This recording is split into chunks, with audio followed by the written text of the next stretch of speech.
receive for not violating city policies. Under the proposed new FOP contract, police will receive the additional pay whether they violate the city policies or not. The Code of Conduct standard pay provision has been stricken from the contract that we're asking you to approve. So that process, the Code of Conduct process and language will no longer exist within the contract. So this is not true.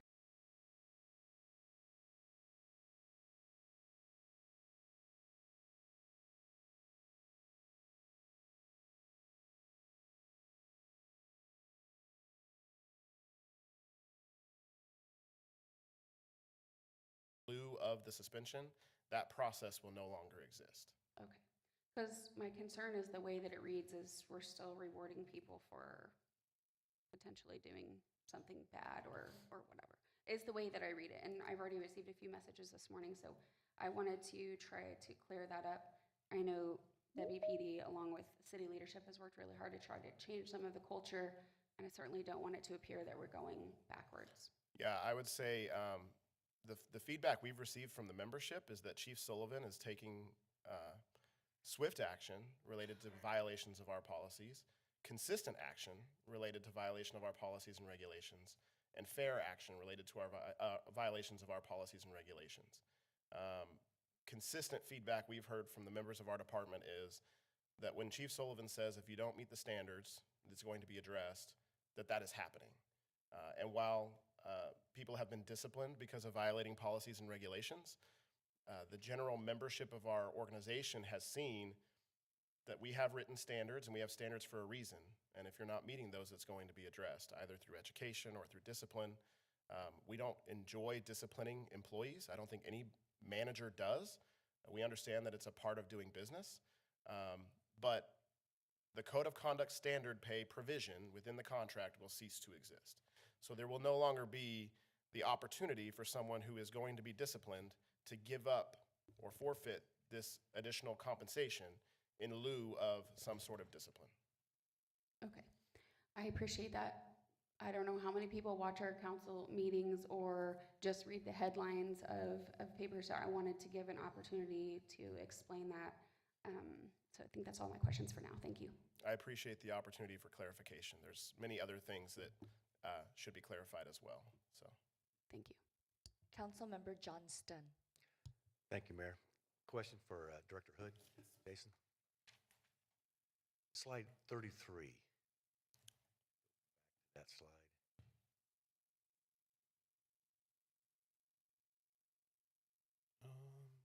Okay. Financial consideration. Yeah.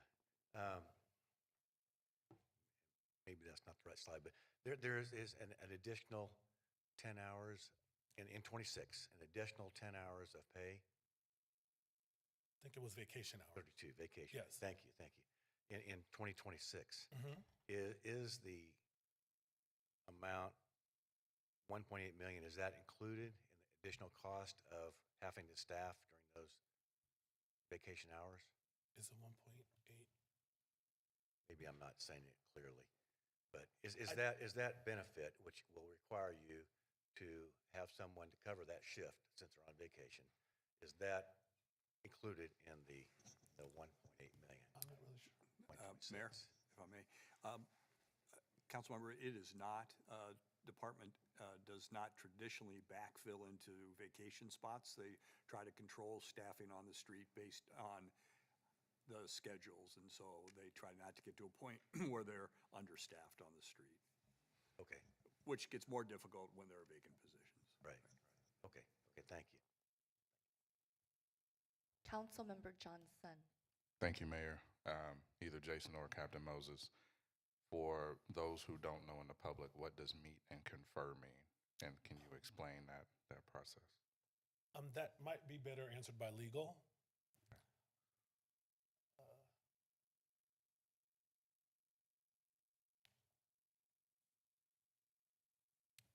Hi, good morning.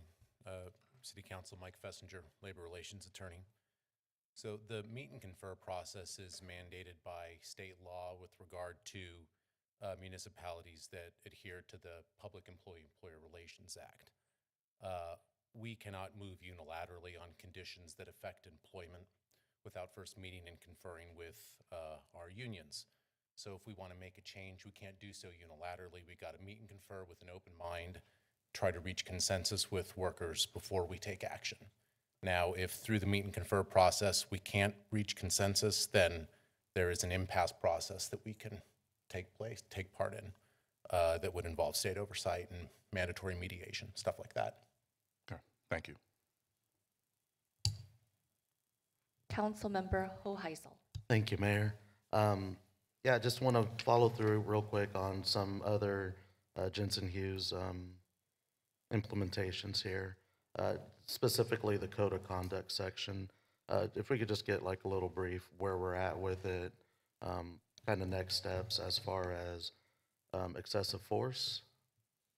Yeah, so I spoke to this a little bit last week. You know, culturally, we brought on training for the entire department related to duty to intervene through ABLE, which I misspoke last week, is not a PERF initiative. It's actually a National Organization of Black Law Enforcement initiative.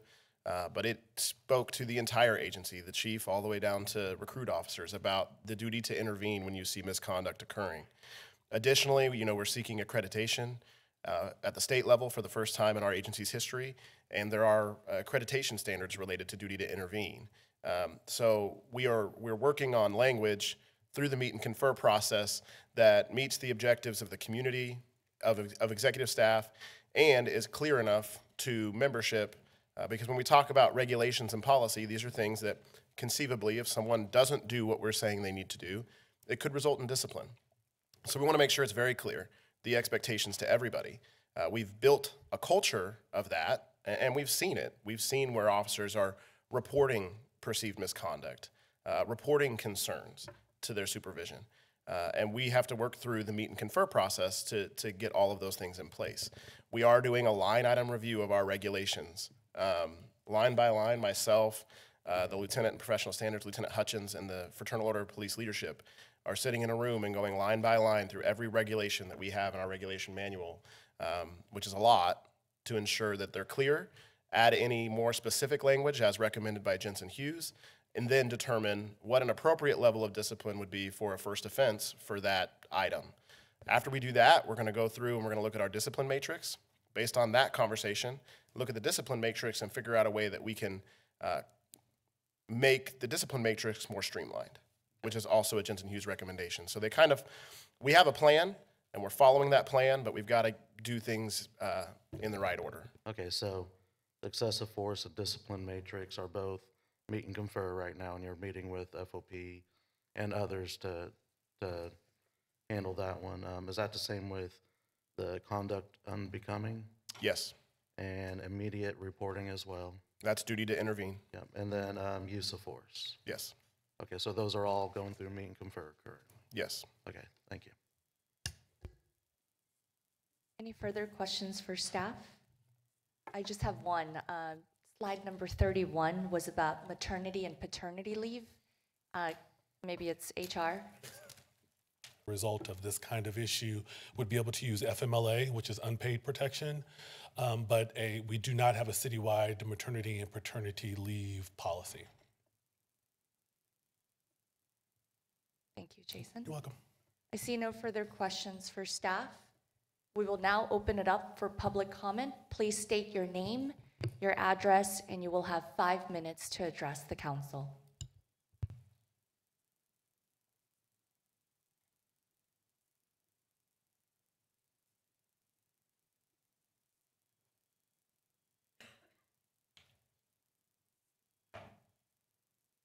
Hello, Faith Martin, Vice Chair, Wichita Racial Profiling Board. We've spoken many times, and I believe last night our chair emailed you a document. So I'm not going to go through all of the things in that document. But before I do that, I kind of just want to give some comments about what was already said. Practice is not policy. So for example, someone was trying to make a complaint and they asked me to be their advocate, and the detective wouldn't allow me in. So Yes, we got the commander of that department to finally let that detective have us come in so that they could have an advocate, but I think it's important to codify those policies, not just have practice. Another example of that would be the Racial Profiling Board worked with a previous commander of professional standards to create letters of disposition because the community was complaining. They didn't understand what happened after they made a complaint. They didn't know how to follow up on it. They didn't know what had happened with it. So we drafted 4 separate letters to increase the communication process. That did not become codified, and that practice is not followed now. So I think it's important that we codify things that we say are important and not just say that practice. I'm also concerned about the 10 hours of vacation because we didn't change the recommendation that suspension not be used in lieu of, or vacation not be used in lieu of suspension. So now we're increasing vacation hours, and since they're allowed to use vacation instead of get suspended, they have 10 more hours to use for that. So that's concerning as well.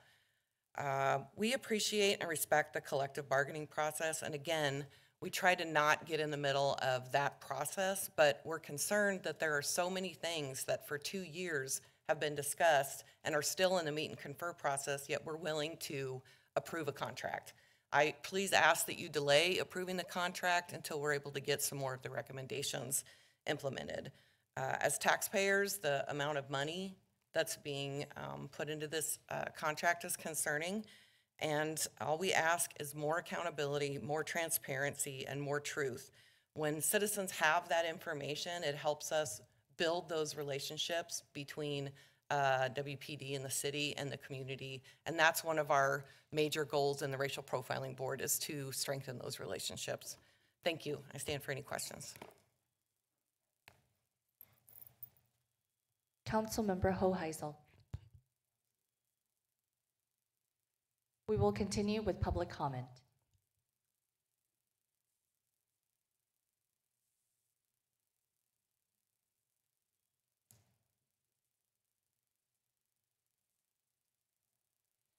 Toilet Purity.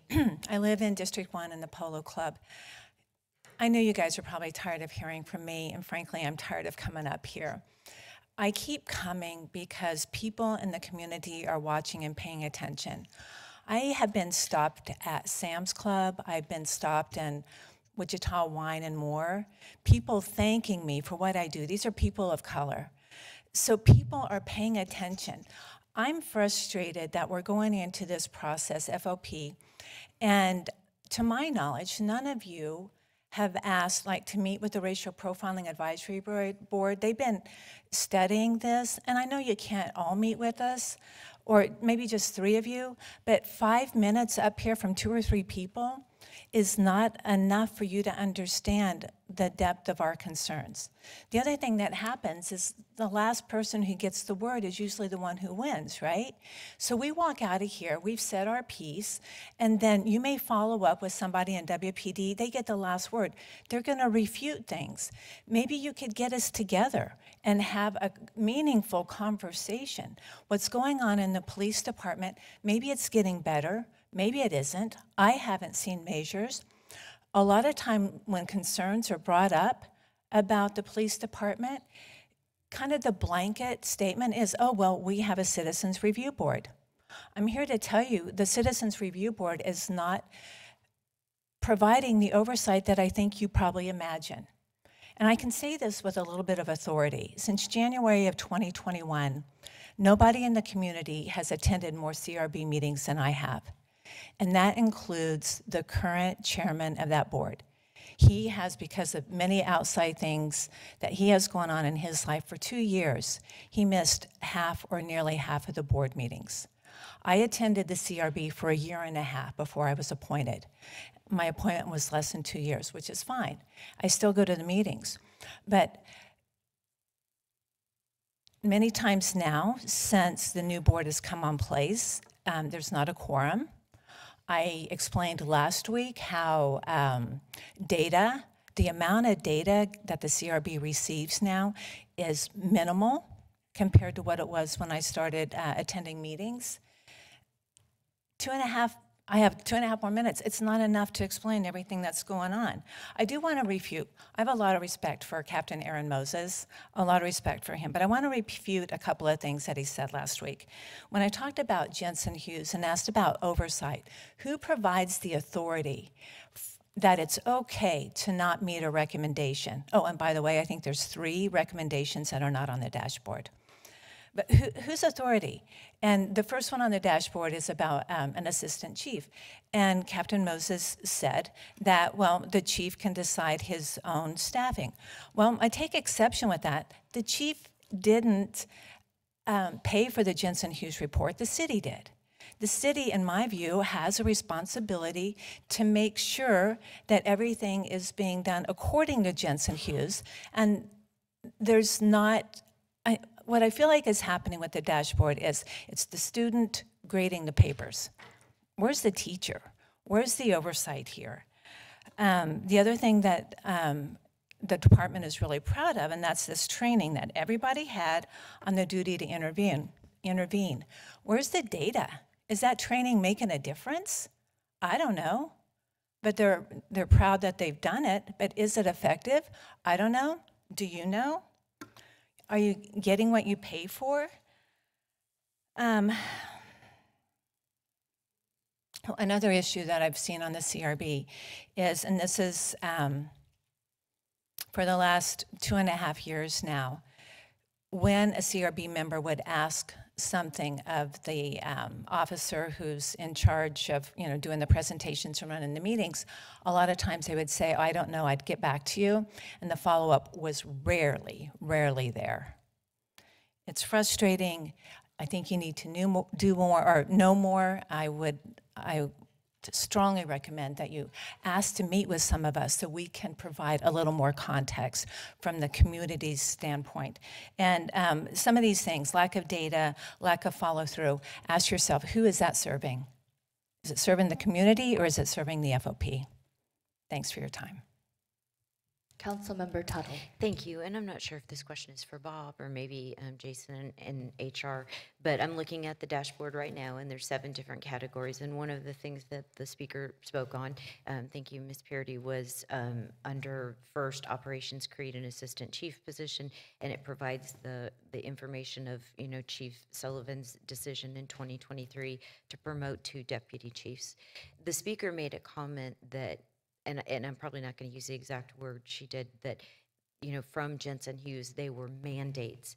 My interpretation, and also the word that's used on the website, is their recommendations. Is that correct? I just want to make sure that the speaker, and then also anybody who's listening in the audience, or if we got YouTube back up, understands that I appreciate very much the Jensen Hughes report. I think it's been incredibly important and effective, but it's a recommendation and not a mandate. Can someone just confirm that I'm correct?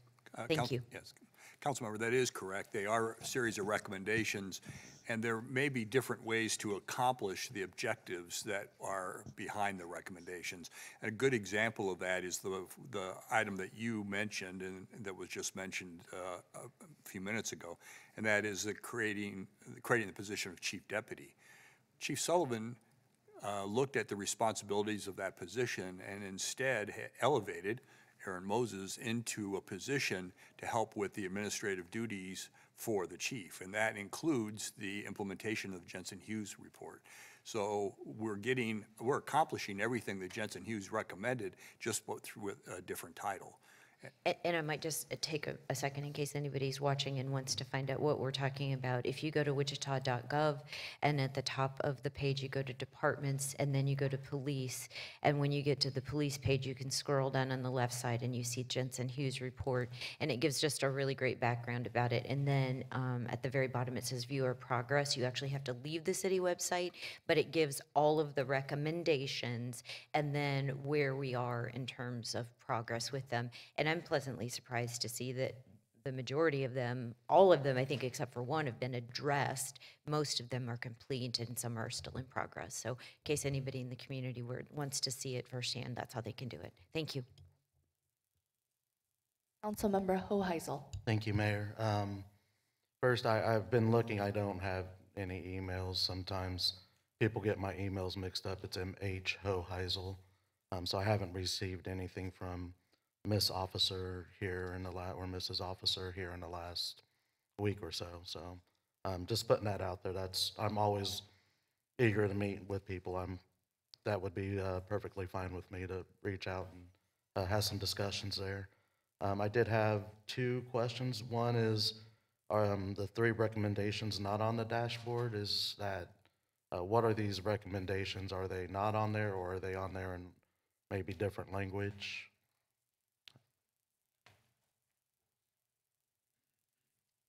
It's the first I've heard that concern, so I have a note to go back and take a look at it. I will say, after feedback from last week about the accessibility of the dashboard, we did make some modifications. So we took the tiny dashboard that people were having trouble scrolling with on their phone, took that off, made a link that pulls it up in a full page that everybody should be able to use easier. So we do listen to community feedback and make adjustments, and that was one of the adjustments we made last week.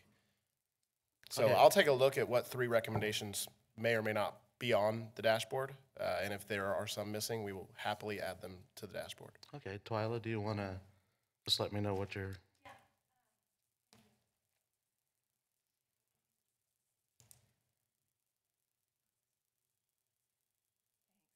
So the reason I knew was I took the Jensen Hughes report and then compared it side by side to the dashboard.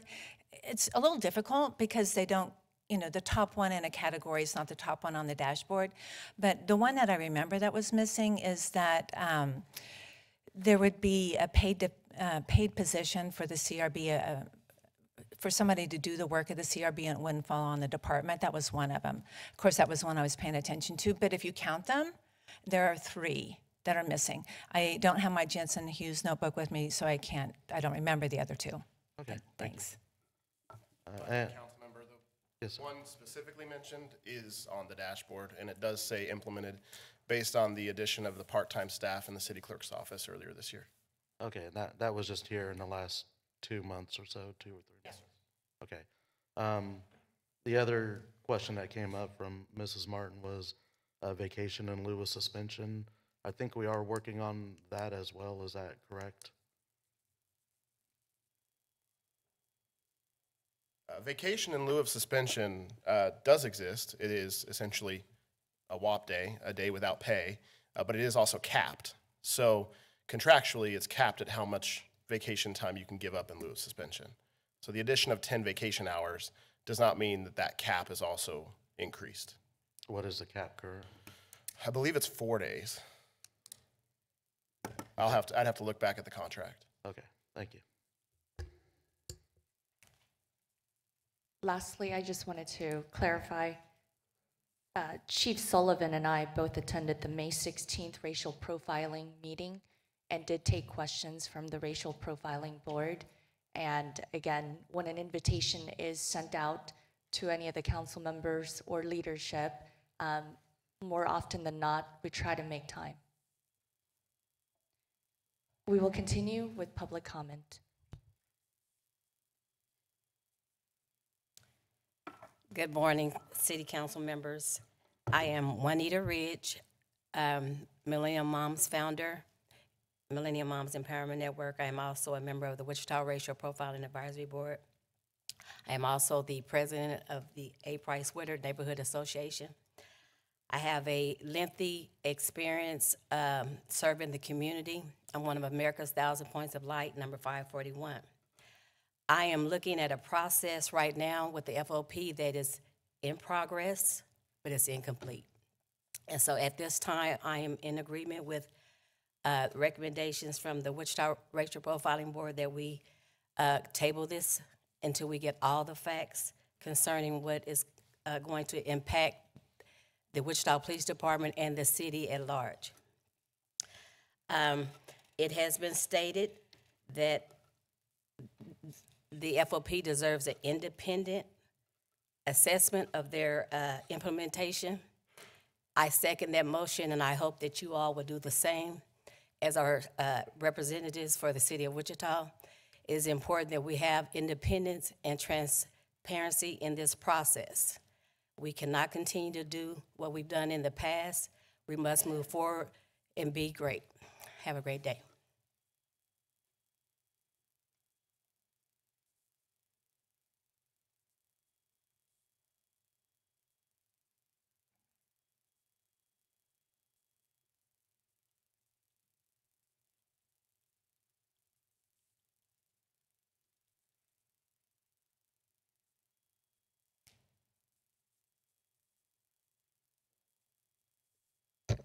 Good morning, Coach Tracy, C. Mason Sr., CHD Boxing Club, a youth advocate.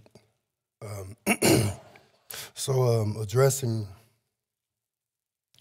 this so-called contract, I'm doubling, tripling down, or quadrupling down on being patient and waiting and being more transparent and giving more time for the public, such as me, opportunity to be able to look at it and engage with this situation.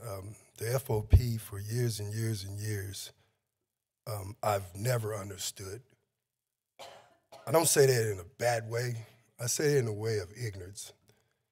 And I should be able to understand. That's why I'm standing here, is because this contract just, for me, for a person that's on the ground, just the average Joe Blow, it just came out of nowhere. Now, I'm sure it didn't. I'm sure there's been a lot of emails, communication, and things like that. But this is a serious matter. When you talk about a raise and you're talking about giving someone some more money, you have to earn it, I feel. I feel you have to earn the right to be able to receive more money, to receive money. You have to earn money to receive money. That's the way I feel. With that being said, I don't see any earning. And the reason why I say that, not from the top level of earning, you know, all the data and all this type of stuff, but from the ground level. I don't see officers engaging with civilians. I see events. So when I want to say officers deserve more money, anyone deserves more money, I want to see action. I haven't seen it. Me personally, I have not seen action in the district I'm in. I haven't seen engagement I'm in. I haven't seen them earning a raise. I just haven't seen it. What do I mean by that? Well, what do we say officers are for? Public safety, right?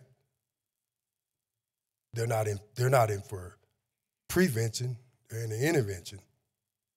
And something's already happened. Several things has happened within the last this year that I just cannot believe that officers, the WPD in particular, on the ground has made enough addressable issues, steps. And one is dealing with people that are on the grassroots, that are on the boots on the ground, that are there in the environments that we are trying to have what is considered public safety, a productive environment, an environment that youth can grow up in and feel safe in, and et cetera. I don't see that. So I know my voice is small and it's singular, but I double and triple and quadruple down with what these Citizens Review Board has come up with. I don't know enough. Be honest with you, I don't trust the FOP, and I should trust them. I should trust them. I should trust them. I should be able to trust the WPD. But at this stage and at this moment, I don't have that trust because I don't engage with them. I don't see them. I don't hear from them. Things happen all around areas that I'm in, and in the area that I'm in, and an engagement with someone that is there, not to be an informant or a snitch or anything like that. I'm a little different. I speak a little different, but I speak raw and truthfully and honest. So with that being said, this contract should be placed on hold. It should be evaluated by the public. When people say the public taxpayers pay for this, I believe the tax dollars do pay for this, right? So as the tax dollars are gonna pay for it, I believe someone like me that is paying taxes should be reached out to as an individual. If not me, many others like me. And that's all I got to say. Thank you. Vice Mayor Ballard. Thank you, Mayor. Mr. Mason, thank you so much for being here. I just have a question. What does it look like or mean to you to rebuild trust with WPD? You say you don't see them, you don't hear from them. What does that look like to you?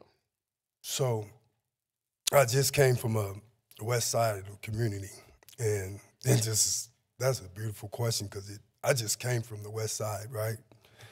And coming from that west side, I watched and paid attention to an officer that was just engaging, talking, having a communication with a coffee in his hand. That. Stopping in the areas, right? So I have a business on 9th Street, and there's like 4 or 5 different businesses there. I don't see officers stopping there to get coffee, to get a sneakers bar, to get anything from these businesses there. These high crime businesses. They don't stop. They don't stop to engage. They don't stop to get coffee. They don't stop to get a piece of gum. That disrupts high crimes. When officers are known to show up at these places that are out west, crime is not going to keep being occurred there. It's not going to keep occurring there. When someone is knowing that an officer is going to come get a piece of gum, this officer always come get a piece of gum there. We can't do crime there. So that type of engagement. Following up, someone said the key thing. I didn't talk to 2 officers, not going to put them on blast, and they don't follow up. The follow-up is very important. When you say, I deal with youth, and I tell some youth, hey, we finna go to a horse forum, WPD guy. There was no follow-up. I got 2 text messages, Coach, when we going to ride the horses? When we going to see the horses? So those type of engagements right there are preventative. That's all.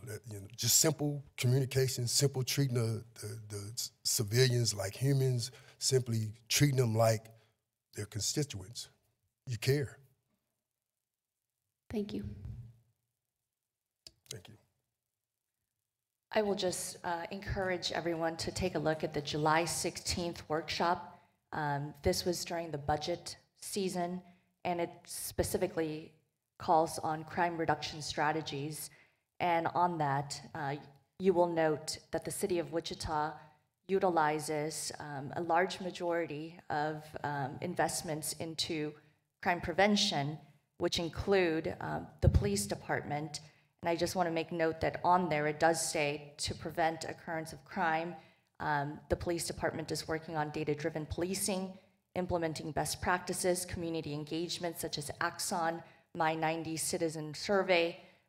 So there are multiple ways that the police department, we learned during the July 16th meeting. So I just encourage community to take a look at that slideshow on July 16th. We will continue with public comment.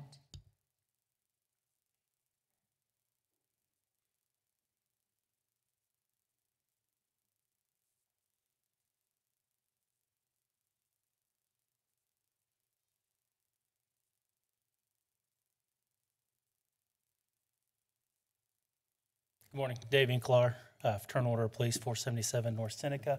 I'm going to bring Hans Asmussen up here with me to discuss and talk about the code of conduct and how that was negotiated. I think he's the only one that's up here that was there when it was actually negotiated. So you guys get some information on that. Hi, Hans Asmussen, past president of the FOP, current senior chief lodge steward. And I've been negotiating contracts with the city since about 2006, so I was definitely there for the one where the code of conduct got placed in. There's a lot of confusion about that. So when we negotiate, we talk about general pay adjustments, and general pay adjustments are going to be a percentage increase of base rate of pay, which will then have a compounding effect in the future when other general pay adjustments happen, right? It's going to cause a, quote, ballooning of the budget in the future kind of deal. So we will come up with ideas sometimes to increase pay that will not have that compounding effect, or differentials. So one of them was we were thinking of ways to do an increase that would be basically like a base rate pay, but would not compound itself into the future. And we originally called it like ballistic armor differential, because all of our members have to wear ballistic armor. Even our crime scene investigators at the time, who we used to bargain for, they did too. The city didn't like that, the negotiators, and so we looked at Honolulu, and they had this code of conduct pay. And the whole reason for it is that a police department in a government body is held to a higher standard than typically other departments. Our policy and procedure manual is massive. We have this large regulation book that has penalties all over the place, and if you were to compare on a per capita of employee basis, I guarantee you that the police department hands out more discipline than any other department. And so that was a reason why trying to find this differential to give an increase into pay without it then compounding into the future. Because to increase that pay in a future contract, you have to increase that hard dollar amount, right? Management said, well, okay, we like that idea, but we would, if it's for, you know, following the policies and procedures, we would like to have it to where if you get disciplined, that you don't get this paid for a period of time. So then through the negotiation process, FOP acquiesced to that, and we came up with the formula that there was, that if you then had discipline of a certain level, it would then be withheld out of pay for a certain amount of time, and there was this calculation of how much the pay equaled basically the discipline amount of without pay days for, you know, X level of officers, basically how that formula came up. And that's how that was placed in there. It is confusing. Jensen Hughes, obviously in their report, they said it was confusing. Problem is, they never talked to the FOP about it. When we met with Jensen Hughes, all they wanted to talk about was morale and about the current chief at the time. They never asked us about any of these issues they came up with that they thought were confusing. If they would have, we would have explained all this to them. And so then when it was brought forward, us and management decided, okay, this is how we'll take care of this. There is this confusing aspect, and that's how we have the negotiation process that ended up how it is. To vacation and forfeiture for discipline, that is in city policy. That's just not our contract. The city policy caps the occurrence each time. The cap per year is the same in our contract. We just don't have a cap per occurrence. That's the only difference in it. So if it's not in the contract, it's still city policy. And I'll stand for any questions if I need to clarify anything else. Thank you. Councilmember Hoheisel. Thank you. Just one quick question here. Moving forward and kind of negotiating our way through the Jensen Hughes recommendations, is there anything that stands out to you guys as particularly problematic that we're going to have issues with moving forward? Issues with between the FOP and the department? Yeah, in terms of the only one I would say, and I don't want to preempt anything here, but we've already discussed this before in talks, and it has to do with the promotion process and having a minimum passing score of the initial test, the written test. Jensen Hughes said they recommended at 70%. Because that's what other people do, is basically what their thing is. The problem is their analysis does not back that up. When you look at their analysis, what they find through their analysis is we have an issue with the written test itself. Too few people are getting a score of 80% or higher. And when you have a huge pool of officers trying to fight for a small set of detective positions, they're not trying to sandbag, you know, they're not trying to make deals with each other. Hey, we'll just all try to not, you know, study, and we'll just all get low scores. Who cares? We'll move on through the process. That is where the lowest average high score comes from. That tells you there's a problem with the test. So we have been in discussions instead of looking at the test itself, and that's how to fix that issue. If we're still going to try to come up with, there has to be this like minimum passing score, 70% is not the one. That's the only one we'll have contention with. Because what we don't want as the FOP is to have the chief not have a large enough pool to promote from. And now we've got all these vacancies, and in a promotion cycle year, you've exhausted a list and you still have all these vacancies. So that's the only one I see could be an issue. The rest of them, just like Captain Moses said, we're sitting down and we're doing the hard work of looking at everything and trying to come up with the best solution for every individual item. Yeah, I appreciate that. Yeah, there's still quite a bit of work to do on promotions here. That and code of conduct are the two biggest ones we see here, but I appreciate that information, sir. Thank you. You're welcome. Thank you for the question. Vice Mayor Ballard. You, Mayor, I'm not sure if this question's maybe for Captain Moses or maybe the chief, I'm not sure. Can we talk about the number of vacancies that we have? Like actual positions that have been filled before? I'd love to talk about that. One thing we looked at coming into this conversation was attrition rate. Attrition is currently at the lowest level it's been in 3 years. We've had 39 employees in 2024 that voluntarily terminated employment or retired. 2023 was 63 at the same time, and 2022 was 48 at the same time. Additionally, if you look at the slides actually in this presentation, it answers that question for you. It says that this contract covers 657 employees somewhere. Right there. 657 employees. So if we had 100 openings, that would mean we would be authorized to have 757 FOP represented employees. We are only authorized 707 commissioned officers on the entire department. That math doesn't math, so we can't have 100 openings on our department. Otherwise, this agreement would not be able to cover 657 employees. When we look at our openings, we look at the number of recruits we have in seats in the academy, the number of pre-hires that we have on board, and the number of recruits we have in field training. We have to look at it that way. If we didn't, we would be saying, okay, tomorrow I can hire 99 people. If 99 people showed up at my door tomorrow and they were qualified, I could hire them and find a position for them. That is not the case. That is not accurate. We have today about 50, 55 openings that we could fill tomorrow if we had qualified applicants that came in to fill those positions. How many recruits do you have right now? In the academy at the moment, right around 30, and we're about to start another academy class in January that'll be around the same number. So then we would, assuming that all of them passed and stayed in and all that, we would be over. We would be, well, yes. So that 30, the 30 that are in the academy right now and anybody who's been pre-hired for the January class are counted into that number of 55-ish. So if we get another academy of 30 that starts in January, that would put us around 25 openings that we could fill tomorrow if we had qualified applicants that came through the door. My last question for now, unless I come up with something else, is for a city our size, and I assume that you mentioned the 707 commissioned officers, it also commented in the paper that we need about 1,000 officers for a city our size. Yeah, I mean, I'm not probably qualified to be the expert to stand up here and tell you exactly how many police officers we need for a city our size.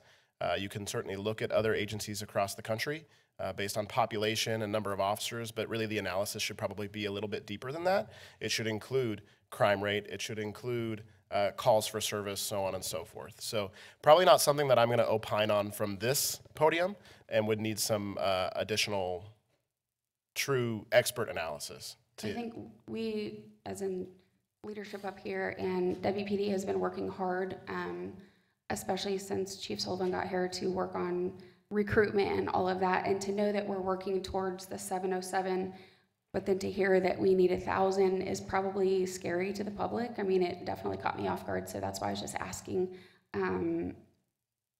if there was, a lot of truth to that, if we're really that far behind. I like the 55 better than 300, so anyway, appreciate it, thank you. Thank you for the opportunity to clarify some of those statements. Before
So when it comes to this conversation about the increases, we on the other side of this capitalist conversation would like for these reductions, because we need to reduce the amount of violence that our government uses to secure peace in our streets.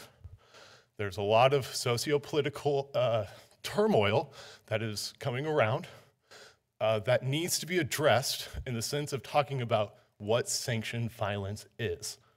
Because if we don't really talk about sanctioned violence and the bedrock of the capitalist regime, we're going to continue to get poor people, we're going to continue to make criminals, because that's a big point right there. We are making criminals. We are criminalizing poverty and then throwing money at violence to secure and stop it. But we all know one of the main factors of criminality is indeed poverty. So if you're unwilling to address the material circumstances in which people are living, and if you just keep throwing money at violence, of course you're going to have a bad feedback relationship with the community. And when I say community, I mean neighborhoods and various people, and not this imaginary unified Wichita, all for Wichita. That is a fetish. We need to stop fetishizing community. We need to start talking differently about the police, the capitalist regime, and its relationship between the working class, because that is not a conversation we're having. Every single person that I've heard, I've been watching online on my way here, every single person has not addressed the actual system that is causing our poverty.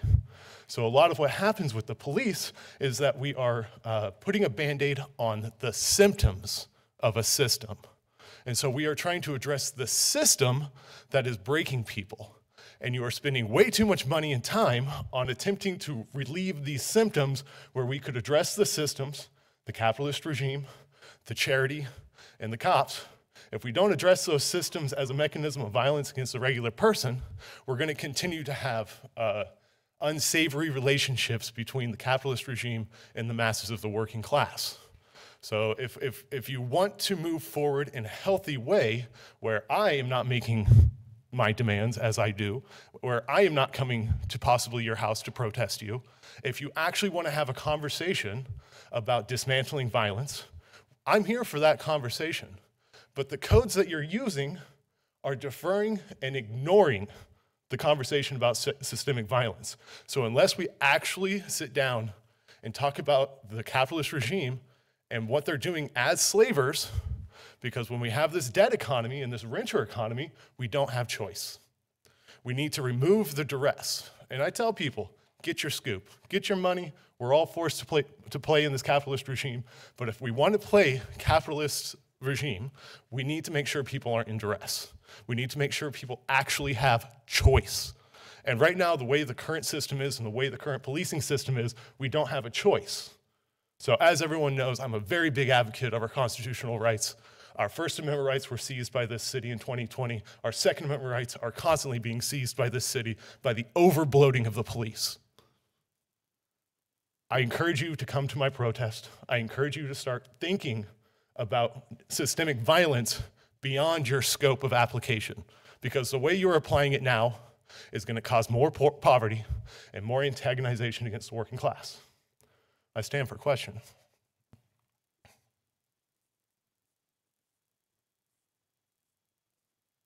Thank you.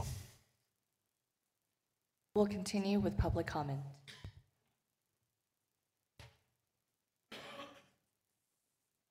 I see none. We'll bring it back to the bench. Councilmember Johnson. Thanks, Mayor. This question, I think, is for Jason. We've had a number of speakers ask us to delay this. What happens if that were to happen today? If you delayed the vote, I guess it would depend on why you delay it. If you delay it because you don't want to approve the contract and you have some specific issues that you think we need to go back to the table on, then that's what we would have to do, I guess. We would have to go back to the table to try to address whatever reasons you're not going to approve the contract. Okay. I guess it would depend on the reason then. And coming back, we had some folks recommend deferral until meet and confer was complete. How long do you think that would take? I have no idea, but I can't imagine it would be quick. But I really don't know. Okay. I just wanted to ask since it was asked publicly. I actually, in this contract, I really like the maternity and paternity leave. That's something I hope to see more of. But I think that's great. I've actually heard some concerns from some officers, former officers, about the maternity leave piece. So I'm glad to see that in there. I'm always glad to see bilingual pay getting more support as well, just given the way our city is changing so much. So I like to see those two things in there. Some of the other questions I had were answered earlier by Captain Moses. I think Councilmember Hoheisel asked those. So those are my comments. And just so you know, the bilingual pay will be across the organization. Oh, okay. Yeah. Even better. Good news. Councilmember Tuttle. Thank you, and I don't have any questions. I was just going to make a few comments. I want to thank, first of all, it was on YouTube why wondering why Chief Sullivan isn't here. Thank you, Chief Sullivan, for being in the back. And then also, I completely agree with some of the comments that Captain Moses made about you changing the culture within the Wichita Police Department. So your efforts have been exemplary, and we are so glad that you are a Wichitan now. So thank you for your service. A question also on YouTube was asked about the paternity leave. I did ask City Manager Bob Layton if we could consider this a pilot, so that if we find that it is what I hope to be wildly successful, we could consider it even across the entire organization. So, somebody asked, why is it just the police department? This is just a first place for us to start and to be able to measure success so that we can determine the efficacy of the program. I wanted to thank the Wichita Police Department, the Fraternal Order of Police, Human Resources, and City Manager Bob Layton for getting us to this point. I know I can't even imagine how challenging it is going through the negotiations, and I appreciate everybody coming and thinking of Wichita first, and how can we continue to make Wichita the best city in the nation. Our mission is to be an exceptionally well-run city, and one of the 4 pillars of that is to keep Wichita safe. And the Wichita Police Department is certainly one of the major entities of our organization that does that. When we were going through our community survey and determining our budget, our prioritization of our time and treasure, one of the top 3 things that the community members said was important to them was public safety and crime prevention. One of the speakers mentioned that police aren't crime prevention. I completely disagree. I think that not only are they addressing incidents when they occur, but they're also ensuring in strategic ways that future incidents don't happen. So again, just thank you to everyone who has been involved in this process, and I will be supportive today. Thank you. I'm sorry, sir. It's not public comment at this time. It is. I don't have a comment. I just want a statement. Peace be with you, Mayor, council members. I'm Chief E.S. Lewis of the Holy Kingdom of Judah. It seems if our slot was missed. I am so sorry. I'm told by legal that you cannot speak at this time. We will have another public comment portion. We will reschedule for another council meeting. Thank you very much. Peace be with you. Peace be with you. Councilmember Hoheisel. Thank you, Mayor. Chief Lewis, sir. If you guys stick around after this item, maybe we can open it up for public comment again in between, just public agenda. I realize they were late. If that's okay with the rest of the body after this item. Would you like to make a motion regarding that? Would now be an appropriate time? Okay, I make a motion that after this item, we open up public agenda again to allow Chief Lewis to have 5 minutes to speak. Second. Motion and a second. Any further discussion? I see none. Madam Clerk, please open the roll.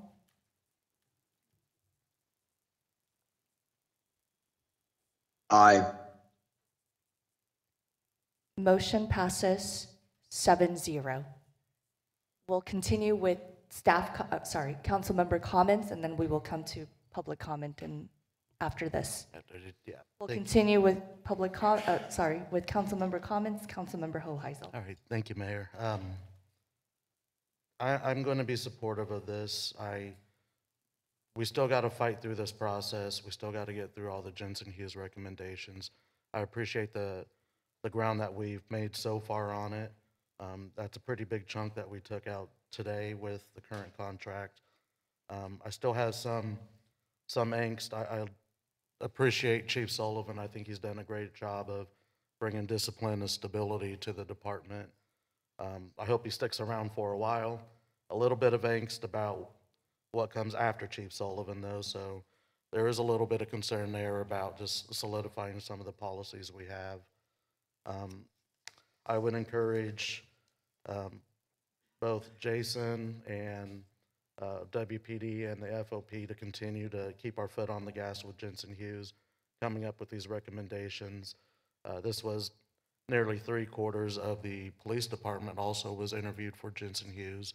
So these policies are, I think, vital for morale within a department and the expectations of the city outside of the department. So if we can just keep our foot on the gas, come back, and continue to implement some of these.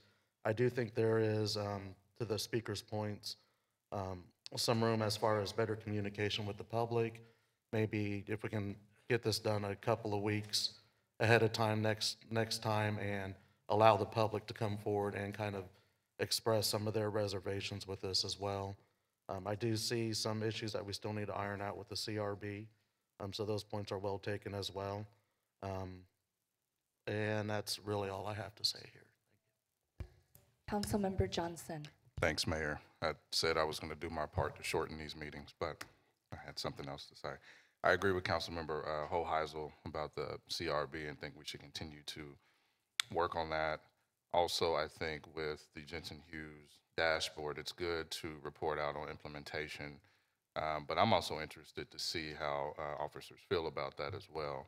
I remember back when when I wasn't a council member, when we were advocating for body cameras, and there were a number of officers that had personally said they didn't want them, and then once we got them, I think there's probably 100% approval rate on body cameras now. So I would like to know in time how the Jensen Hughes policies that are implemented, how they're received from the department, if that's possible. Additionally, one of the speakers earlier had talked about wanting to see more community engagement from officers. That's something I agree with, but I also recognize that we also are not fully staffed, and that's been a struggle for officers that have to go to call to call to call to get out and actually enjoy engaging with community. And I'm supportive of this because I believe that we need to continue to get closer to full staffing to allow for that. That's been something I've wanted to see in this community for quite some time, seeing officers being able to get out of vehicles and see some kids playing basketball, go shoot some hoops with them, or go to a convenience store. So I know that we need to have more officers. I may not be on the council for that other number that we talked about, over the 707. But I think the more officers we have, the more community engagement we'll see. And I'm looking forward to supporting this. There's some good things in here. We have more work to do, but I know the meet and confer process may take some time. Supportive of that and looking forward to those report outs. But I am supportive today. We've continued to do better in recruitment, which is something that we've needed for some time. So hopefully this will continue to help those efforts for us to get to the community policing model that I would like to see. Before we go to a motion, I simply wanted to say thank you to the FOP. I was the only one that started the question about maternity and paternity leave during the question portion, because I have heard from community about that added benefit to police officers, but also to all City of Wichita employees. For you to have taken your platform, which is the opportunity to bargain on the behalf of police officers, to bring that topic to the forefront, says a lot about what you care about, and you care about the individuals who are mothers and fathers in the department. And I want to just say thank you for being at the forefront of this conversation. So I will be supportive of this FOP contract, and just want to say thank you to Jason Hood as well, because I know it took multiple months to get to this position. It's a lot of negotiating, and it's a lot of making sure that the employee is treated fairly, but also understanding that there are limited dollars, and everyone came to the table with some sort of compromise. And I just want to say thank you to both the bargaining unit and the City of Wichita staff to get us to this point in time in December.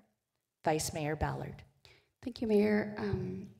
I also want to thank the FOP and the police department, the chief, and all of the city staff that has worked hard on this.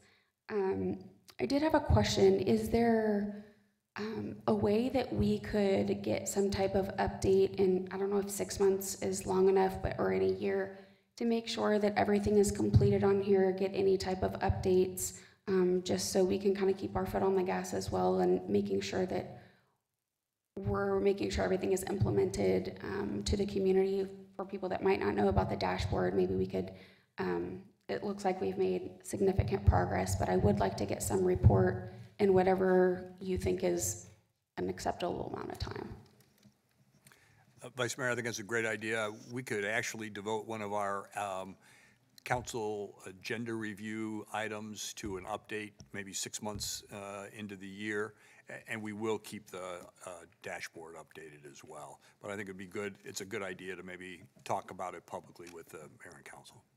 I would just say the only other thing is the Citizens Review Board, we all know, has a lot of potential with the text message scandal and all of that, and it doesn't appear that we have gotten a whole lot accomplished. I think a lot of that might be due to quorum and different reasons. So I would encourage anybody that doesn't have their appointments made, I just made mine a couple weeks ago, to fill up that board so that we can move forward and let it be the productive board that we know that it can be. So thank you. With that, I will move to approve the proposed 2025-2026 Memorandum of Agreement between the Fraternal Order of Police Lodge 5 and the City of Wichita, and authorize the necessary signatures. Second. Motion and a second. Any further discussion? I see none. Madam Clerk, please open the roll. Aye. Motion passes 7-0. Thank you. We will now, before we go to the next item, have the public agenda item that was scheduled at the beginning of the council meeting. Madam Clerk, can you please invite the individuals? Chief Edward S. Lewis, Holy Kingdom of Judah Tribal Community Center.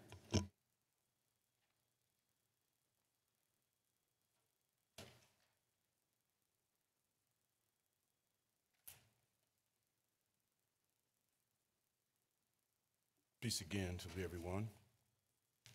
Peace be with you all. I am Chief E.S. Lewis of the Holy Kingdom of Judah. It is an honor and a pleasure to stand before this council once again. To begin, the Holy Kingdom of Judah would like to extend gratitude to Mayor Lily Wu, Councilman Johnson, the Wichita City Council, the City Manager, the Wichita Police Department, and the great people of the City of Wichita for the respect, civility, support, and cooperation which has been extended to our tribe during our time of renewal and restoration. Thank you. It seems that if our slot was missed today, the Holy Kingdom of Judah will return next council meeting to submit the 500+ signature petition to inaugurate a tribal community center. The community voice needs to be heard, so we will be in return to status in another day, okay? Thank you. Peace be all. Peace with all.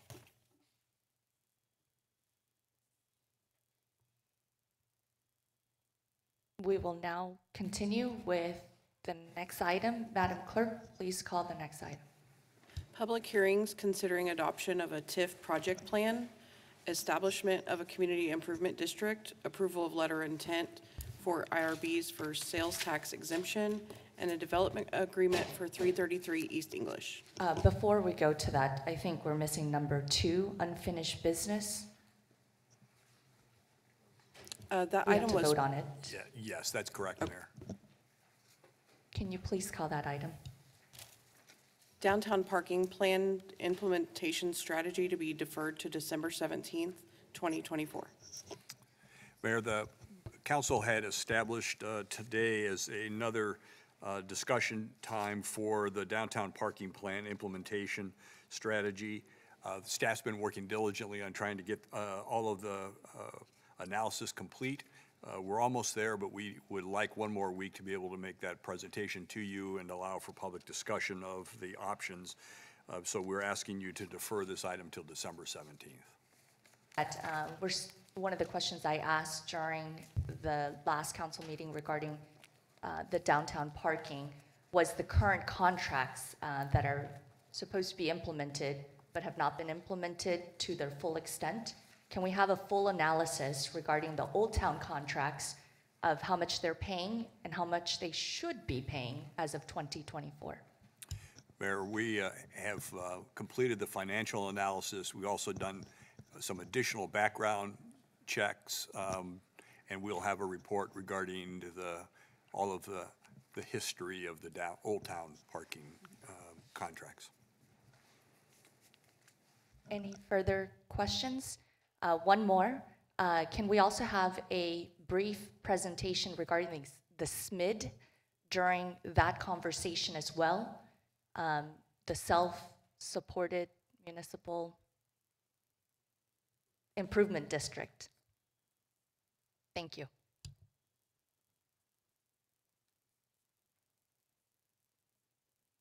Any further questions? I see none.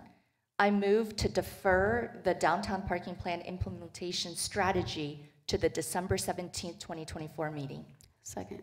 Motion and a second. Any further discussion? I see none. Madam Clerk, please open the roll. Aye. Motion passes 7-0. Madam Clerk, please call the next item. Public hearings considering adoption of a TIF project plan, establishment of a community improvement district, approval of letter of intent for IRBs for sales tax exemption, and a development agreement for 333 East English. Good morning, Mayor, members of City Council. Mark Elder with the Development Services. The item before you today, there are a lot of public hearings, but it really boils down to consideration for a request for assistance on a redevelopment project in downtown. The project itself is approximately $7 million investment. They'll be converting an underutilized building. I use that kind of kindly. The roof is in poor shape. The fourth floor isn't usable right now, but it's not occupied right now, and this is a conversion that will provide 42 new apartment units in the building, as well as approximately 5,000 square feet of ground floor retail. With that, there will also be some infrastructure improvements within the TIF project area. The city's working with the two-way conversions. The construction timeline for the 333 English project is approximately about 12 months. I'll go through these requested programs that includes their public hearing kind of one by one. So they have requested three ways for providing assistance for the project. The first will be tax increment financing, $425,000 in pay-as-you-go TIF assistance, followed by a community improvement district, which is $530,000, and that does include the 125% within the city's policy. So they're projecting that it'd be closer to about $425,000. But then the third is a request for industrial revenue bonds solely for a sales tax exemption. First off, just a little more on the tax increment finance. And again, this is a tool. It's used for revitalization of designated areas. With TIF, the existing tax base is preserved. Only the new portion that's created by that redevelopment is considered the increment that's used for paying eligible redevelopment costs. It does not increase the sales tax or property tax rates on those properties. Real quick, this is the project we're talking about today is within the Center City Redevelopment District. It is project area 7 within that district, and that's the one highlighted here in red. So project area 7 does include 2 city blocks. The primary project here, the 333 English, it's not highlighted, but it's basically that project on the northwest corner of project area 7 at the intersection of Broadway and English. The request for the project plan for the tax increment finance, which includes a portion that this project is requesting, includes site preparation, infrastructure, and a portion of acquisition costs. But with that, I also want to make sure that when it comes to 333 English, this is a pay-as-you-go TIF. So the city is not at risk. The developer is taking on the risk on that.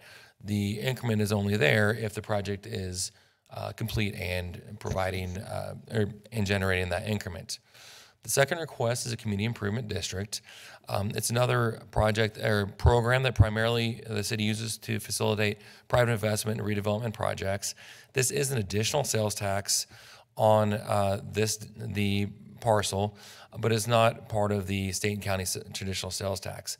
Again, this is another one where the developer must achieve their own financing, and the city's tax dollars are not at risk for that.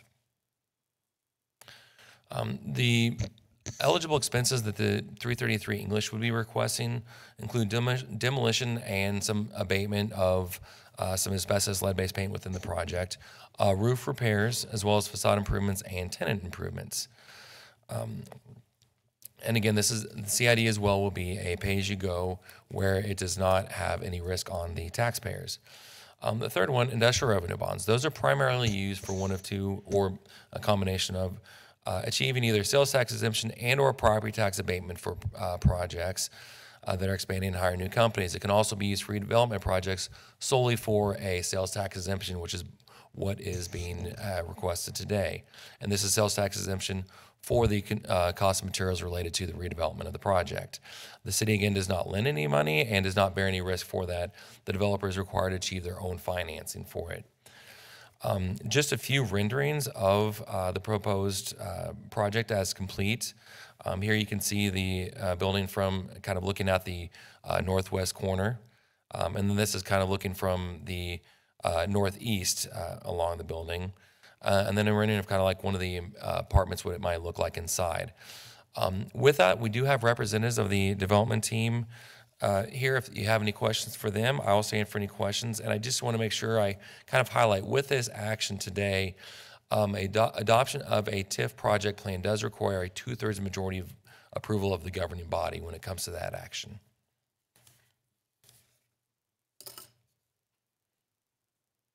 Questions for staff? I have one. So it looks like the CID has no taxpayer dollars at risk. The IRB also does not have taxpayer dollars at risk. What is the risk to taxpayers on the TIF? Again, because this is pay-as-you-go, there is no risk to taxpayers with that. It's only the increment that's generated within their parcel would go back to reimburse those. Any other taxes within that project area go back to the district to help pay the city for the project, other improvements within project area 7. But there is no risk because we are not financing this. It's only as this revenue is generated, it would go to reimburse the developer. This is considered the Center City TIF, is that correct? Correct. This is Center City South Redevelopment District. According to this document that we received, this says as of September 30th, 2024, the Center City TIF was approximately $448,000 in, specifically what is this dollar amount? Behind on covering scheduled debt service payments. Is that according to a finance department report?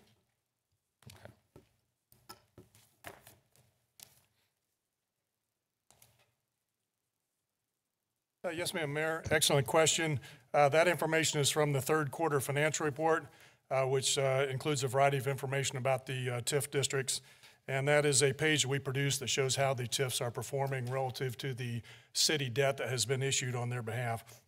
And Mayor, you're exactly correct. As of the third quarter, the Center City District did have a deficit of about $443,000 that it owed the debt service fund. However, I would tell you, Mayor, that most of the transfers into the debt service fund for the TIFs occur in the fourth quarter. So if you look at the column right next to that, you'll see the 2024 revised budget. We would expect at year end that number would turn to a surplus of about $115,000. So It was a surplus of, what was the amount again? 115,000 is what the projection is. And just quick question. I know that this is specific to the Center City TIF. Yes, ma'am. Are most of the city TIFs performing in the positive or in the negative? Well, it really depends on how you define success of a TIF. We typically define the success of a TIF of if it reimburses the debt service fund prior to the expiration of the TIF. And using that metric, we've been very successful. We've had a lot of TIFs that have met that criteria. The Old Town TIF, the Old Town Cinema TIF, the 21st and Grove TIF, Central and Hillside TIF. Those have all been successful. Now, TIFs will show deficits as they mature, sometimes with the amount they owe the debt service fund. That's expected. The increment typically grows at a slower pace early on. The real question is, will it generate enough in the last few years of the TIF to offset the amount owed the debt service fund? And again, as I mentioned with the 5 TIFs previously, that has occurred. So, okay. Thank you very much, Mark. Vice Mayor Ballard. Thank you, Mayor. I'm not sure who this might be a question for, Troy or Bob. I was at a meeting yesterday, and there were some business owners from Old Town. We were actually talking about parking, and they commented about some of the money from this TIF would help fund the potential parking garage for Biomed. I just wanted to answer that. Yes, that is correct. More specifically, not necessarily as it relates to perhaps the item that's in front of you today, but yes, if you'll recall, as we've gone through this process, there's 2 parts, right? There's the overall district rules and regulations, and then there's the specific project plan area sort of rules and regulations. And yes, overall as the district, by recapturing 100% of the increase and expanding the eligible expenses to include all of those eligible expenses set forth in state law, yes, we have positioned ourselves that in the near future, as the city contemplates those types of investments, particularly in the Center City South District, we position ourselves to utilize tax increment financing to offset some of that debt obligation. Thank you. Yep. Councilmember Tuttle. Sorry, thank you. Not a question, but just a very quick comment regarding the TIF performance and the dashboard. Just I want to make sure people know, if you go to wichita.gov, you can go through economic development, but the easiest way is to just in the what are you looking for, the search bar, put in TIF, and it takes you right to the tax increment financing page, and then it gives you all of the TIFs that are in the city of Wichita, a brief background, and then also when they were established, what their terms are, what the projects are, in the financial report. So if anybody wants information to learn more, please go to wichita.gov and put TIF in the search bar. Thank you. Any further questions for staff? Just a couple of questions for the developer.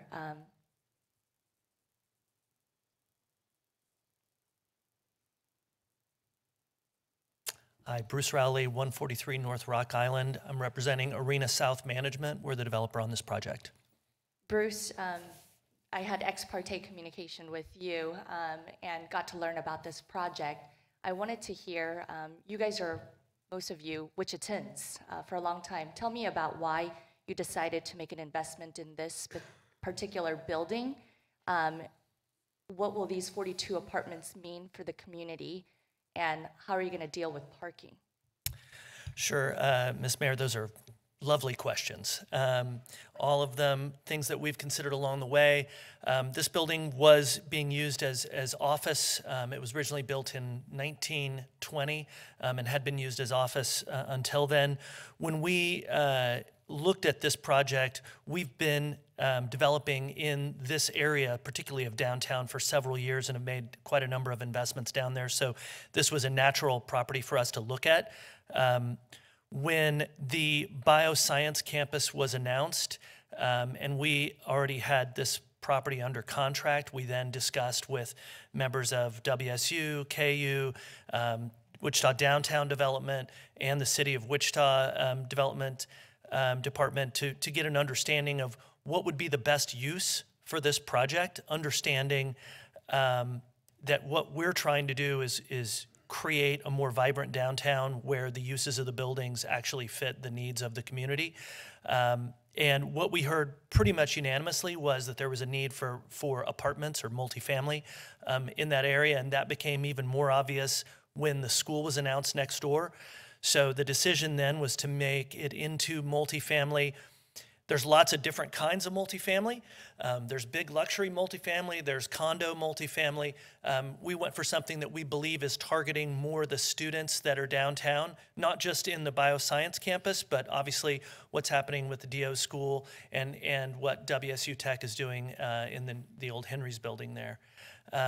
So that's why we made that use. We then looked at wanting to make sure that the ground floor was used for retail.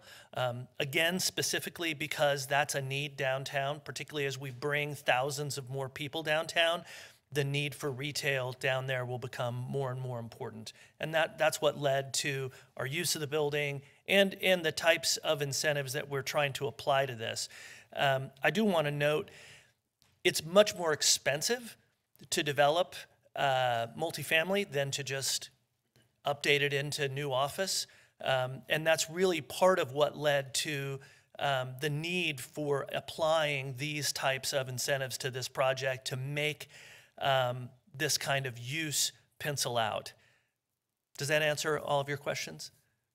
Does, I have two specific, the parking. Right. And then also, how much would these 42 apartments roughly be? Sure. So we have, first of all, we have an ongoing lease with the city of Wichita for parking spaces. I can't remember exactly what it is. I think it's 22 parking spaces. And we have that lease currently. It's been, we had it in the lot where the bioscience campus is now a giant hole in the ground. But they've been moved to one of the parking garages adjacent to that, and we'll continue to have that lease when we open. We've also made arrangements with another private lot owner just adjacent to our building where we have the opportunity to lease spaces there. We've discussed with other developers of multifamily downtown to try and get a better understanding as well of the kind of ratio of spaces to units, because certainly when we're talking about these downtown students, 100% of them don't have vehicles that they're parking down there, and that's what we've been validated from our discussions with other folks. So we think we certainly have parking, we have enough parking to support the people that we expect to be in there. We have a limited amount of parking on the south side of the building, which will support the retailers on the ground floor, and obviously street parking will support the retail businesses there as well. And I'm sorry, what was the last one? Price. So we also looked at the price of apartments adjacent to WSU campus here to try and get an understanding of what that looks like. And so our prices are looking between $900 and $1,200, depending on the size of the unit. And that is really in line with what we see in private student-oriented housing adjacent to the WSU campus up off Hillside. Thank you very much, Bruce. Any further questions for staff or the developer? I see none. Thank you very much. We will now open it up for public comment. I see none. I'll bring it back to the bench. Any comments from oh, we do have public. Doug Ballard. Excuse me, I live in District 6. I saw on one of the slides where you were talking about one-way, it looked like making a one-way street into a two-way street. Is that correct?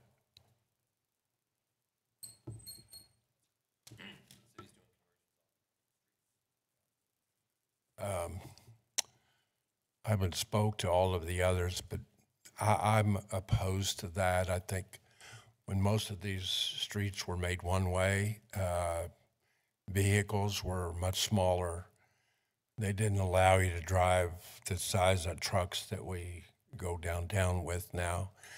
And if you're trying to get people out of their cars and to walk and ride bicycles and stuff like that, when you have, from a safety standpoint, some of these streets that you've already done, they're too narrow to have cars going in opposite directions, because the danger is the speed differential, you know. And so anyway, I don't like that part of it, so the rest of it's okay with me, so thank you.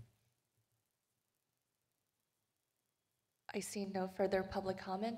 I'll bring it back to the bench. Council member comments. This resides in Councilmember Johnson's district. Thank you, Mayor. I would move that the city council hold and close the public hearings for the Project Area 7 Project Plan 333 English Community Improvement District and industrial revenue bonds for a sales tax exemption, place the ordinances on first reading, and authorize the necessary signatures. Second. Motion and a second. Any further discussion? Before the vote, I will simply say this. I believe that we need more housing. I think you heard it from multiple individuals here, even when we were talking about other topics, that housing is what Wichita needs most. So I will be supportive because we need more housing at all levels, whether it's affordable housing or housing at market value. We need more housing in Wichita, and Wichita welcomes those that want to make an investment into Wichita and renovate buildings that could have been cheaper to just renovate as an office building, but instead you saw a need that this community really needed more housing, and you decided to make an investment. So thank you, and I will be, again, supportive. Motion and a second. Any further discussion? I see none. Madam Clerk, please open the roll. Aye. Motion passes 7-0. Madam Clerk, please call the next item. Public hearing and tax exemption request for CE Machine Incorporated. Good morning, Mayor and council members. I'm Tim Goodpasture with the City Manager's Development Services Office. The item before you today is a request for a tax abatement from CE Machine. CE Machine was founded in 1975 as a manufacturer of medium-sized precision parts and assemblies for the aerospace industries. Some of its customers include Bell Helicopter, Textron Aviation, Boeing, Gulfstream, and Embraer. They are located at 1741 South Hoover Court near Harry and Hoover Streets. On this aerial here, you can see Harry Street running from left to right along the top of the aerial, and Hoover running top to bottom a little bit right of center. The area outlined in red is where CE Machine is located. You can see on the very left side of the aerial part of Dwight D. Eisenhower National Airport. These are a couple of photos from inside the existing CE Machine facilities. The company is requesting an Economic Development Exemption tax abatement, or an EDX tax abatement. EDX is a state of Kansas program. To qualify, a company has to be in one of three areas in terms of what they are doing. They have to be in manufacturing, warehousing and distribution, or research and development of products used in interstate commerce to qualify. The company is proposing to build 2 additions that would be approximately a total of 97,000 square feet at a cost of $6.5 million. In addition, the company is projecting it will invest in an additional $6 million in new machinery and equipment. The company currently has base employment of 115 and projects over the next 5 years that it will add 5 new jobs with annual wages in excess of $46,000 a year. Based on the job creation, the company qualifies for a 30% abatement. On top of that, based on the capital investment, the company qualifies for an additional 60%, and being in a regional growth plan sector, manufacturing, they qualify for an additional 10% for a total abatement of 100%. The estimated value of a 100% tax abatement for 1 year is approximately $173,000, with the city's share being a little over $53,000. A cost-benefit analysis was conducted by the Center for Economic Development and Business Research at Wichita State University, which shows an overall ratio of benefits to costs of 1.89 to 1 for the city, 1.85 to 1 for the city's general fund, and 1.98 to 1 for the city's debt service fund.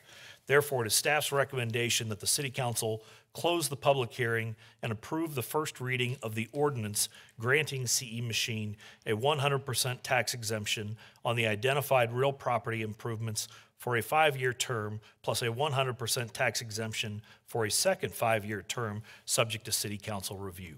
I would be happy to answer any questions. Questions for staff? I see none. We will open it up for public comment.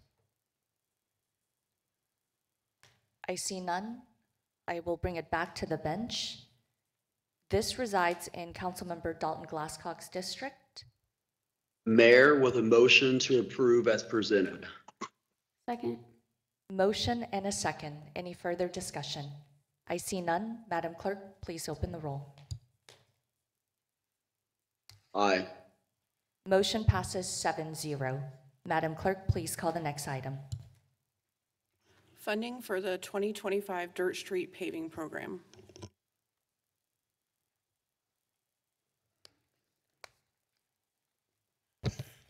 Paul Gunsman, Public Works and Utilities. For the record, the item before you is funding for 2025 Dirt Street Paving Program. The streets are located in District 3, 4, and 6. Wichita has approximately 160 lane miles of dirt streets, many of which are in established neighborhoods that opted not to pave the streets at the time of development. The historical approach has been to pave these streets following a valid petition, which finances improvements with special assessments. During the 2022 City Council budget deliberations, it resulted in funding for dirt street paving and set 2 priorities for determining the order of when streets are paved. Dirt streets near schools was the first priority.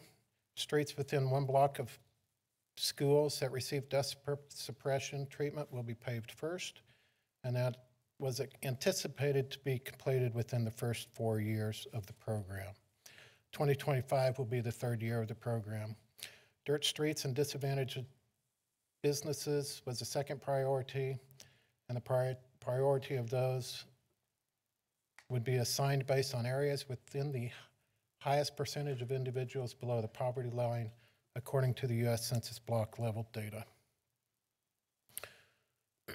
The adopted 2025 through 2034 capital improvement program includes $2 million in 2025 to pave dirt streets. The 2025 funding is expected to pave approximately 1.5 miles of dirt streets. All street segments proposed for paving in 2025 are located within approximately 1 block of schools. The type of improvements will be a 5-inch thick fabric reinforced crushed rock base. Asphalt 5 inches will be laid on top of that.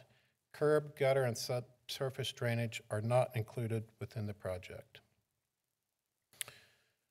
As I mentioned before, the dirt streets are located in District 3, near the area of Cheyenne Street, near Glen Oaks and El Rancho.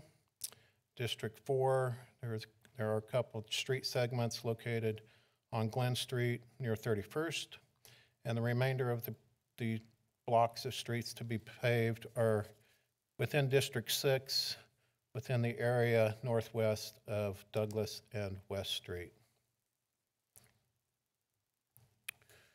It is recommended that the City Council approve the 2025 Dirt Street Paving Program, adopt the bonding resolution, and authorize the necessary signatures, and I will stand for questions. Questions for staff? I just have one. I wanted to know, of the 160 lane miles of dirt streets for next year in 2025, how many lane miles will be covered no longer in dirt streets? There will be, I want to understand your question. We'll pave about 1.5 miles in 2025. 0.5 miles? Yes. And that's only for districts 3, 4, and 6, correct? Those were on the list. Yes, correct. Thank you. Any further questions for staff? I see none. We'll open it up for public comment.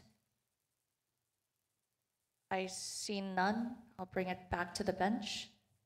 Councilmember Johnson.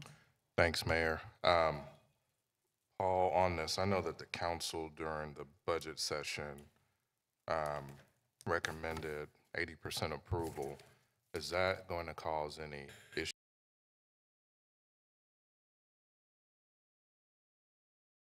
2026, there will be approximately 3 blocks that are not within 1 block with school that we will need to address. As you mentioned, the City Council had taken action in the budget deliberations that staff reach out to residents along those blocks to see if they would be supportive of paving of those streets. It was 80%. I've looked ahead at those a little bit. Most of those blocks have 3 to 4 residents or 4 residents on that, so all 4 would have to sign the petition to be above the 80%. That's most of the cases. One block, I think, had 5 residents, so it'd take 4 of the 8. So, yes, it would, most would be.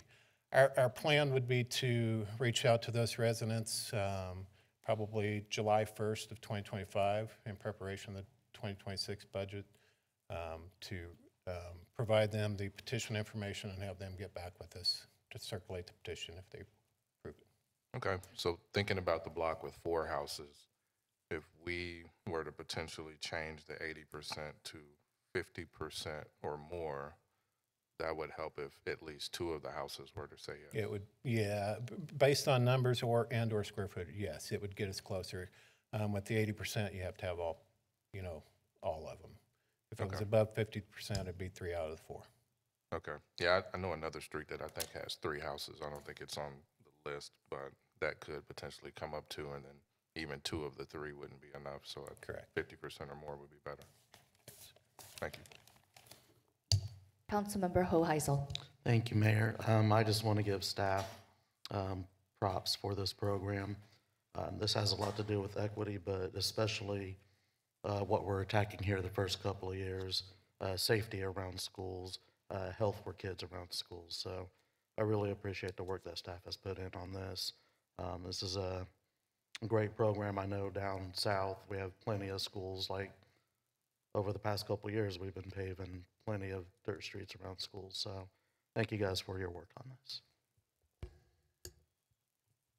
Vice Mayor Ballard, a large majority of these reside in your district.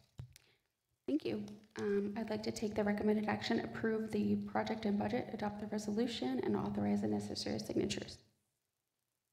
Councilmember Johnson. Thanks, Mayor. I'll second it. I would like to offer a friendly amendment to reduce the approval from 80% to 50%.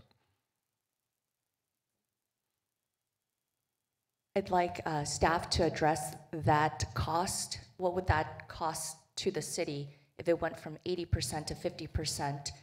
Because then you would be eligible for the Dirt Street program. And if I remember correctly during the budget, the idea was to any cost savings from the Dirt Street program would then go to the general population in terms of OP3. So can you please address that? Ultimately, Mayor, the cost is the same. It's just a matter of how it's apportioned and how much goes to Dirt Street and how much would go to OP3. But the budget, the final budget number would not change. It's just the distribution of those funds. I don't remember, Paul, do you know how much those 3 streets would cost in '26 if they were approved? As I recall, total would be $168,000 to pave those 3 streets.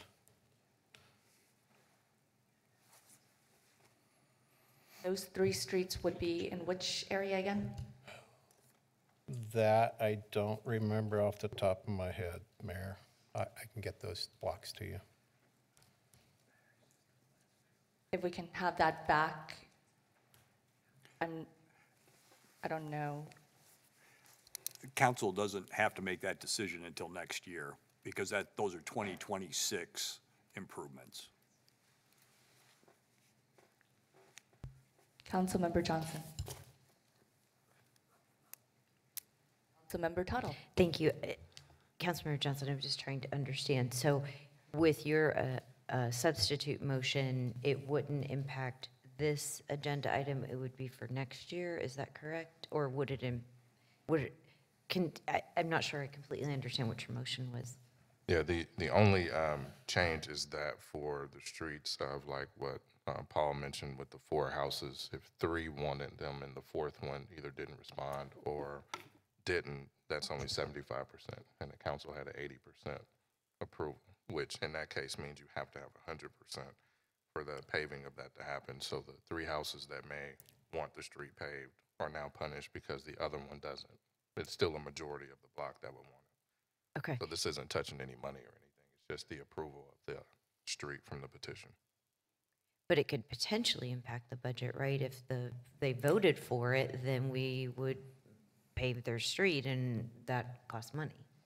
Yeah, so, I mean, the flip side is if all four or all three said yes, we'd still be paying the same money. Mayor, again, clarification, your OP3 budget is established, and your dirt street budget is established. So if the council, if the way the past motion was made, it requires 80%, and if then 80% or more do not submit a petition, then that money goes back into the OP3 program, and it actually expands that budget. But we will continue to have that money set aside as our part of our total street maintenance, outsourced street maintenance program. Okay, so my next question was going to be then the next agenda item we have is OP3. Will that have any impact on the next agenda item? It will not, because we're dealing with 2025. Councilmember Johnson's amendment doesn't even it doesn't kick in until 2026. Okay, thank you for the clarification. I'm sorry, I just wanted to make sure I understood, so thank you. Councilmember Johnston. So as I hear it, your amendment would be do both, approve this and lower from 80 to 50% for 2026. Yes. I would really like to vote for this one, but I would like to keep it at 80%. I think I remember Councilmember Glasscock, and he can speak for himself, but I think he's talked to some neighbors that don't want their streets paved. So it'll force me to vote against it, but actually I'm for it, but I just want to keep it at 80%. Thank you. Councilmember Hoheisel. Thank you, Mayor. One of the people that Councilmember Glasscock referenced did reach out and say that she thought there was a miscommunication in that she did in fact support that. So I was just throwing it out there. She did reach out to email afterwards, and I'd be glad to shoot that email to anybody else. So again, I think there was a miscommunication on some of that there. Councilmember Tuttle. I'm just kind of thinking out loud, but Jennifer, for legal, we could make an amendment to go back to pass this and then go to 50 to 80%, and then have a separate motion to change the percent. Is that correct? Right now, we have a friendly amendment that has not yet been seconded. If it's made as a friendly amendment, we need the voluntary agreement of the motion and the seconder. That's kind of where we're at on second. To answer your question, can you vote just on the amendment, not on the underlying agenda item? I think that's possible. And the reason I'm asking is I understand and I appreciate where Councilmember Johnson's going, but I think they're two separate issues. One is a very tactical, we're going to pave 1.5 miles in 2025 closest to schools. The other is more of a policy decision regarding what the percentage is. And so that's why it almost seems like a separate vote to me. And then also to have the opportunity to see financially what the implications are, because it will adjust things in OP3 and take money out of other districts. So that's why I'm just curious if there would be any appetite for voting for them separately, because one is more of a policy decision rather than the business of the city as presented in this item. Vice Mayor Ballard. Sorry, Councilmember Glasscock. Thank you, Mayor. I want to echo Councilman Johnston's comments and everything he said. I also don't know who Councilman Hoheisel is speaking to, and if that's the same person I spoke to or it's other individuals. So if you could forward me that email, I would appreciate that. But I would be voting against Councilman Johnson's amendment. Vice Mayor Ballard. For me personally, this is something that we worked on before the new council got here, and it was a promise, that we made to the community to pave the unpaved streets, and a big majority of them, actually, the majority of them are in District 6. 40% of the unpaved roads are in District 6. So, you still have your motion? Councilmember Johnson has a substitute motion on the table right now that has not yet been seconded. Thank you, Mayor. It was a friendly amendment, but I'm happy to make a substitute motion because the Vice Mayor's motion was just to approve it. So to separate everything, my motion would be to approve the project and budget, adopt the resolution, and authorize the necessary signatures, and remove the petition percentage from 80% to 50%. Second. Okay, we have a motion, a substitute motion, and a second. Any further discussion? Councilmember Tuttle. I just have a question because I want to make sure I know exactly what's happening. So now with your substitute motion, it is truly what's on the green sheet. And then, no, what is? It was what I asked for the friendly amendment. So this would approve this and reduce the petition from 80% to 50%. Okay. If it fails, we go back to just approving this item. Okay.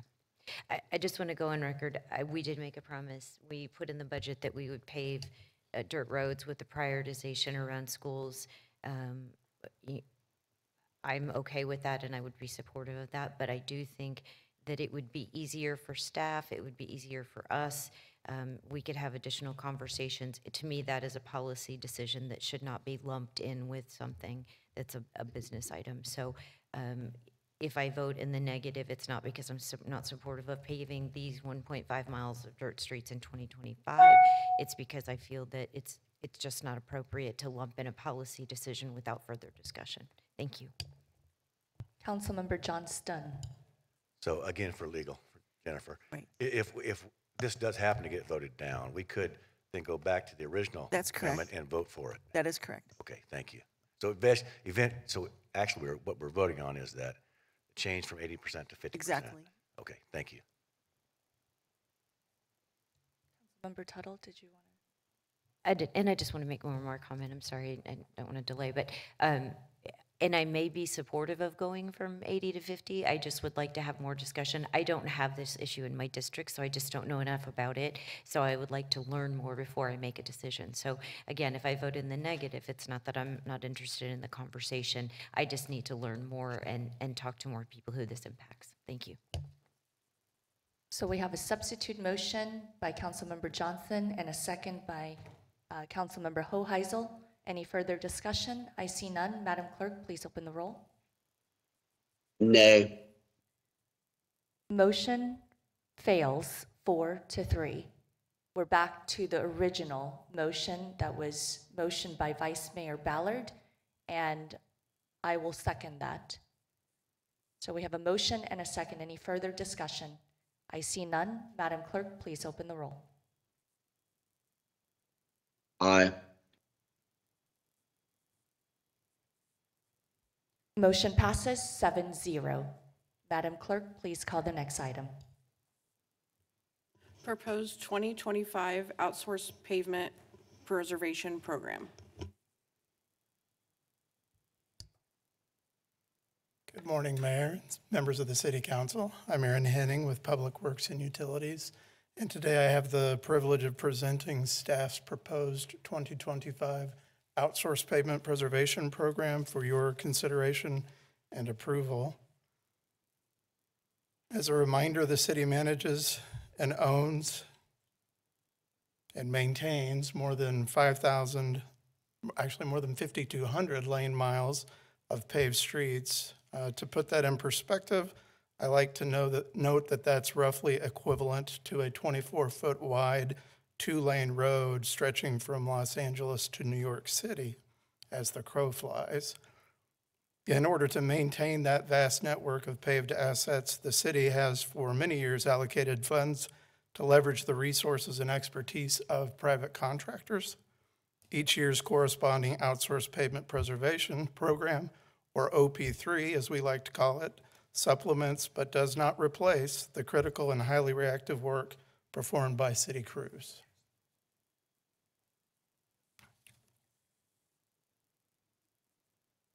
While the OP3 has been around for decades under various different names, about 13 years ago, we made a very concerted effort to evaluate and improve the way the program is managed.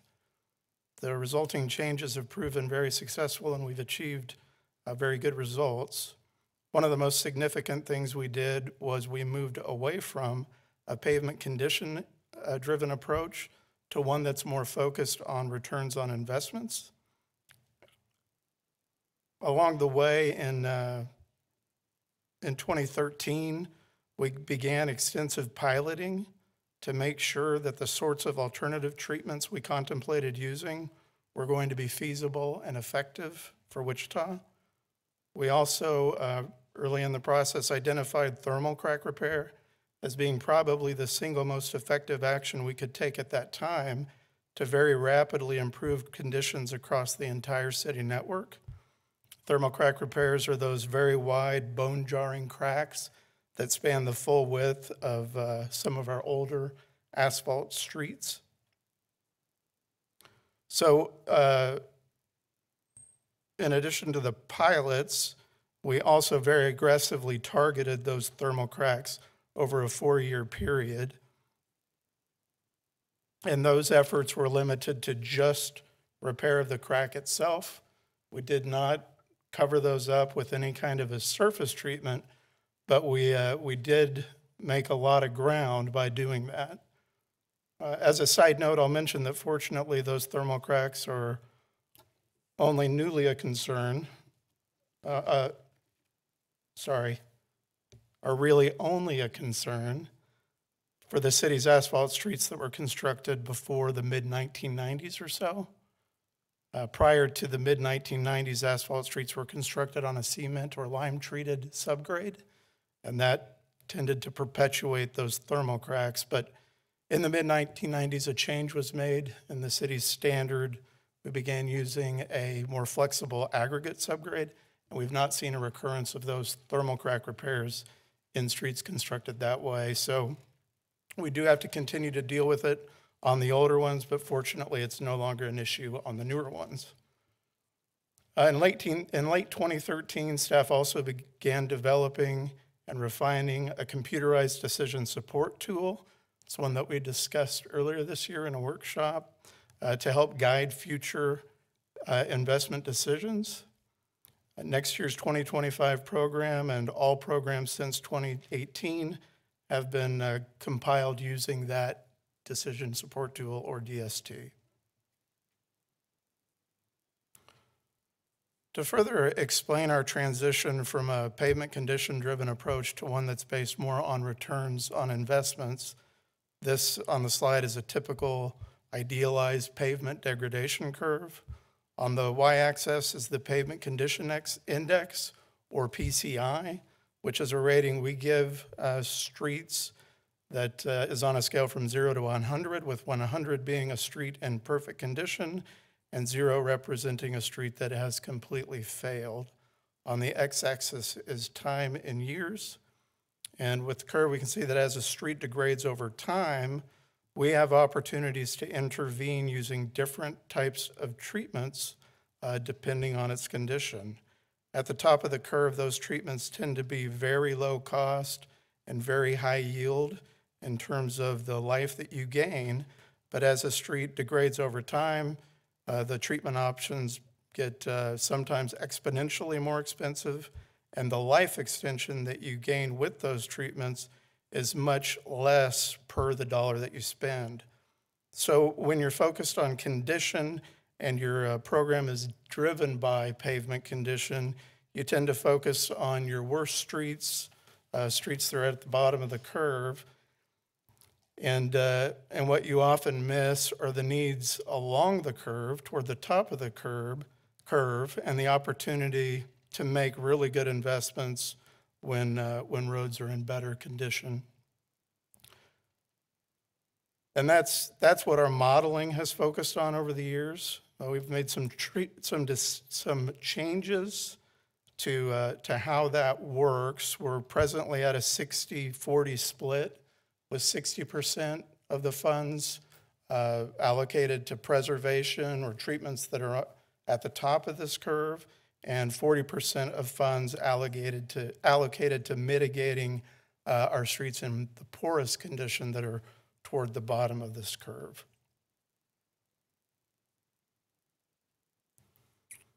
Some of the highlights for next year's 25 OP3 program. Funding totals $15.5 million in the adopted CIP. It includes $2 million in newly added funding for supplemental concrete street pavement mitigation. And in total, it represents a $3.5 million increase over last year's OP3 budget. We'll be continuing to emphasize prevention and preservation with 60% of the funding, and we calculate that's citywide. Also includes the 40% for mitigation of many of our streets in the poorest condition. And then in addition to that, we're also doing a limited piloting of treatment that we had some demonstration projects that we did last year. Some vendors came in and did those for free. We had one product that performed pretty well. It's a gray colored crack seal. It's color matched to better match concrete pavements. So we're going to try that out a little bit. It's very limited, and it's going to be limited to just concrete streets. And we'll see how that goes and kind of proceed from there. This is a summary of proposed expenditures by district. It's a little bit different this year in that we have kind of two components of the OP3. The top half, which is our traditional street pavement maintenance and clink street rehabilitation items in the CIP. Those we've always had. It's important to note that those are allocated proportionally in each district in proportion to the percentage of all paved streets within each district. The newly added concrete street pavement mitigation we're doing just a little bit differently in that we're allocating it, again, proportionally, but just based on the proportion of concrete streets in each district.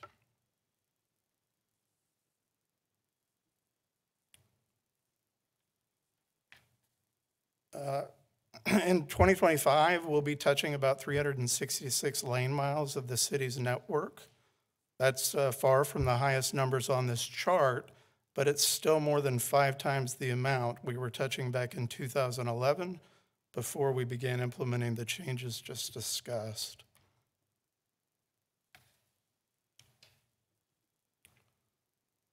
This is a map showing the locations and treatments proposed for 2025. Pending your approval of the proposal or program, this map will be posted online as a dynamic map that will be searchable by customers. We'll also post online the proposal that was included in your packet. Toward the end of that proposal, there's a street-by-street location listing for each district. So that'll also be available so that customers can really dial in and see what might be happening in their neighborhood. I'll talk a little bit about the treatments that we're using in the 2025 program. They're by and large the same as we used in 2024 because they've proven so effective. Kind of proceed from preservative treatments to the more mitigative treatments, or invasive to less invasive. We'll start with preservative seal, which is probably the least invasive treatment we employ. It's performed on street surfaces about a year after they're constructed. There's a component of asphalt called the maltine fraction that imparts the flexibility and adhesion properties of asphalt or to asphalt. It actually begins to diminish right when a road is constructed. And as it diminishes over time, the pavement becomes more brittle and you start to lose fines from the surface and you start to see cracks develop. With this seal, though, we're able to restore that maltine fraction and keep the surface nice and flexible for longer. So we like to get in as early as we can and get that done because it serves to greatly extend the life of the pavement. There isn't a visual difference before or immediately after this is applied, but there is a noticeable difference years down the road between these surfaces and surfaces that do not receive that treatment. Next is pavement joint and crack seal. This is arguably the single best and most cost-effective tool that we have in our toolbox. It goes down quick, it has limited impact on traffic, and it's highly effective at cost-effectively keeping water out, which is the number one enemy of our pavements, especially here in Wichita, where we can have more than one freeze-thaw cycle, it seems, in a day. So the only downside of this is it's not the most aesthetically pleasing. We have some safeguards in place to try to ensure that, you know, what we're doing is reasonable. A couple have slipped through over the years, but we've mitigated those. And then we're going to perform this pilot on concrete streets that might serve to mitigate that further in the future. We've not really made a lot of effort to, through the outsourced pavement preservation program to this point, seal concrete streets because the difference between the color of the crack seal and the color of the concrete is so significant. We just didn't think it would be acceptable. We've done some of that with our in-house staff because we're able to really dial in and limit the width of the crack seal. But this will give us an opportunity, hopefully, to start doing that on concrete streets via this program as well. And depending on the cost, maybe expand it in the future. Next is microsurfacing seal. This treatment is used both on the preservation and on the mitigation side. It's a thin lift asphalt surface treatment, about 3/8 inch thick. It can be stacked in multiple lifts if we need to. Years ago, we did pilot this on arterials and lower volume streets, but it did not perform very well on those high volume roads. So since then, we've limited it to just low volume residentials and collectors where it's performing quite well. I want to emphasize that applying this microsurfacing is a two-step process. The first thing that we do is come in and make structural repairs to the existing road. That's evident in the during picture on this slide. Those patches are where some structural repairs have been made. That process is usually done, you know, with local contractors. It's pretty routine. It does take a long time to get done. So we start those early in the spring and in the early summer. The microsurfacing seal, on the other hand, is a very quick process. It's often done by contractors that come in from elsewhere. And so they like to have a lot of locations lined up when they get here. So there's usually a gap, like a couple of months between that during photo, those structural repairs, and when the seal coat finally does go down. But once the seal coat does go down, you have a very aesthetically pleasing solution. Ultra-thin bonded asphalt surface is another thin lift asphalt treatment, similar to microsurfacing, but more robust. It's about 3/4 of an inch thick as opposed to 3/8. It also goes on top of a special asphalt membrane that provides a superior bond to the underlying pavement. So we use this treatment on arterials and high volume collectors because it does perform well under those heavier traffic loads. It also involves the very same two-step process, also evident in the during picture here. We'll go in and make the structural repairs early in the spring, summer. We'll come back later, late summer and fall to put the seal coat on.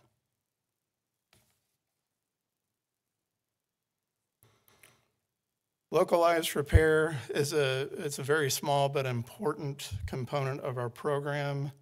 It can really be any number of things, but essentially what we're targeting here are localized areas of streets that are otherwise in pretty good shape, but for whatever reason have this, you know, isolated spot that's just problematic.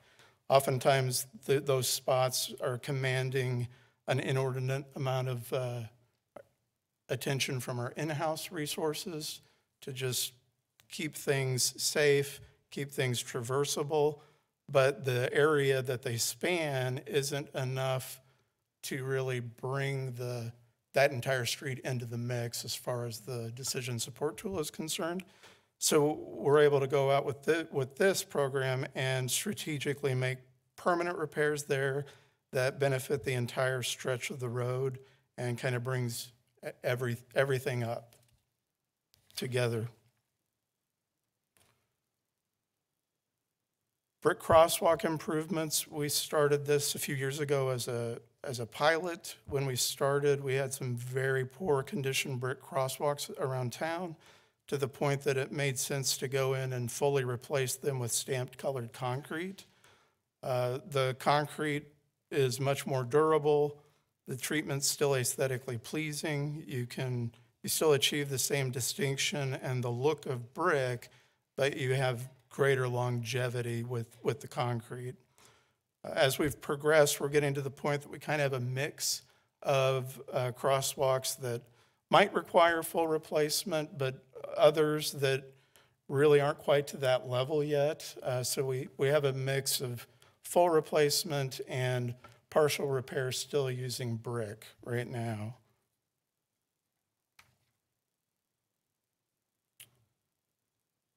Finally, concrete repair. This is full depth concrete repair. It's the most expensive thing we do, really. It's on the order of 4 or 5 times the cost of our most expensive asphalt mitigation. Many of the concrete streets in town are more than 50 years old, or portions of them are anyway. So there are more and more of those concrete streets becoming a bigger subset of our poorest condition streets. But because they're so very expensive to repair, it takes us a long time to get to them and to get through them.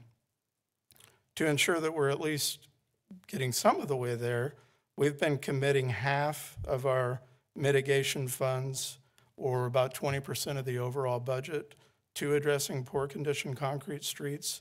Concrete streets make up about 20 to 25% of the city's network, so that 20% seems to align pretty well. The new supplemental concrete mitigation funding that you approved in the CIP will add an additional $2 million. So it'll not quite double the amount that we'll be able to invest in concrete streets, about 75% more than we are based on the adopted CIP, the way it stands. Last year we had slides similar to this. We were still projecting an increase, but the curve was a little bit flatter. We weren't gaining quite as much ground as we show here. But in terms of asset value, we're projecting the upward trend to continue. And by 2031, we anticipate our asset value will be about 13% greater than it is today, and very close to $1 billion.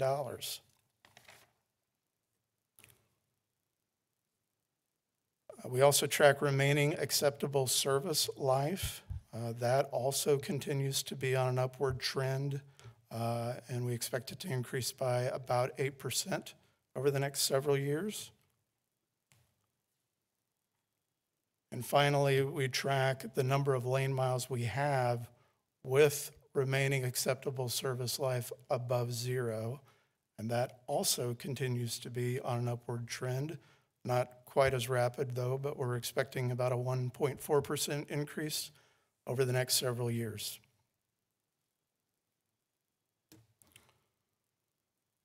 Again, the adopted CIP includes $15.5 million for 2025 in local sales tax funds. That's spread out over 3 line items or projects within the CIP: street pavement maintenance, supplemental concrete street pavement mitigation, and clink street rehabilitation. Staff is recommending that those 3 project budgets be combined into the 2025 OP3 and that the full amount be initiated at this time. So with that, staff recommends that the city council approve the 2025 OP3, adopt the resolution, and authorize the necessary signatures. And I will gladly stand for any questions. Aaron, before we get into questions, Mayor, if it's okay, could you go back to slide 83? I think that's the right one. 82. I mean, 84, excuse me. As you know, citizen survey done over a number of years has shown that street maintenance is one of our highest priorities for our residents. And you also know that as a result of that, council has consistently increased the capital improvement allocation for streets. I think the thing I wanted to highlight here is that when we drilled down on the information supplied in this year's survey, we went out with a supplemental survey and heard that the residents were most concerned not about arterials, but about their own residential streets. If you look here at what Aaron had described as the treatments that are primarily in residential, you'll see that we have a significant amount of resources that are going towards the microsurfacing seal, which are slanted towards the residential streets. Plus, we have the concrete repairs and the supplemental concrete mitigation, which I think are also oriented towards residential streets. So we're now to the point where we've done a lot of significant work on the arterials and are able to move into the residentials, which I think is even a greater response to what citizen requests have been. So I just wanted to highlight that. If you look at it, in almost every district, you're around or over $500,000. And some of those are as high as almost $850,000 in District 6, just for microsurfacing seal. So anyway, I just wanted to emphasize that point. Thank you, Aaron. Thank you. We will now open it up for questions for staff, beginning with Councilmember Johnson. Thanks, Mayor. I see my telepathy works. It's right there. So I appreciate the presentation. My question was around the supplemental concrete mitigation. So residential streets is probably the number one thing I hear about, and mostly the people with the concrete streets because that's more expensive to fix. But on here, I know you mentioned it was proportional to how many lane miles of concrete streets are in each district. But has there been any more consideration or conversation around dealing with the worst first, just knocking out the worst streets, no matter where that is, and moving up from there rather than just proportional? Sure. Well, for what it's worth, once we allocate to each district, we are doing worst first within the district. And for what it's worth, it didn't shake out a whole lot different than what we were doing anyway, which was more worst first across the city. There are, in districts 5 and 2 don't have there's some separation before you get to their worst concrete streets. I think they're in the lower 50s, upper 40s maybe, compared to, I think we still have a few in the high 30s left, to low 40s in the other districts.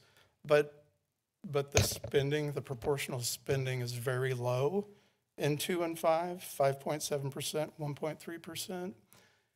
And then you can look at it from the whole street perspective. You could also look at it from just a more concentrated perspective too, that, the only things that we're really addressing in any of the districts are failed sections of those concrete streets. So whereas in the other districts, you might be seeing some that are virtually 100% replaced, in districts 2 and 5, you're probably going to be looking at something much less than that, like might be a 50% or a 40% replacement, something like that. So there are some differences there, but in terms of exploring or modeling worst first, citywide versus what we're doing here, we haven't really looked into that any further. We were fairly comfortable with this approach, I guess. Yeah, just historically, I'd love to see the worst things getting addressed first. Sure. And just kind of knocking that off, no matter where it was. That was where I was at with my support of dirt streets. District 1, I think, was number 4 on that list as far as dirt streets go, and other districts had more. I understand you all are looking at worst first in each district proportionally, but I think you'd have a larger impact knocking off those bad streets if we just went what was the number one and went down. I think we're doing that with flooding, with Bleckley Project. I would love to see us do that on concrete streets and start getting those knocked out, just wherever it's at, the top one, and just start knocking them off. Not really regardless of district, just getting those done. But just my thought on it, but I appreciate the presentation. Councilmember Tuttle. Thank you. Just a quick comment and then a quick question. Aaron, thank you so much. And Bob stole my notes. I was going to say the community survey had this one at the top 3 priorities. Also, when we look at the mission of the city of Wichita to be an exceptionally well-run city, safe and reliable infrastructure is one of those pillars. So what you're doing is really essential for our community. The other quick comment I have is thank you for the "we are not done" signs when we're doing road projects, because otherwise I get a lot of questions of, really, you're done? And it's like, no, we're not. So brilliant idea, and I like that. So here's my question. I think it's the joke within Public Works. I've been asking, begging for gray crack seal for quite a few years. And I heard you say gray crack seal, and I said, yay. And then I heard you say, only on concrete streets, which we don't have any in District 2. So can you explain that? And you don't have to get into a great level of detail, but, you know, and again, I think crack seal is great. I've had, you know, residents tell me that it's been successful in their community for a decade, which is what we want to see. It's reliable, like you said, it's very inexpensive, easy to apply, but it's kind of unsightly. And there have been situations in my district where we had to go back and put a surface on because it was so unsightly. Any thought of piloting gray crack seal, not just on concrete streets? Well, I wouldn't rule it out for sure. We do want to, we don't want to jump all in at this point. We had a demonstration project that went pretty well. We want to see how it works on more streets. So we're kind of just dipping our toe into it right now. We do have a desire for sure to, you know, start crack sealing concrete streets, which we really haven't done before, just because we had reason to believe it would not be well received. So I wouldn't rule out expanding from there. Right now, we're anticipating that it's going to be about twice the cost of our asphalt crack seal, the traditional crack seal. So that if we were to do that, you know, we have I think we're at 1.2 million or so in this year's program in traditional crack sealing. That would make that 2.4 theoretically, which is it's just gonna erode a lot of the other things that we do if we did that. Great answer. Thank you. Councilmember Johnston. Thank you, Mayor. I will point out in District 5, we only have 1.3%, 1% concrete streets, but they all tend to be close to our new dog park. So maybe eventually we can get to those too. It's also where I ride to Cedric County Park, so I bump over it on the way. So eventually we can get to those. Thank you. Aaron, can you just go to slide number 94? You mentioned that previously it was flat, but can you address what changed to have this type of projection where it will be about $1 billion in 2031? Sure. And it was flatter before. There was still an increase, but it was flatter. This projection was made using what's currently in the adopted CIP, which shows the funding for dirt streets coming back into the program. So whatever happens there, that, you know, this might change a bit going forward, but this is based on the assumption that all of that funding would be available for these treatments.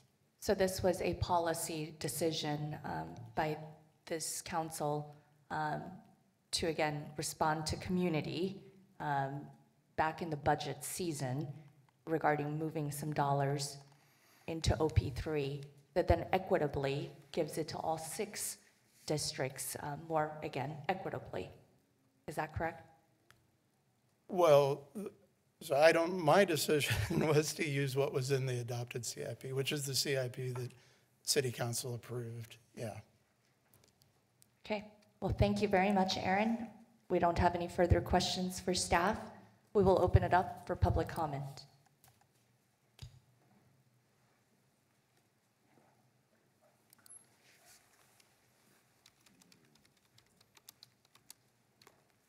Hello, my name's Pat Stivers. I live at 701 Trotter, Mays, Kansas.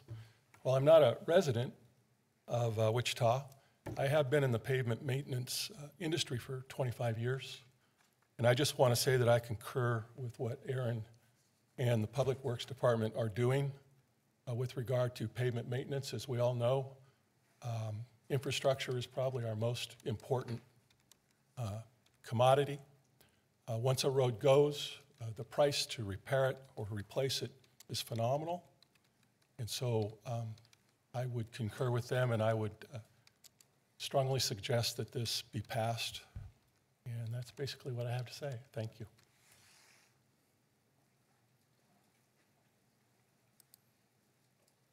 Hi, Faith Martin. I'm proud to represent Eastridge Neighborhood Association on the District 2 Advisory Board. And for years, I don't think people understood how road maintenance was done. And there was a lot of angry feelings and just people didn't understand. And I would really like to say thank you to Public Works and specifically Mike Armour, the traffic engineer, for spending time in our neighborhood. We've had it was like 11 or 12 years since Lincoln, which is the main street in our neighborhood, to be worked on. And we've not only gotten on the OP3, but we got on it for next year to finish up Armour and Lincoln. So I would just encourage neighborhood associations or HOA that are frustrated that they don't see their street on this plan. Please get your community, they're very responsive to community feedback. Please let them know, to just let Public Works know you may be put on the next year. So we were upset for a couple years, and we figured out how the plan worked. Public Works came to our neighborhood association meeting. Everybody was very receptive to the information, and now that we know how it works, instead of just grumbling, we know who to go to get information. Thank you. Any further public comment? I see none. We'll bring it back to the bench. Councilmember Hoheisel. Thank you, Mayor. Thank you, staff, for working on this. We've said from the bench plenty of times how frustrating it can be to have concrete streets and to repair those and how expensive it is. So I just want to say I appreciate all your work on this. I do support Councilmember Johnson and trying to address worst first. That's something council will be talking about in the next year like we have the past couple of years as well. So I just wanted to, again, give a shout out to staff for working on this and bringing more funding to the streets that are crumbling in the residential neighborhoods. That's, I think, going to be one of the big things as far as what residents see. You can have great arterial streets, but if you drive down a crummy street every day to get to those, that's going to warp your views of the overall condition of our streets. And just one other point, I just want to clarify the email I was referring to, either with Councilmember Johnson or Dalton Glasscock. That wasn't somebody from within his district, so I'm unclear if they actually had a conversation with him. The email kind of makes it sound that way, but it's something that, it's not one of his residents who he had regular dialogue with. So I just wanted to provide a little bit of clarity on that upon further examination. So thank you, guys. Councilmember Johnson. Thanks, Mayor. Again, I appreciate the presentation. I am supportive. Based on the conversation on the last item, I'll be voting for this, but I do want to have a policy discussion on worst first. I think that's a better approach, personally, just to get everything knocked off. I understand that each district's funding that they're getting is going to their worst streets, but I think as a city, we could just knock off the worst streets in general, again, wherever that might be. So I'll support this item. I'm glad to see neighborhood streets getting addressed. One of those I've actually heard from somebody, so be happy to see that one happening. But I would love to see that policy discussion in the future. It is a perfect time to ask City Manager if this can be part of a workshop item again, seeing that streets are obviously the second most important community survey result. Can we please have a discussion from worst first in all of Wichita versus worst first in each of the 6 districts? And just for clarification, we're talking about the concrete street program, not the entire program. Right. OP3. Only concrete Yes. streets, not Yes, everything. more than happy to workshop that, yes. I mean, if you want to do yeah. Our 60/40 is working pretty well, and that would, you'd undermine the model pretty badly. With that, I will motion to approve the 2025 OP3, adopt the resolution, and authorize the necessary signatures. Second. Motion and a second. Any further discussion? I see none. Madam Clerk, please open the roll. Aye. Motion passes 7-0. Madam Clerk, please call the next item. An ordinance amending Chapter 17, Section 17.08.060 of the Code of the City of Wichita.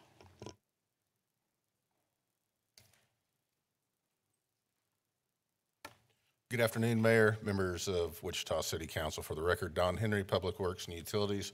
The item before you at the moment proposes to would amend an ordinance to put in place administrative penalties for water customers who are chronically non-compliant with requirements to maintain backflow prevention devices. Backflow preventers protect the public water system by preventing harmful contaminants and stagnant water, things like that, from back siphoning or backflowing into the public water supply system. We consider 2 different categories of devices. One we call large devices, which are applied to commercial industrial applications. This also includes fire prevention devices, and then the smaller applications for lawn irrigation systems. Each of these devices or types of devices are designed to keep the contaminants out that are associated with each of the systems they're applied to. Backflow preventers have to be tended to and tested and rebuilt on a routine basis in order to prevent unnecessary risks to the public water supply. When a backflow preventer fails, the effects of that can be kind of minimal, located to only the property that it's associated with, or for some of these larger industrial devices, an entire water distribution system could be affected. The water utility currently tracks about 26,000 backflow devices that are connected to the water distribution system. Devices are required by city code to be tested annually and rebuilt every 5 years to ensure that the proper safeguards are in place.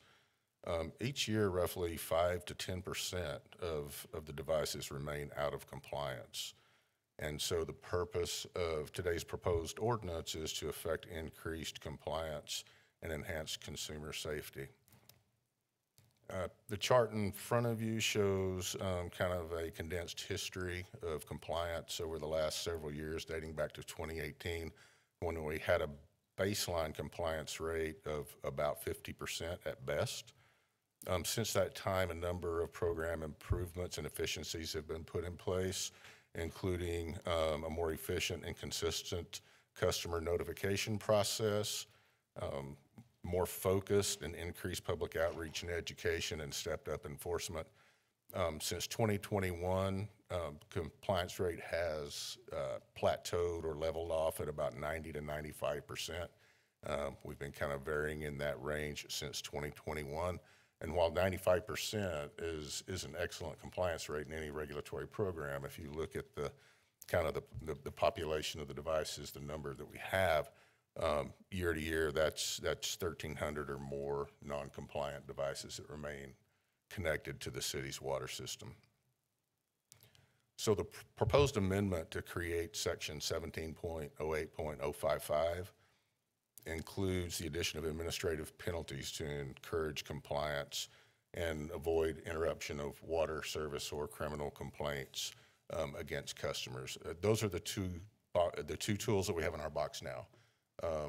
After proper notification to terminate water service until the corrections are made, or to write a citation and prosecute the violators through municipal court. This can be problematic. Those two tools can be problematic in a couple of ways. One, it's not always practical to turn the water off to a facility, for instance, medical care, hospitals, large manufacturing facilities that rely on a constant supply of water to get their business done. It may not be practical to turn their water off and leave it off until the repairs are made. And then if you look at the number of non-compliant devices each year at 1,300, trying to handle those through municipal court would be problematic. And so assessing an administrative penalty as a step in front of those two tools is a reasonable step to compel compliance. The ordinance also includes, the notification process. If the administrative penalties go into effect, it will not deviate from the process that we have now prior to shutting water off. After a courtesy notification to a customer 60 days in advance of the due date, that would be followed up with a notice of noncompliance after 30 days past due. And all customers, all 26,000 customers would get the courtesy notification. After 30 days being non-compliant, the first notice of non-compliance will be issued. After 60 days, a second notice would be issued. If we have not heard back from the customer at that point in time with a plan to get their device serviced or with information proving that their device has been serviced, then after 10 days from that notice, a certified letter would go out warning of the pending administrative penalty. And then in 10 additional days, if we hadn't heard back on the 80th day of noncompliance, the penalty would be assessed to the water bill. The ability to serve further notice and turn off the water would remain in effect, as well as the ability to issue citations and prosecute violators through court.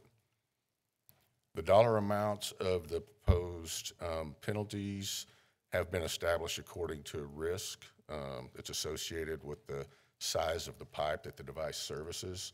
The volume of water that flows the higher the volume of water, the larger the pipe, the greater the risk for a failed device. And these penalties are also in alignment with other administrative penalties for the sewer utility and the stormwater utility. The proposed ordinance also includes an appeal process to ensure fair and consistent application of the rules.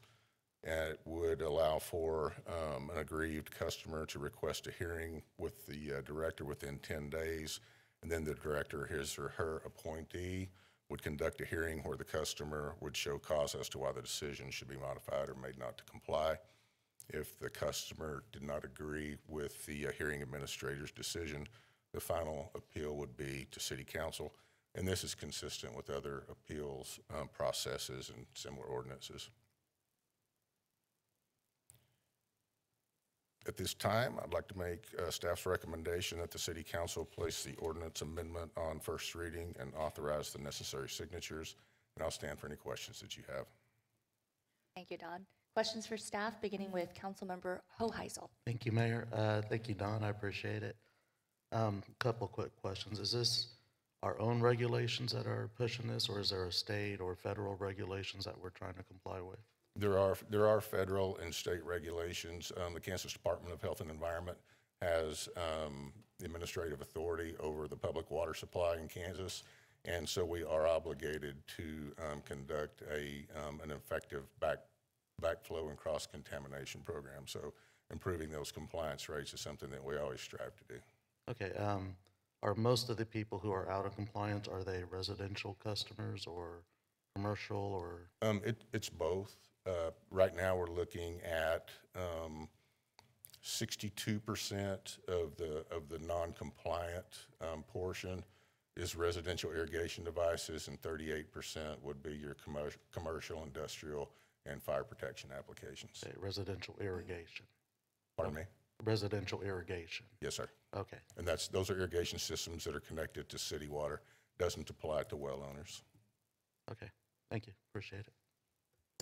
Don, I had one question. Can you go to slide number 111? These are the fees.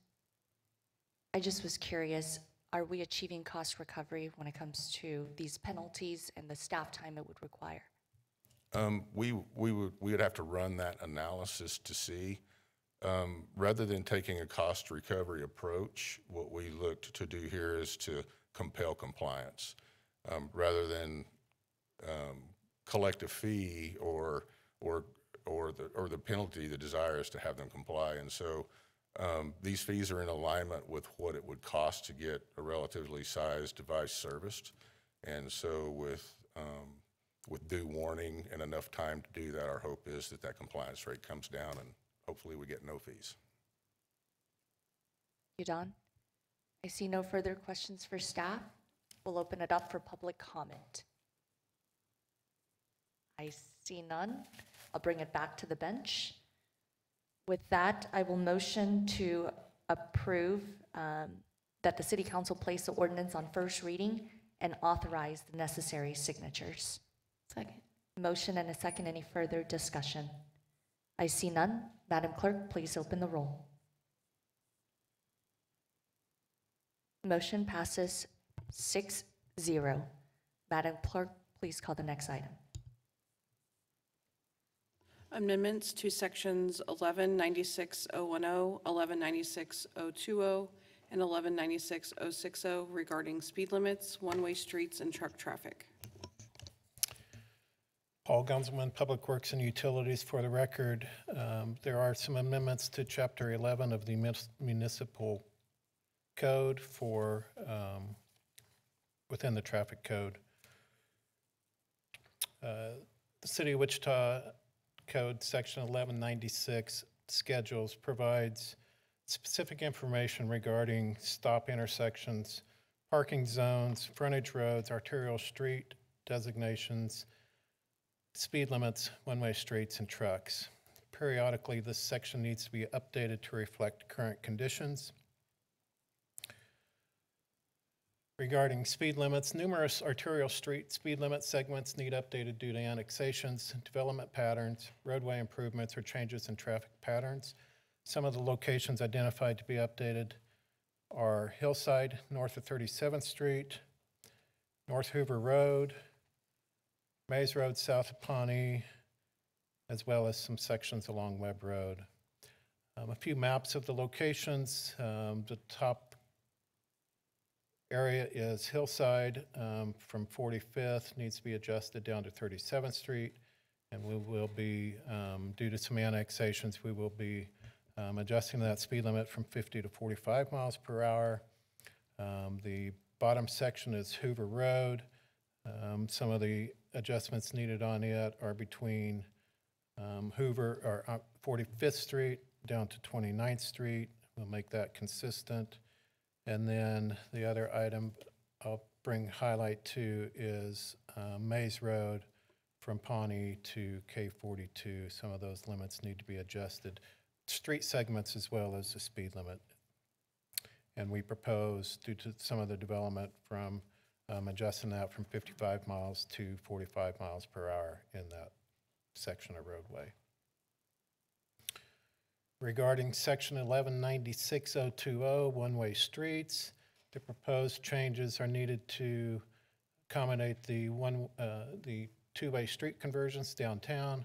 Locations identified are Main Street from Douglas to Murdoch, Market from Kellogg to Murdoch, Topeka Street from Waterman to Murdoch, as well as Emporia Street from Central to Murdoch, and English Street from Main Street to Emporia. And then section 1196.060, truck traffic, that is needed to be updated due to the trucks utilizing Lincoln Street between Greenwich and 127th Street. Staff recommends adding this segment of roadway to section 1196.060, prohibiting trucks within this area. Staff believes trucks are, while they're on the frontage road, traveling eastbound, they believe they can get onto I-135 to go north as well. However, that is southbound only off the frontage road, southbound access to I-35 Turnpike. So trucks are utilizing Lincoln Street to return back to go north. And so this would push them down to 127th Street and Harriet to go back around. Trucks still could utilize this roadway to make deliveries to residential areas if needed be. There is limited to minimal financial costs for these changes. We'll need a little bit of money to replace the signage. However, most of the signage for the one-way streets downtown are included in the Downtown Streets project. So these will be speed limit as well as no truck signs. With that, it is recommended that the City Council place amending ordinance on first reading and authorize the necessary signatures. And I will stand for questions. Thank you. We will have questions beginning with Councilmember Hoheisel. Thank you, Mayor. Just two quick questions. What is our policy regarding trucks going through residential areas? So large trucks, we have a few streets in the schedules identified to prohibit trucks utilizing those. However, if they need to make a delivery or they have, construction vehicles to work on that house, they can still go down those roadways. But if we get a lot of complaints and if it does make sense to prohibit the trucks down those, then we would look at that and sign them appropriately. Okay, what does that process look like? Reaching out to the traffic engineer and we'll evaluate it. We'll, verify if trucks are utilizing it where there shouldn't be, and we'll take appropriate action. Okay, thank you. Slide 124, just a quick question. What type of signage will be on Lincoln Street to alert? So not an Amazon mini truck driver, but these larger trucks. We typically put up no through truck traffic.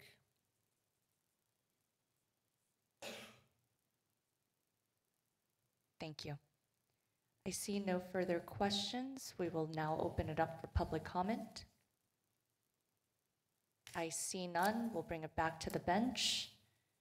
I motion to place the ordinance on first reading and authorize the necessary signatures. Second. Motion and a second. Any further discussion? I see none. Madam Clerk, please open the roll. Motion passes 6-0. Madam Clerk, please call the next item. Funding for 2025 walking paths.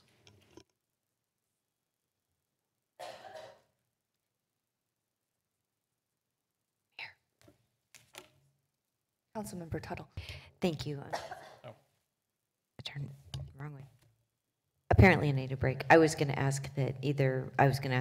to get the attention before this item or immediately after this item, if we could take a break. I don't know about anyone else, but I think my mind needs a little refresh, and all of the topics that we have coming up are still incredibly important and deserve our full attention. So I would request either now or after this item, we take a break. Thank you.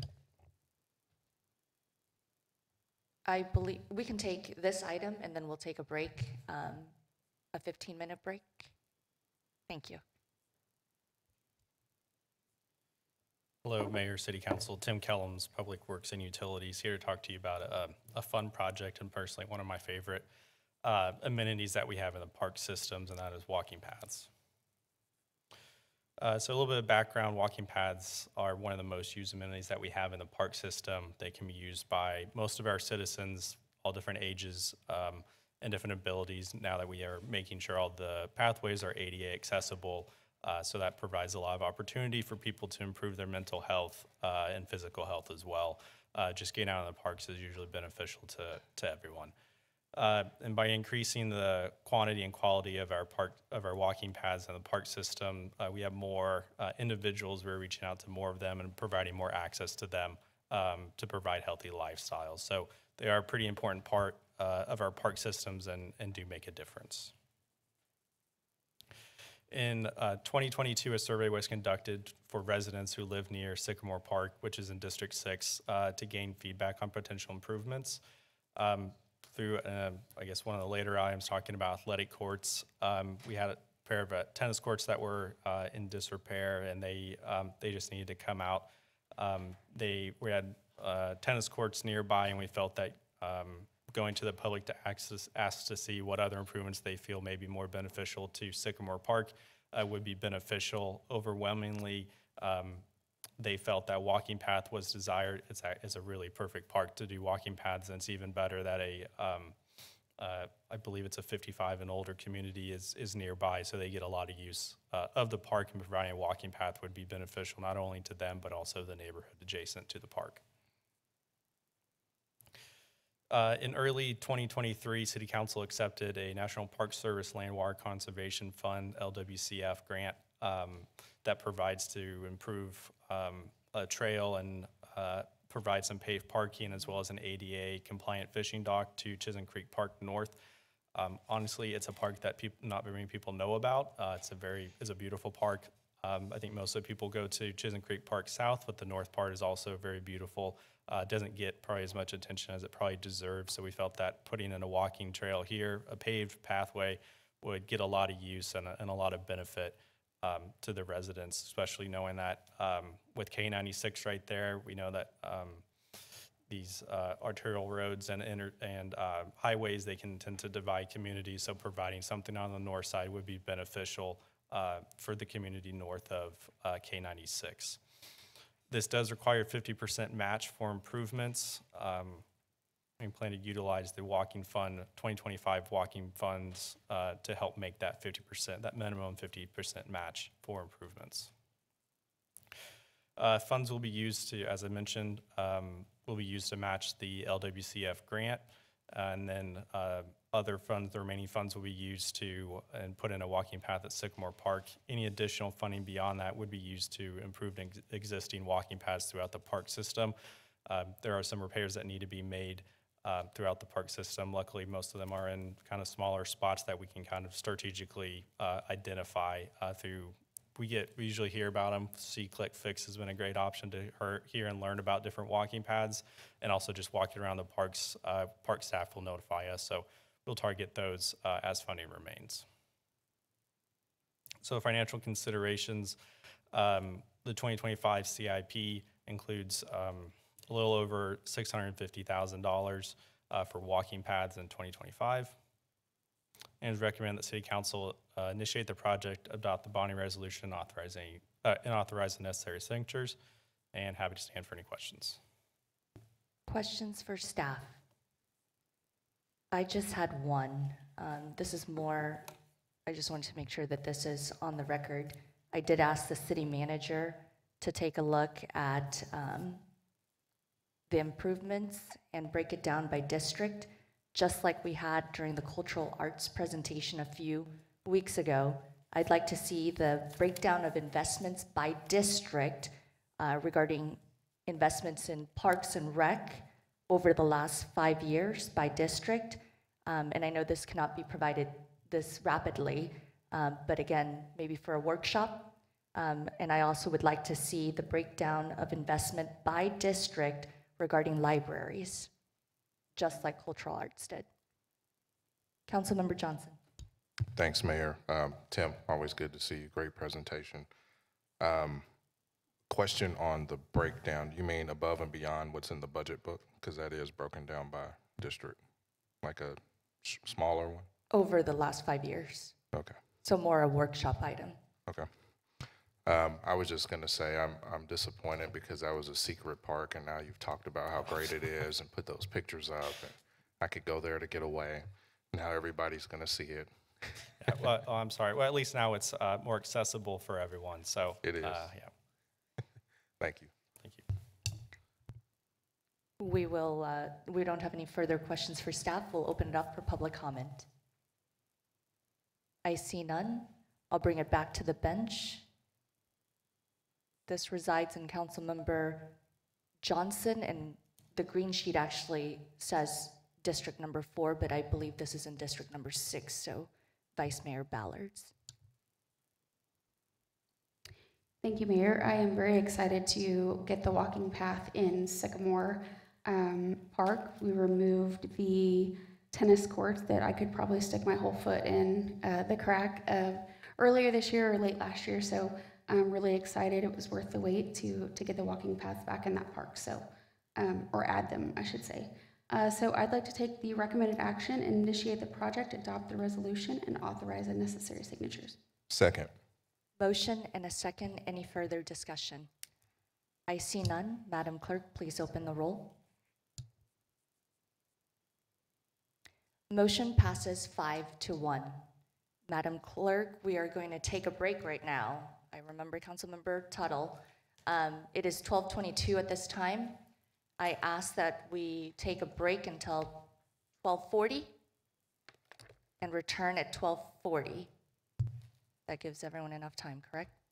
Okay, 12:40. Thank you.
Clerk, can you please call the next item?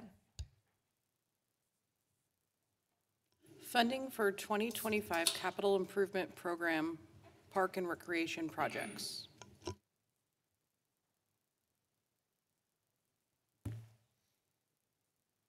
Hello, Mayor, City Council, Tim Kellums, Public Works and Utilities, here again to present another item. This is a combination of items for this agenda item here. In the 2025 CIP, it contains line items for athletic fields, athletic courts, and playgrounds within the park system. The city of Wichita maintains over 200 athletic fields, over 130 athletic courts, and 88 playgrounds sprinkled across the park system. I will say that District 1 and 6 do have the most amount of parks in our park system, given kind of the age and smaller block size and the different developments. They do have a number of more different parks in those. So you'll see that some of these improvements are a little bit heavily leaned to District 1 and 6, but we do try to keep in mind how to spread them out, and we utilize a decision support tool to help manage and understand which projects are next and which ones are in the, I guess, kind of the theme, the worst first for some of our improvements. And I'll get into that as we get a little bit further along. I guess, one of the main things that we do focus on is quality and safety, and then public need and usage. So, for example, if there are a lot more activities done at, let's say last year, for example, there's a lot of improvements or a lot of events that are done at Robert Thurman Field in McAdams Park. We take into consideration how much usage, who's using the park, into consideration on what we prioritize. We also take into consideration different safety inspections. When we go out there, we do take a look at, for example, for athletic courts, look at the quality of the backboards, look at the quality of the surfacing. Are there cracks within the system? Is a surface coming apart? Do we need to just resurface it? Things along those lines. And again, the main thing that we're trying to do here is sustain the conditions and extend the useful life. When we can, we do make repairs instead of doing full replacement. But as we'll kind of get into it in a few photos here, you'll see that some of the improvements, specifically athletic courts, many of them are asphalt, and they just don't stand up to time as much as concrete courts that we're doing now. The post-tension courts that we use now are a vast improvement. We're seeing a lot longer lifespan for them. But again, we're trying to kind of backfill in kind of the worst first and trying to get those addressed, knowing that we are now using tools to extend the life of the assets. So athletic field renovation, city staff recommends constructing new bleachers and renovating existing ones throughout the park system. The one that we're planning on starting with first is Barry Sanders football field. That one gets a lot of use right now. It is one of our larger bleachers throughout the park system, given its high usage. So we felt that this would be a good one to tackle first. We do have smaller bleachers throughout the park system. Sometimes there's different ADA compliances that we need to meet based on the number of rows that they have. For example, 5-row systems require rails around the sides, 3 rows do not.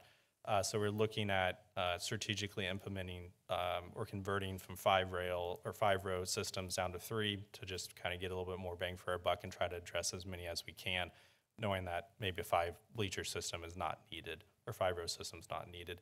And again, the main thing we're trying to do here is upgrade to our current standards for safety and accessibility.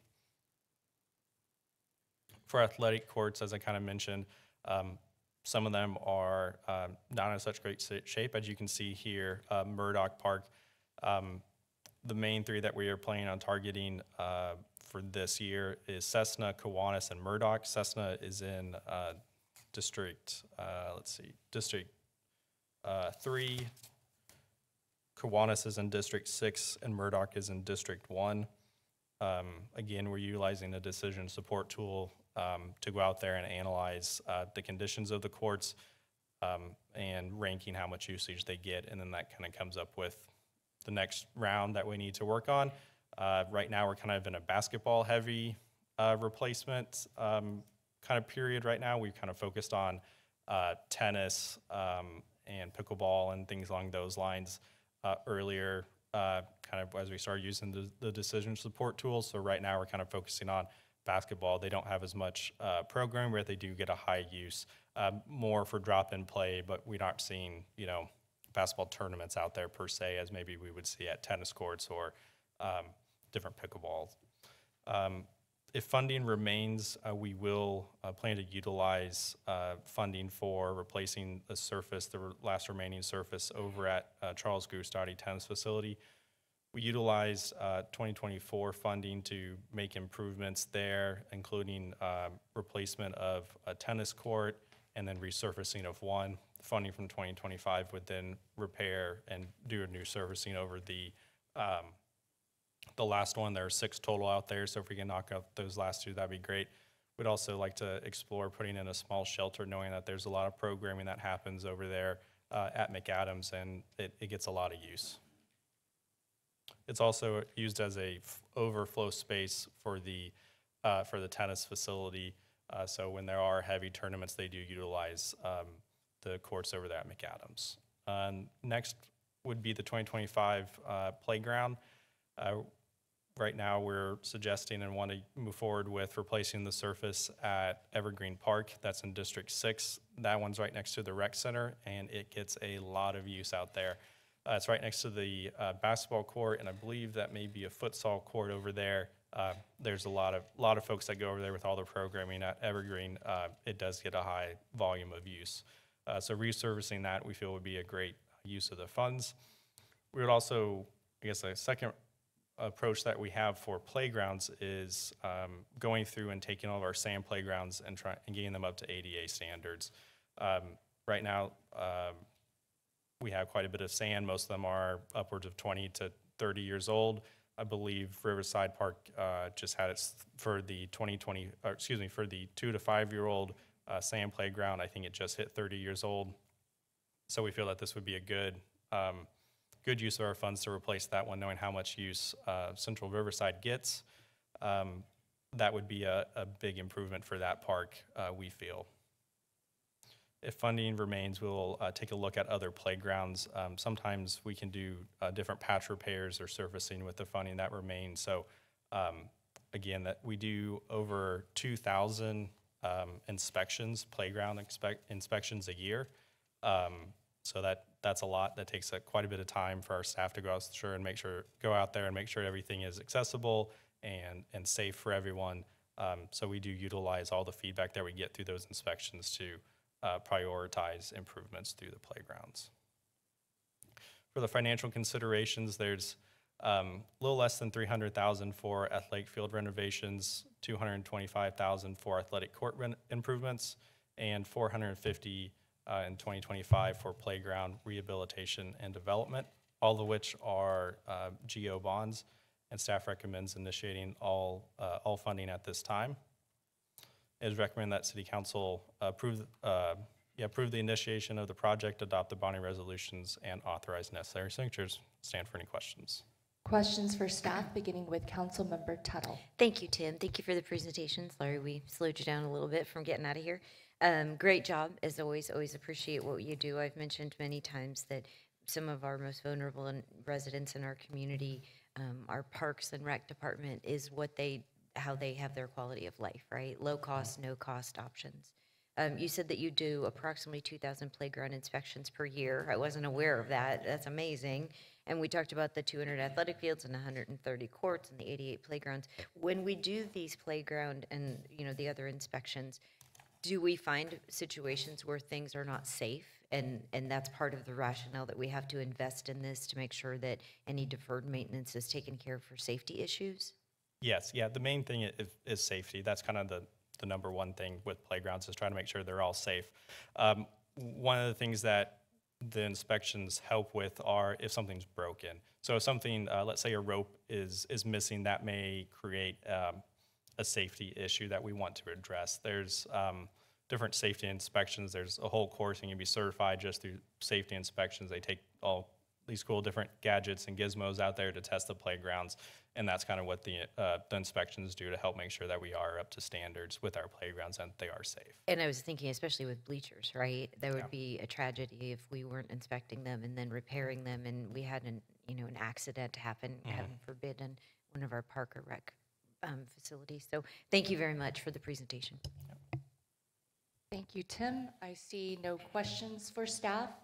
We will now open it up for public comment. I see no public comment. We'll bring it back to the bench, and I will make a comment. I voted against the walking paths because it was a new item. It was a construction of a new walking path versus this item, which is maintenance of what we have. And as Councilmember Tuttle alluded, anything that addresses safety concerns should be our #1 priority. And I appreciate that this does address a lot of the public safety concerns to these public assets that have already been invested on. So I will be supportive with this item. So I will motion to approve the initiation of the projects, adopt the bonding resolutions, and authorize necessary signatures. Second. Motion and a second. Any further discussion? I see none. Madam Clerk, please. Councilmember Todd. Please open the roll. Motion passes 6-0. Madam Clerk, please call the next item. 2025 Arts Thrive Grant recommendations.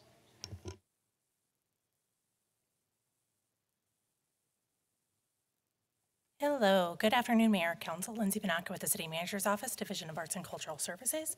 I'm pleased here today to make recommendations from the Cultural Funding Committee about the 2025 Arts Thrive grants.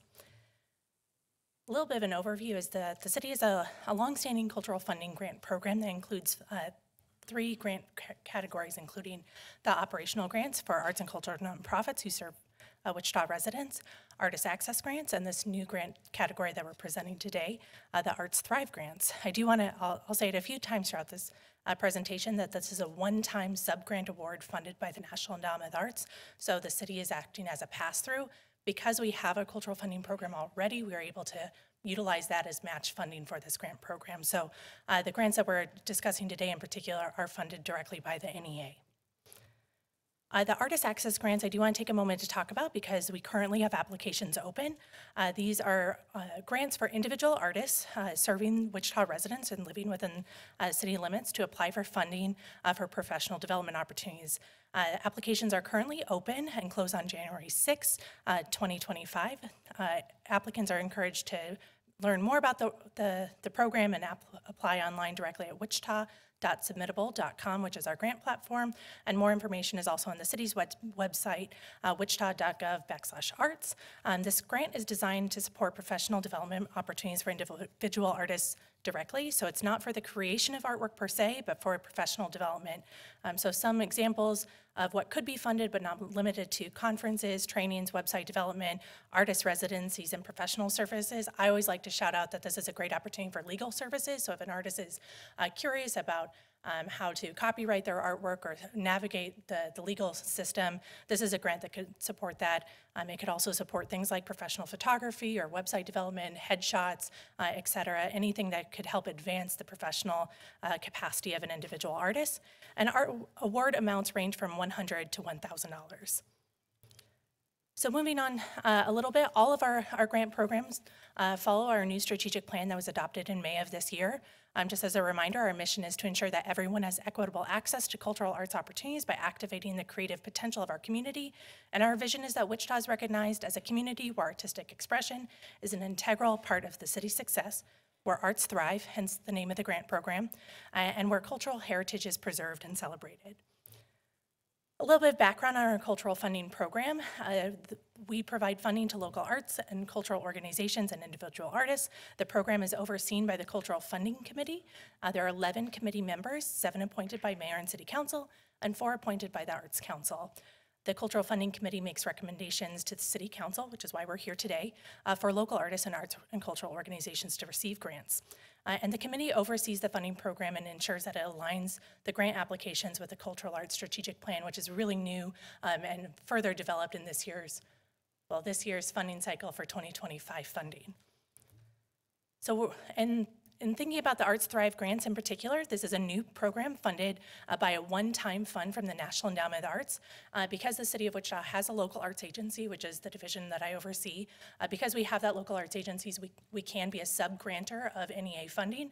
This is a one-time fund that we are eligible to reapply for every other year.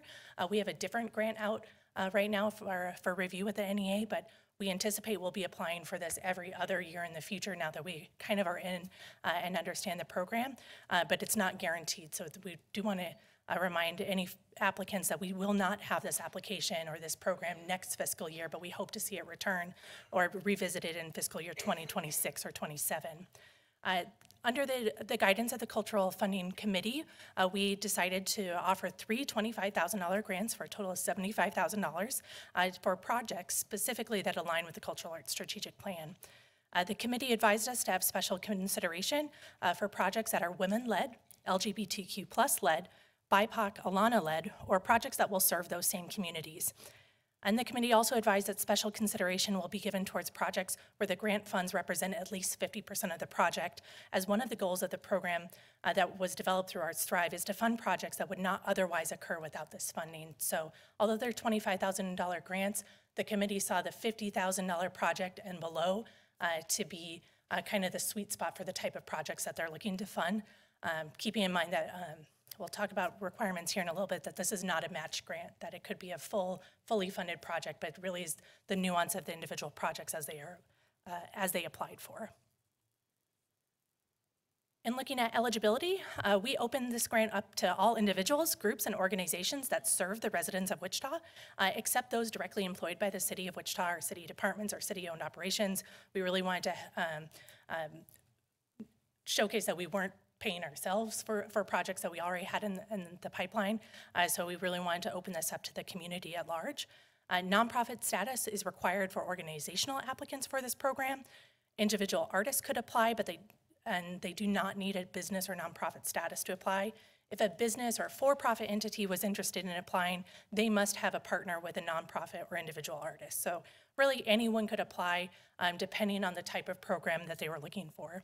And then as a federal requirement, applicants cannot be barred from doing business with the federal government. There are a few more points of eligibility, but this is kind of the big highlight. Examples of projects that could be funded through Arts Thrive could include, but are not limited to, special events, lectures, artist residencies, public art, film productions, performances. Anything that's program in nature is something that could have been funded. Projects that could not be funded or include but not limited to projects that are capital in nature, that do not serve the residents of Wichita, and projects involving historical or archaeological sites that do not follow National Historic Preservation Act, and that's a requirement of the federal government. The funding cycle in particular, we had 49 applications for 3 available grants, making this a highly competitive grant opportunity, which we were really blown away by and quite frankly, very overwhelmed in reviewing, and kudos to our Cultural Funding Committee for sifting through all the applications and spending hours in deliberation to make the final recommendations. The Cultural Funding Committee did review the applications and met to deliberate, and they ultimately selected the recommendations that have moved forward for a recommended approval today. And 3 award recipients were selected. So the exciting news here is the Cultural Funding Committee recommends awarding grants to the following projects. 1, to Arts Partners and STEM Music for the project Generation STEAM. 2, Michael Davenport, Threads of Pride. And 3, Ballet Wichita for their project Breaking Boundaries. And these are in no particular order, but these are the 3 projects that the committee recommends. And I'd like to take a moment to just kind of talk through a high-level overview of these 3 projects. So the first project with Arts Partners and STEM Music for Generation STEAM, their project proposal was very exciting and really stood out to the committee. Their project includes BIPOC artists who will develop new work while mentoring middle school and high school students through a summer apprenticeship program called Generation STEAM. The program will include a variety of teaching artists and community partners that will entail the creation of an album, a musical album, for and by young people, which will promote careers in science, technology, engineering, and math. The project will include a kids' summer camp wherein participants will help develop the album. They'll work with recording studio professionals here in Wichita.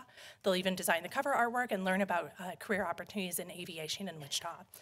The project partners include Roy Moy III of STEM Music and the Northwest Area String Association of Wichita, Vibe Wichita, and Mixed Down Studios. They also have a larger list of partners and teaching artists that they would work with, but these are the primary partners.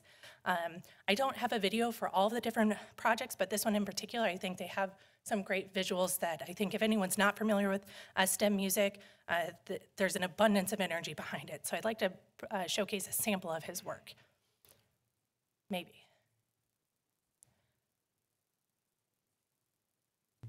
Do we have sound available? No?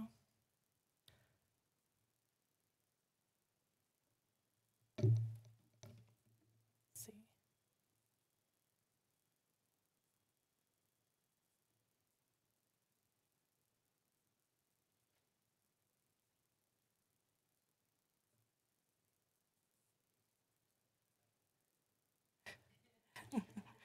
Well, you can even visually just see the high quality video that's presented.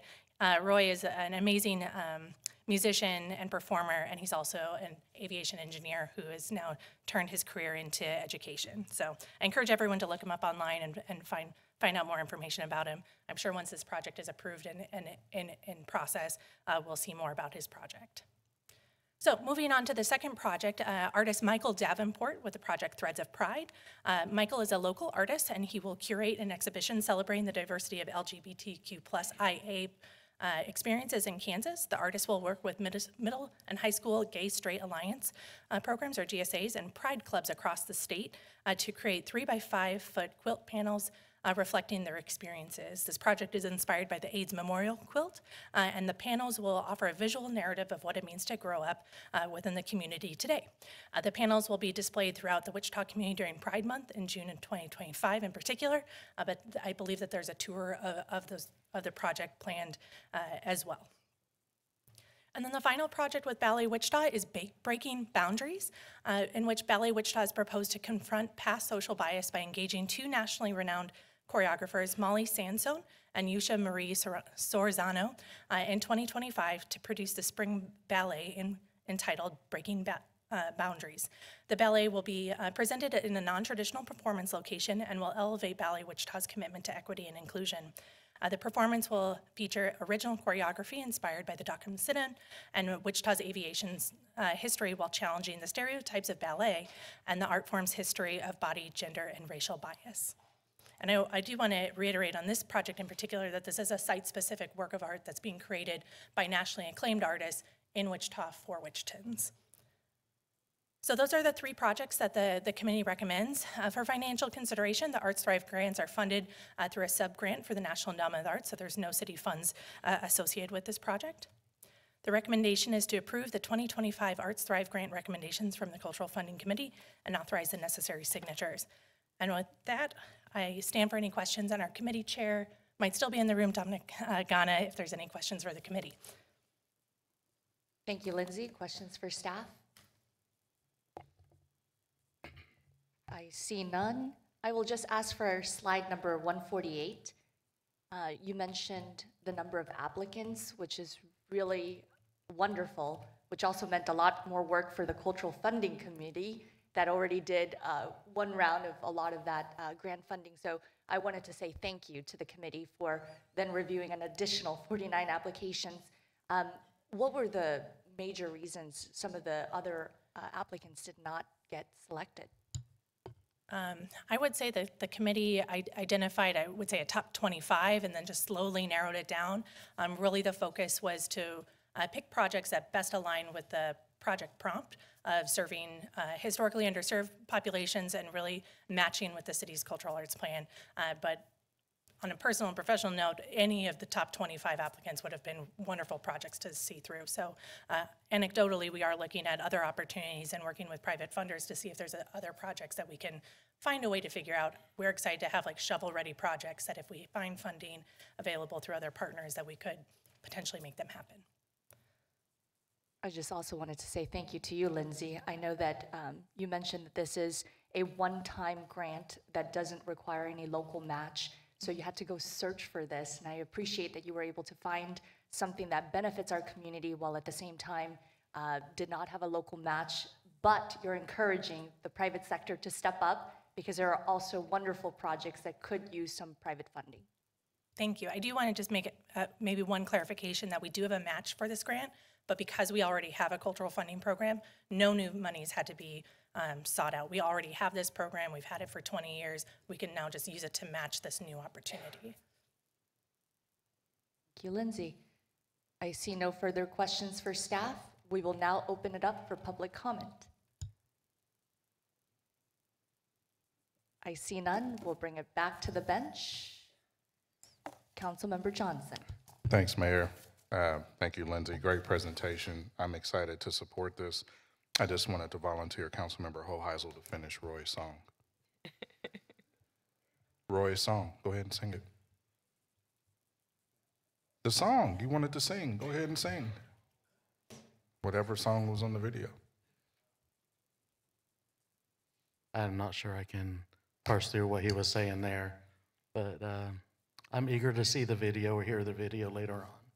If you want some more singing, we can wait until council member comments, and I'll belt out a verse or two of taking some requests from the audience, but until then, I'll just respectfully decline. Councilmember Tuttle. Thank you, Lindsay, for the presentation. Thank you to the Cultural Arts Committee that reviewed all these things, to Jesse, I see in the back as well. I'm so glad to have this opportunity to support this. It really just aligns perfectly, I think, with our cultural arts plan that we approved not too long ago. So thank you for all you do to support the arts and promote the arts. We know that it just increases the vitality of our community. It helps attract, entertain business and talent. So I'm going to be incredibly supportive today. Thank you. Would you like to motion, Councilmember Tuttle? Absolutely. Thank you for the opportunity. I would enthusiastically move that the City Council approve the subgrant recipient recommendations and authorize the necessary signatures. Second. Motion and a second. Any further discussion? I see none. Madam Clerk, please open the roll. Motion passes 6-0. Madam Clerk, please call the next item. Arts Council Operating Partnership Agreement. All right, Mayor, Council, I'm back. Lindsay Banaka with the City Manager's Office, Division of Arts and Cultural Service, to talk about the Arts Council's operating partnership agreement. A little bit of background: the Wichita Arts Council was established in 1966 to strengthen and support the local arts community. The organization's mission is to advance and promote arts and culture in Wichita, Sedgwick County community through advocacy, leadership, and collaboration. The City of Wichita's Division of Arts and Cultural Services provides some administrative support and operational funding support to the nonprofit, but the Arts Council operates independently under the direction of its board of directors.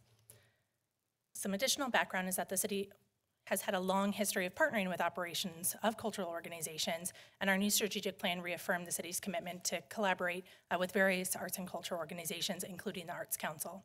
The existing operating agreement with Arts Council expires at the end of this calendar year, and negotiations for an updated agreement that continue to define the city's expectations, performance measures, and annual reporting and anticipated funding for the organization have been completed.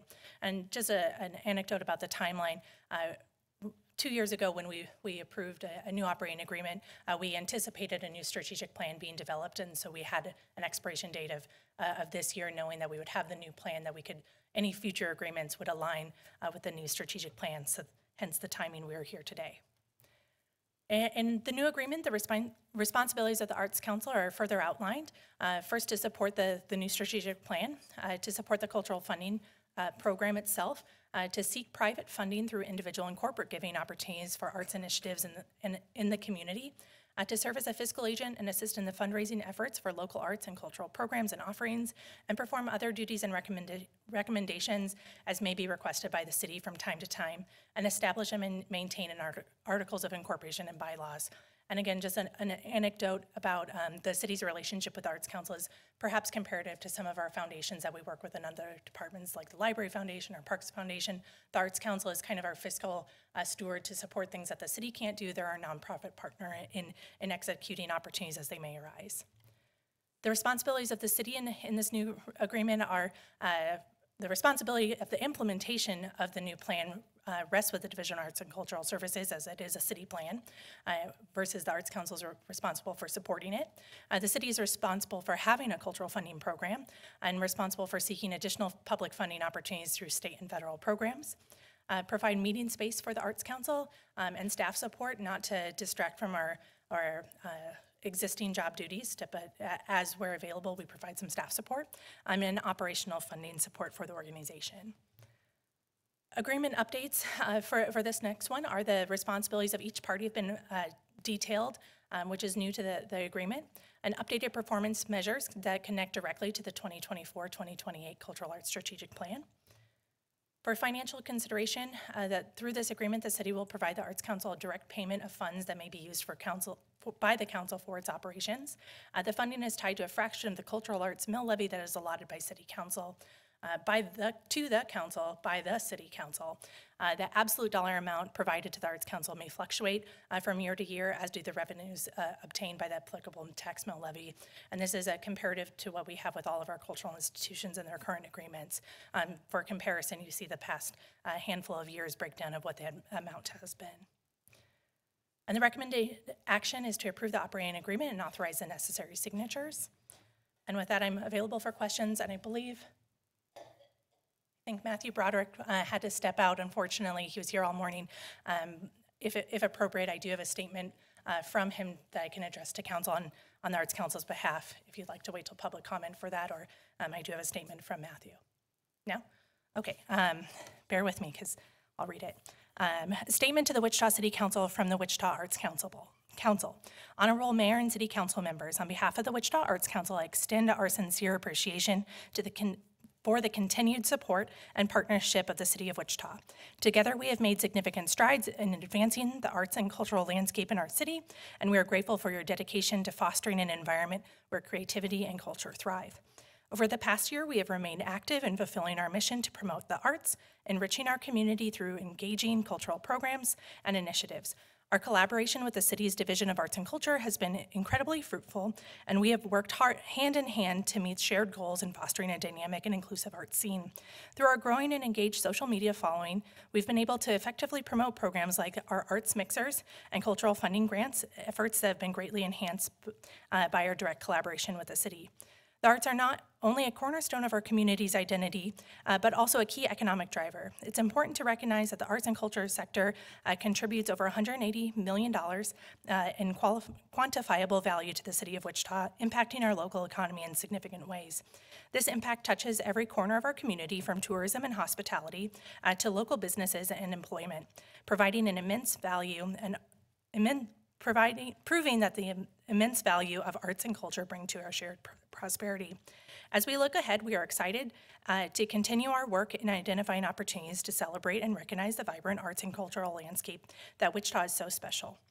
The recent success of our 54th Annual Art Awards was a testament to the creativity, talent, and diversity that thrive in our city. In 2025 and beyond, we are committed to delivering even more impactful programs and initiatives, bringing more recognition, visibility, and economic vitality to the Wichita arts scene. Once again, thank you for your support and collaboration. We look forward to continuing our successful partnership and to working together to make Wichita even more vibrant, creative, and culturally enriched city for generations to come. Sincerely, Matthew Broderick, President of the Wichita Arts Council. And with that, I would stand for questions. Thank you, Lindsay. Questions for staff? I see none. We'll now open it up for public comment.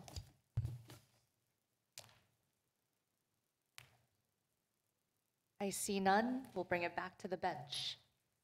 Councilmember Tuttle.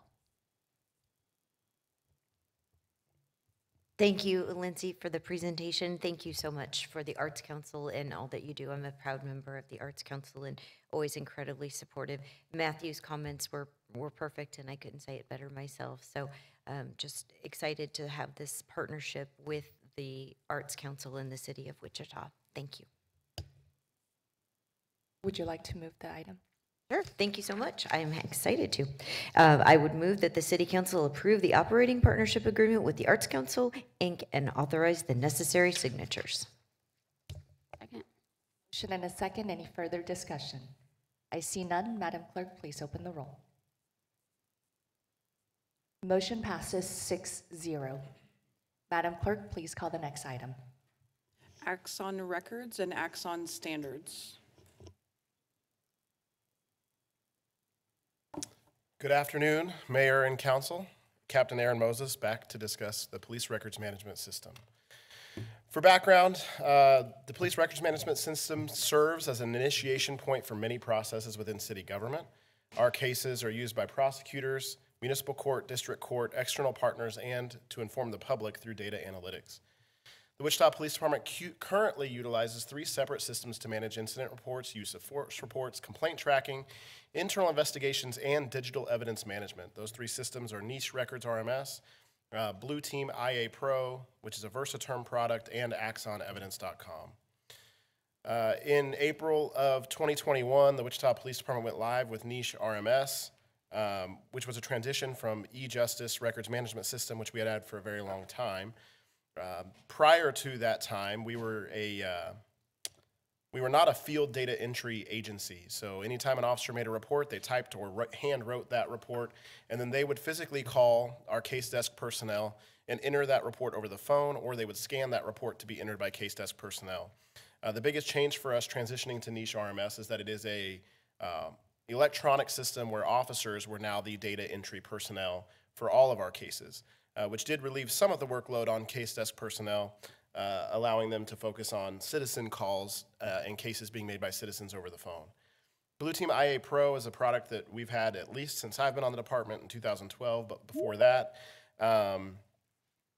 And that is used to document all of our use of force, complaints, investigations, and traffic pursuits.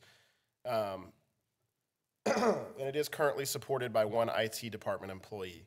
Axon Evidence is where all of our body-worn camera video goes. Additionally, we utilize issued cell phones to our officers where they can take photos on scenes and upload those photos and other evidence to evidence.com. It has become the primary place where we store digital evidence.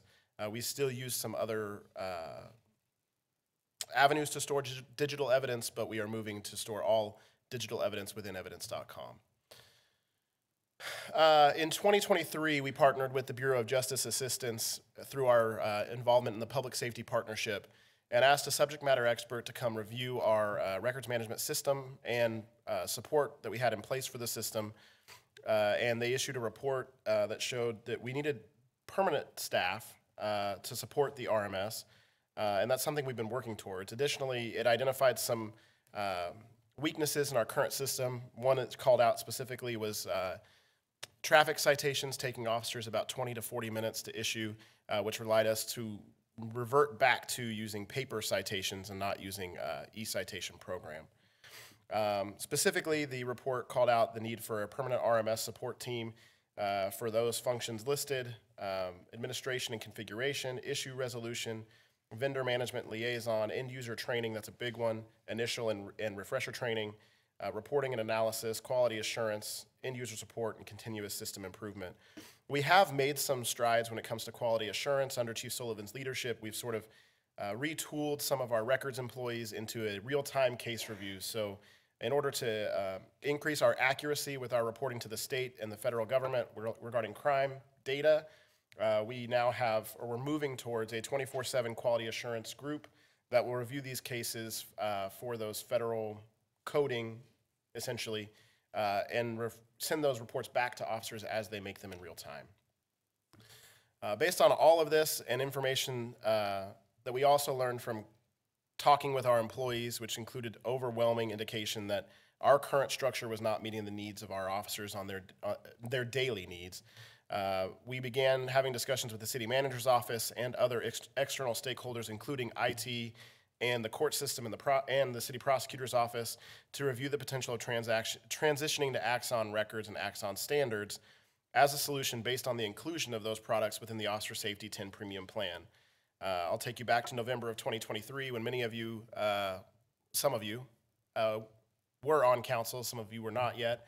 The new Axon body-worn camera contract approved in November of 2023 moved us into the Officer Safety 10 Premium Plan. And that plan does include licenses for our commissioned officers for Axon Records, which is the RMS system, and Axon Standards, which would replace use of force, complaint tracking, and pursuit tracking. Axon offers a much more integrated solution, mitigating challenges faced using the current approach of multiple systems, and most importantly, it's familiar to our staff. We engaged in extensive vetting of this program. We had a vetting team of over 40 employees from all different departments within the city of Wichita. That included Wichita Police Department staff, IT, municipal court, city prosecutor's office, and so on, to review the product and provide us feedback. Additionally, we leveraged relationships that we have through the Major City Chiefs Association. The Wichita Police Department is a member of the Major City Chiefs Association, and we spoke with 2 other partner agencies who utilize the Axon product, Oklahoma City, Oklahoma, and Virginia Beach, to conduct on-site and virtual evaluations of the product offered with Axon. We actually sent employees on 4 trips to Oklahoma City. Property and evidence were the first group to go, and then we sent a group of patrol officers and supervisors to actually ride with Oklahoma City police officers in the field and get their honest feedback about the product and actually witness the product in action. One of the key elements of feedback we got from that trip was from a sergeant who's very well versed in technology. She actually worked down in our Internet Crimes Against Children section before she was promoted to a supervisor, and her feedback was the search function alone, the robust nature of the search function alone within Axon RMS was enough for her to see of the product to know that it would suit our needs extremely well. And the results of this were overwhelming support. Additionally, we did send detectives, a group of investigators down to sit with Oklahoma City Police Department detectives. And we also sent the Fraternal Order of Police leadership team down there to get feedback from their FOP in Oklahoma City.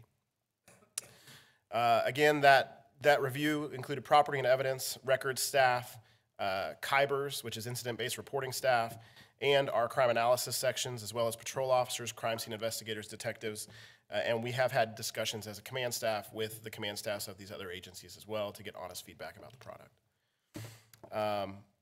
Moving forward, Axon would certainly streamline our operations, improve data quality, and provide staff with a single sign-on for all case and evidence management processes.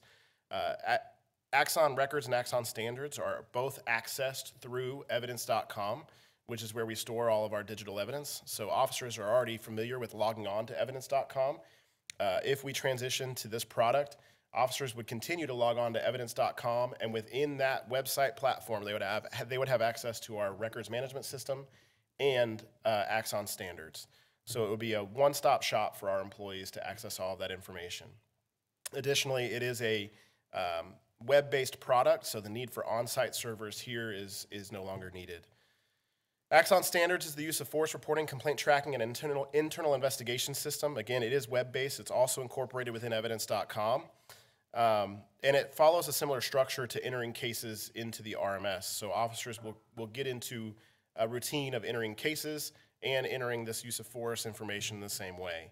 Additionally, our TASER 10 product for officers, we currently, through Blue Team IA Pro, when there's a TASER deployed, the officer has to go in and enter some information. Like how many times it was deployed, what the serial number of the TASER was, how many seconds it was used for. By transitioning to Axon Standards, all of that information would be automatically uploaded for the officer into the use of force report. This does a couple of things. Number one, it improves accuracy because the actual device knows exactly what happened and when it happened, and it streamlines the work of our officers.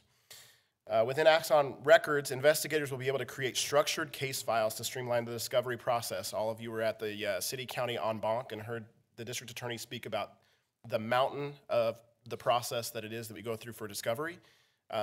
Keeping everything within one system, structured in the same way, will improve that process. We already share information with the district attorney's office, the city prosecutor's office, and the U.S. attorney's office utilizing evidence.com. They all have accounts, and we can share all of our body-worn camera video or digital evidence with them through that platform.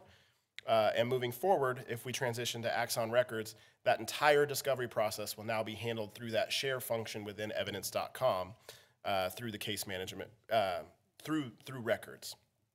Our officers or our detectives currently walk over to the courthouse, see some of DA Bennett's staff in person, provide them with the evidence that they need to provide for discovery, and sometimes there is stuff that's missed. And then other times we have detectives that have to go back and forth multiple times. This is another way to streamline our operation. A big change is the way that Axon Records looks at UCR and NIBRS-based reporting. They call it TurboTax for police. That's an easy way for me to describe it to people. When I've seen it, that is what it is. So when the officer goes in to enter, let's say, a burglary report, the system knows, okay, for a burglary, for UCR and NIBR standards, you have to fill out these boxes. And it won't let the officer move forward until those boxes are filled out. Additionally, within the system, we can provide our officers with information and guidance. So the little I that's with the circle around it, the officer can hover over it and it can say, this is what forced entry is, this is what forced entry isn't, on a box that's asking, do you have forced entry? All of this is done at the officer level at the initial report, hopefully alleviating some of the workload of our quality assurance team to catch some of these minor things at the officer entry level. And it will also help us speed up our reporting to the state and make sure that our reporting is more accurate. They actually have a team that will come out through implementation and work with our team on KYBRs.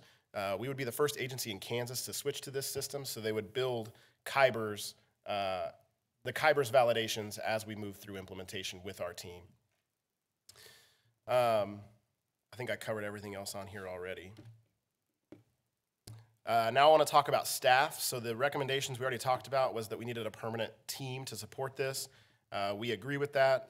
We definitely see the value of having a permanent team. Currently, operations with our current RMS are supported by 3 staff members that were loaned to that section back in 2018-ish in order to work on the implementation of our current system, and those 3 loaner positions have stayed.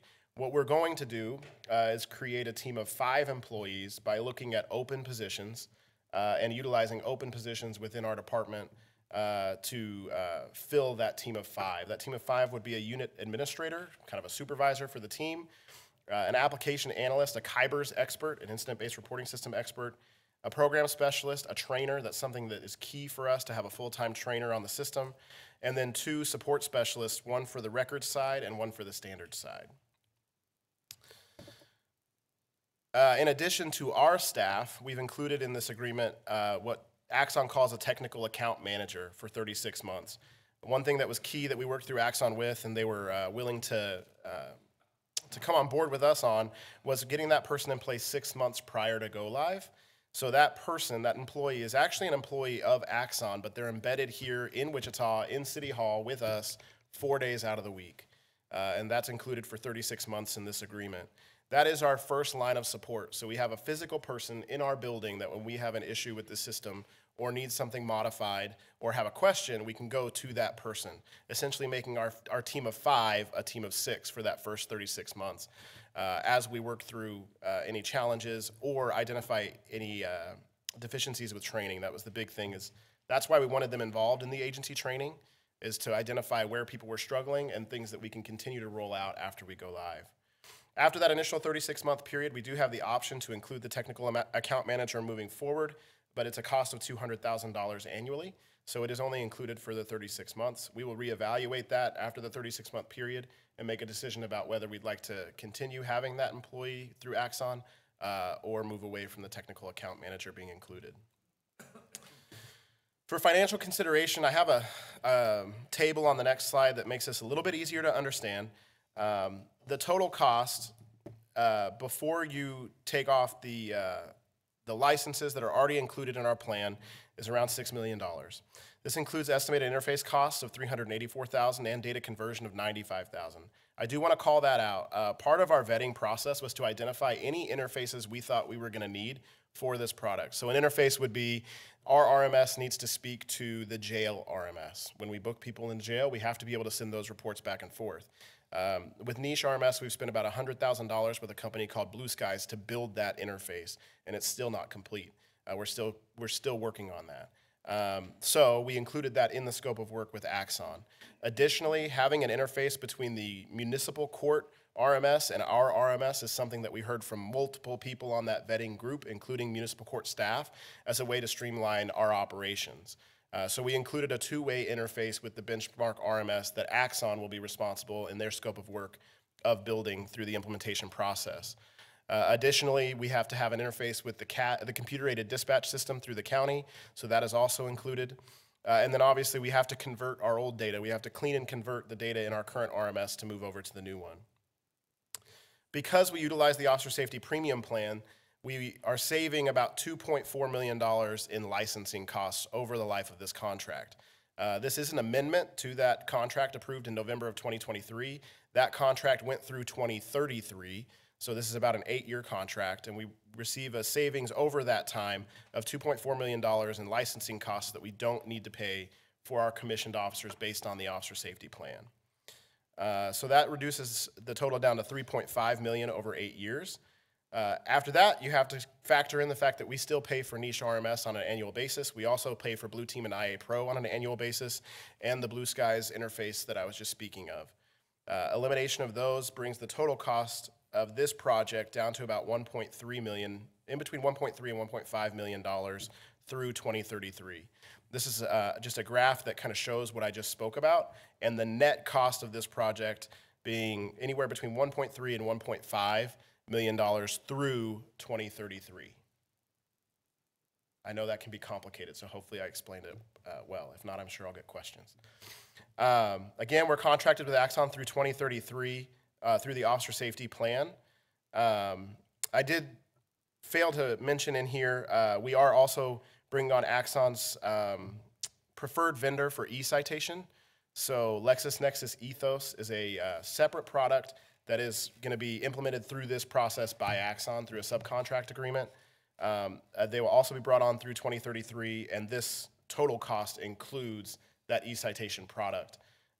Again, we vetted that product with the same team, the same way, including municipal court staff, to make sure it would meet their needs, since most of that information is going to go directly to municipal court for municipal court purposes. For legal consideration, City Code Section 2.64.020B, G, and K permit the city to negotiate directly with a vendor when services procured are only available from a sole source and/or involve security matters or high technology. The Axon RMS system is currently familiar to and used by WPD and will result in a total savings of about $2.5 million in license fees. Additionally, at the core of this system is our body-worn camera video, our digital evidence. From beginning to end, our officers will now be working in one system for everything that they do in the field. In addition, the Axon RMS system has been fully vetted by staff. We consulted with peer cities, and those reviews resulted in unanimous staff recommendation to utilize Axon. The Law Department has also reviewed and approved the proposed contractual documents. The recommendation is that the City Council approve the contract amendment with Axon and authorize the necessary signatures, and also, just want to make sure I include it, authorize the conversion of the 5 positions for our full-time team. Happy to stand for questions. Thank you, Aaron. I will also call out Will Alexander from Axon is with us on Teams if you have any questions for Axon directly. Thank you, Aaron. Questions for staff, beginning with Council Member Johnston. Thank you very much. Appreciate the presentation and your work on this. How soon do you terminate the contracts with Niche and Blue Team? Yeah, so there will be an overlap, and that's captured here. You'll see that the cost elimination, we haven't calculated that in until 2027. There will be an overlap where we're working on implementation of a new system, but maintaining the old system. And then we anticipate in 2027 the elimination of the costs for the old systems. Okay, thank you. Aaron, just a couple of questions. Were you guys able to work with Sedgwick County Sheriff's Office and ask them how this would, if it was compatible, or is that more the jail system that you consulted with? So the key interface is to the jail system. We discussed an interface with the Sedgwick County Sheriff RMS as a whole. That was cost prohibitive. The cost for us to build a two-way interface between 2 complete interfaces where we could see all of their case information and they could see all of ours would not have been financially beneficial. So the jail and the computer-aided dispatch system interfaces are the key interfaces that we need to function. The good news is Axon is actually working with other agencies right now through implementation, building interfaces with Tyler Computer-Aided Dispatch and Tyler Jail Management. So they will have experience building those interfaces when they get to us, and it should make that process much smoother. I guess this is more a comment, but also this is why I'm going to be supportive. on this report, it says that there will be dashboards available for the public so that there will be more information and increased transparency. Can you address a little bit more about the dashboard? Yeah, thank you for calling that out. I left that out of my presentation, but it's a huge piece of this. So Axon records and Axon standards include dashboards internal facing to us. Essentially, any box on the form is a searchable box where we can go in and run a report, create dashboards. We think of this as being huge for us, not necessarily on the crime data, but crime data will certainly be more accessible. We look at some other agencies that utilize this system and they have some public-facing dashboards.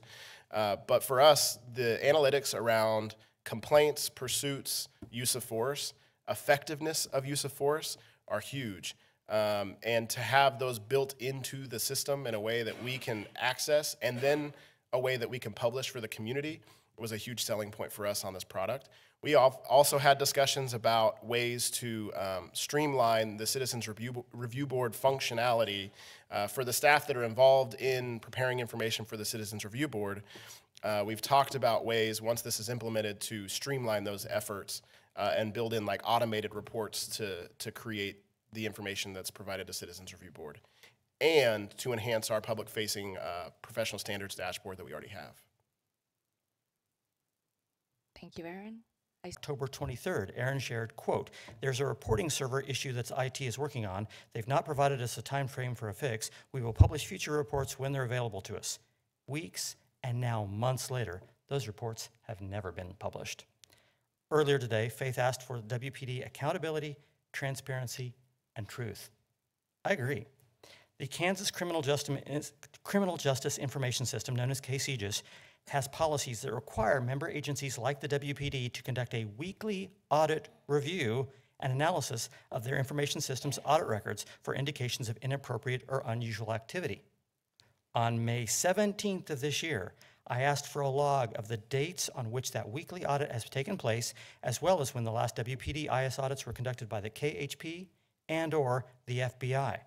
The complete lack of a response leaves me seriously concerned that the required audits are not even being conducted, leaving us vulnerable for future cybersecurity incidents. I've seen city-owned computers with sticky notes urging their operators not to use removable USB storage drives. If we have a security policy that prohibits use of those drives, why hasn't IT used what's called group policy management tools to deny read access to USB drives? It can be done. I worked for a company here locally where once my boss found out about that setting, because I told him about it, we deployed it to 5,000 servers nationwide. And all of a sudden, you could use a USB keyboard, but you couldn't use a USB drive to steal some company data and give it to our competitor. It works. We just have to implement it. We will not achieve best practices for cyber hygiene until we establish a culture of accountability through enforcing policies and audits that are already in place.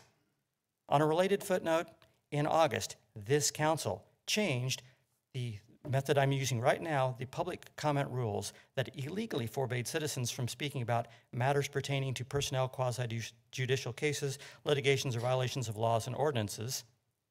Last week, you all received notice that your vote in that matter has not resulted in the change on the city website. And to that wit, not a single one of you has replied. Shame on you. We can do better. Any questions? Appreciate your time.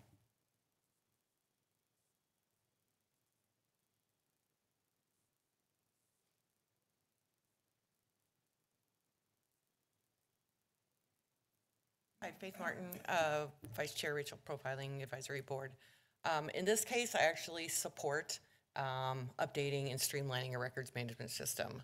Our board, along with the Citizens Review Board, along with members of the public, have not been able to get the data we need to make, and you have not been able to get the data you need to make the appropriate decisions. I mean, we knew all the way back in 2021 that what we had wasn't working.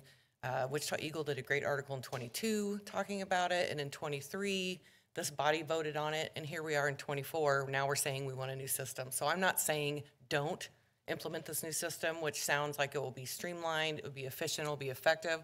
I would like to see some time-bound report outs to the community based on the number of dollars that we're spending on when we expect to see the transition, when we can expect to get those reports, citation data, all of the things that Captain Moses talked about. When will the community be able to see those? Because we know it takes time to do a transition, but just saying we're going to do it, we've been hearing that for years and years about data.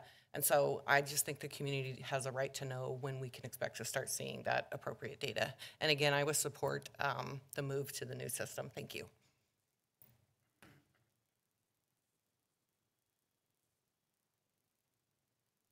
I see no further questions or no further public comment. I will ask Aaron to just address just the timeline of this change. And I do want to remind folks that this happened in 2021 prior to this current new leadership in the Wichita Police Department. Is that correct? Yeah, so yes, Mayor, the decision to move to this records management system was actually made in 2017 or 2018, and then it went live in 2021, April of 2021. Chief Sullivan started here December of 2022. That's when he started his time here at the Wichita Police Department. Regarding timeline for implementation, depends on when we can get started. Right now, we're anticipating, if this is approved today and contracts are executed, we're anticipating that a team from Axon will begin work no later than April to start the implementation process. We will also then start the process of identifying the 5 positions, converting those positions, opening those positions, and hiring those positions for our internal team, which will take a little bit of time. And then we anticipate the work for the transition to take anywhere from 1.5 years to 2 years. So we're looking at fall, winter 2026, if not winter, early Q1 of 2027 to go live. So we will make enhancements to our current process as much as we can. One thing I've spoken about is the professional standards dashboard that we put online on our website just a couple months ago. So people can actually go online and see current professional standards cases, can see closed professional standards cases in real time whenever they want to. And we'll continue to look for opportunities like that to continue to share information online. We've also added a transparency page to our website where you can see the results of the My90 Citizen Satisfaction Survey, which is also an Axon product, where we reach out to people who have called 911 and ask about the service they received and get that feedback about what's important to them, what worked for them, what didn't work for them. That's on our website as well and updated and regularly. So we will continue to look for enhancements we can make in the meantime, but the transition work will probably take about 2 years. One last question, Captain Moses. Can you address the arrest reports and media reports that are online? Yes, that was fixed, so they should have been getting posted again. I will check and make sure if they are not, that they are getting posted. These are daily reports of incidents that occur in the city of Wichita and arrests that have occurred in the city of Wichita that we post online for 5 days before they're removed. But I'll check on that and make sure that that process has been fixed. Thank you. Any further comments from council members? If not, I will move to approve the contract amendment with Axon and authorize the necessary signatures. Second. Motion and a second. Any further discussion? I see. Excuse me, Mayor. Sorry. Just to clarify, did we need to add the language to convert the 5 positions? I'll defer to you for identifying existing positions, not creating new positions. Sorry for the interruption, but I just wanted to clarify. So yes, we would recommend that that language be included in the motion to convert the 5 positions.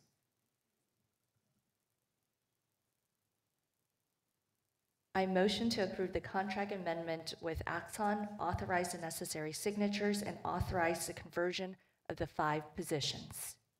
Second. Motion and a second. Any further discussion? I see none. Madam Clerk, please open the roll. Motion passes 6-0. Madam Clerk, please call the next item. Amendment to Section 204190 of the Code of the City of Wichita regarding public comment on consent agenda items at regular council meetings. Good afternoon, council members. Jennifer Magana, City Attorney. This item before you is similar to the item you saw last week. That item dealt with adding a provision to the ordinance for workshop meeting consent agendas. This item is for regular meeting consent agenda items. Currently, the code that sets the order of business for regular council meetings does not specifically provide a provision for public comment on consent items.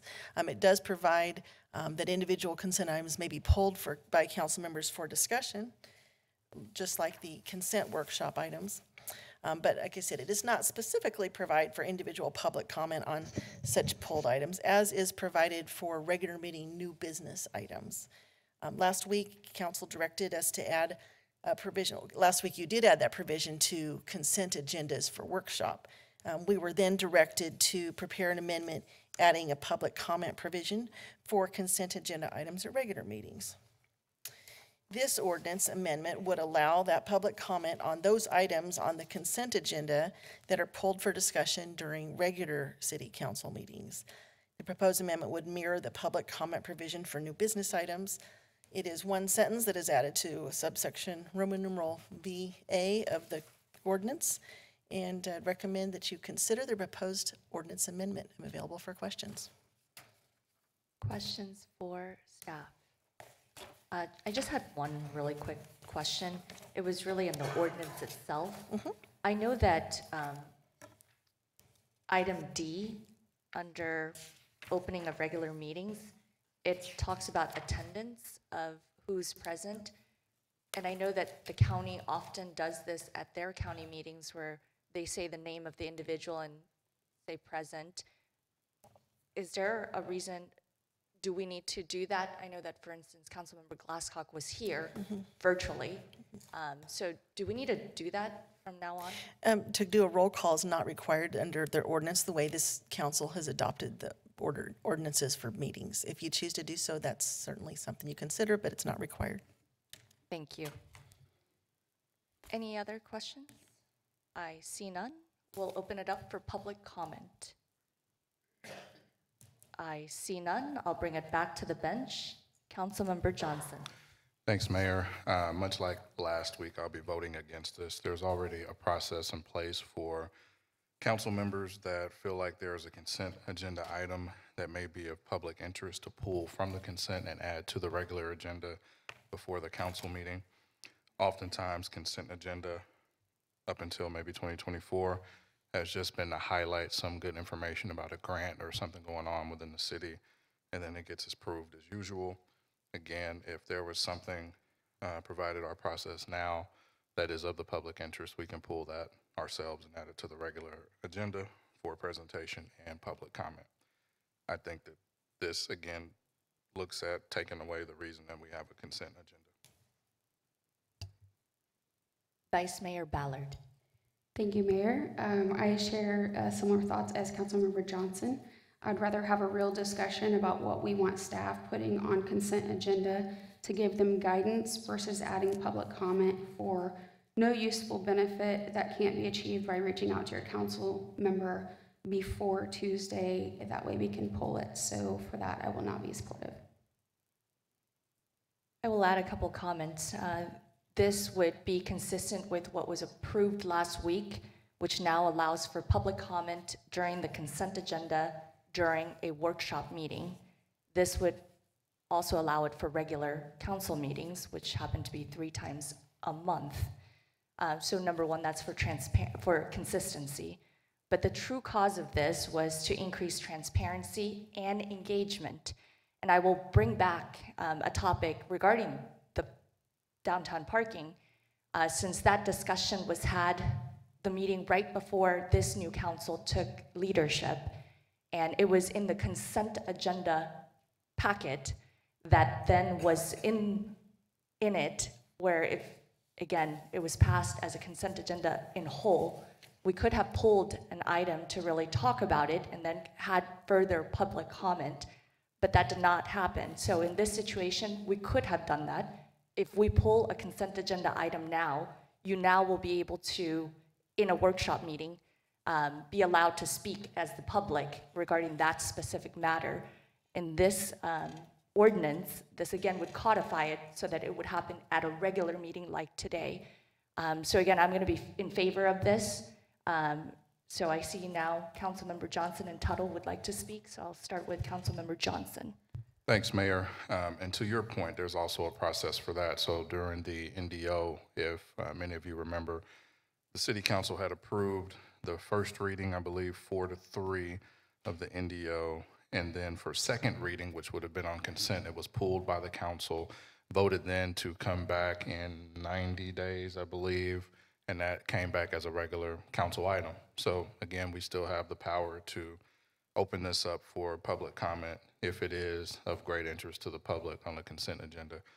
I just think this is just an additional step that is not necessary because we all can pull items off of the consent agenda and put it on the regular agenda. Councilmember Tuttle. Thank you. I just want to make sure we're all on the same page, because at any time from now, you can pull a consent agenda item. This is just to have public comment on consent agenda items. So back in January, a consent agenda item could have been pulled, right? I just want to make sure we're all on the same page. This is just if the public can make comments on consent agenda items that we pull, because now we don't allow that to happen. Am I accurate? Yep. Okay. Just want to make sure. Thank you. And can we have a reflection of last week's vote regarding the consent agenda public comment for workshop meetings? It did pass, correct? It passed. I don't remember the vote tally, but I do know it passed, and it was on second reading today. So correct. The reason why I'm asking is I'm making sure that we don't have an odd number on the council at this current moment. There are 6 individuals, so I just wanted to know if it was a 4-3 vote. I believe last week it was 4-3. So in this situation, because making sure that Councilmember Glasscock can hear us, can staff confirm?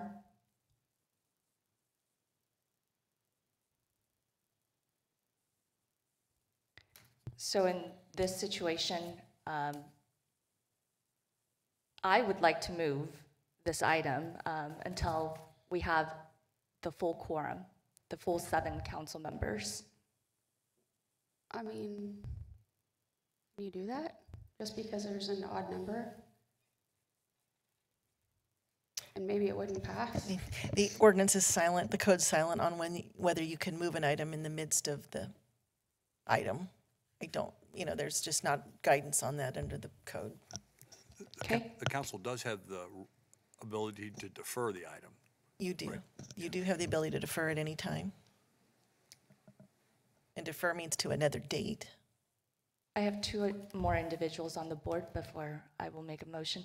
Councilmember Hoheisel. Thank you, Mayor. Could we take the vote, and if it's tied, then defer to next week? I would advise that you cannot do that unless you file that's procedurally difficult. Then it needs to be a motion to reconsider made by somebody in the prevailing vote during the same meeting. If it's a tie, would it both be prevailing vote? Then you're getting into new ground. I would say that's just an area that it's a little gray. So I would advise that it's not the best practice to see to vote and then see what happens and then consider revote.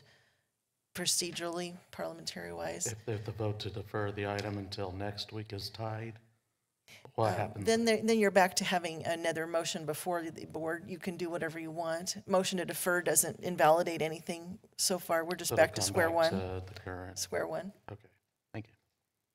Councilmember Tuttle. Thank you. Again, I'm making a statement. There's no judgment infused in this at all, but we have 7 more items after this. And so if we're going to defer one, why would we not defer them all? I mean, all of them could go to a tie vote. It just seems odd to me that we would defer one and not everything else on the agenda if we have an even number. I'm just making that point. I don't really have any thoughts other than even for legal. I mean, does it make sense to just defer one because we're worried it may or may not pass? I mean, that almost doesn't seem fair because they all could go that way. And I'm not suggesting deferring all 7. Some of these have timeliness issues that we need to address, especially with the ARPA dollars and things. But I mean, it brings into question in the community, I would imagine, why we deferred one and not all of them, but that's just my thought. Councilmember Hoheisel. If this is the case, I would defer all items then until we have a full 7-member quorum. All day. So I'm going to move to defer this item to next week, the December 17th meeting. Okay. Is there a second? I'll second that. Motion and a second. Any further discussion? I see none. Madam Clerk, please open the roll.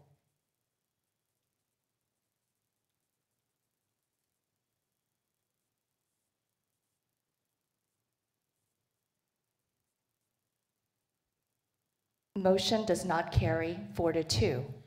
So now we're back to We're this back item. to any other motion that someone wants to make at this time.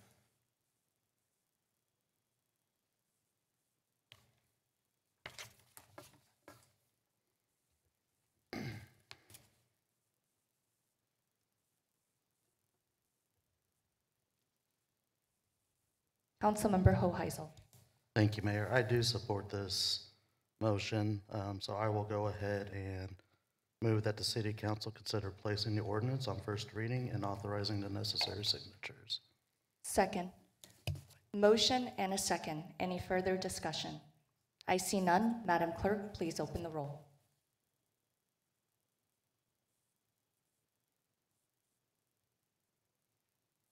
Motion passes. Aye. Oh, there we go. Councilmember Glasscock. Motion passes 5-2.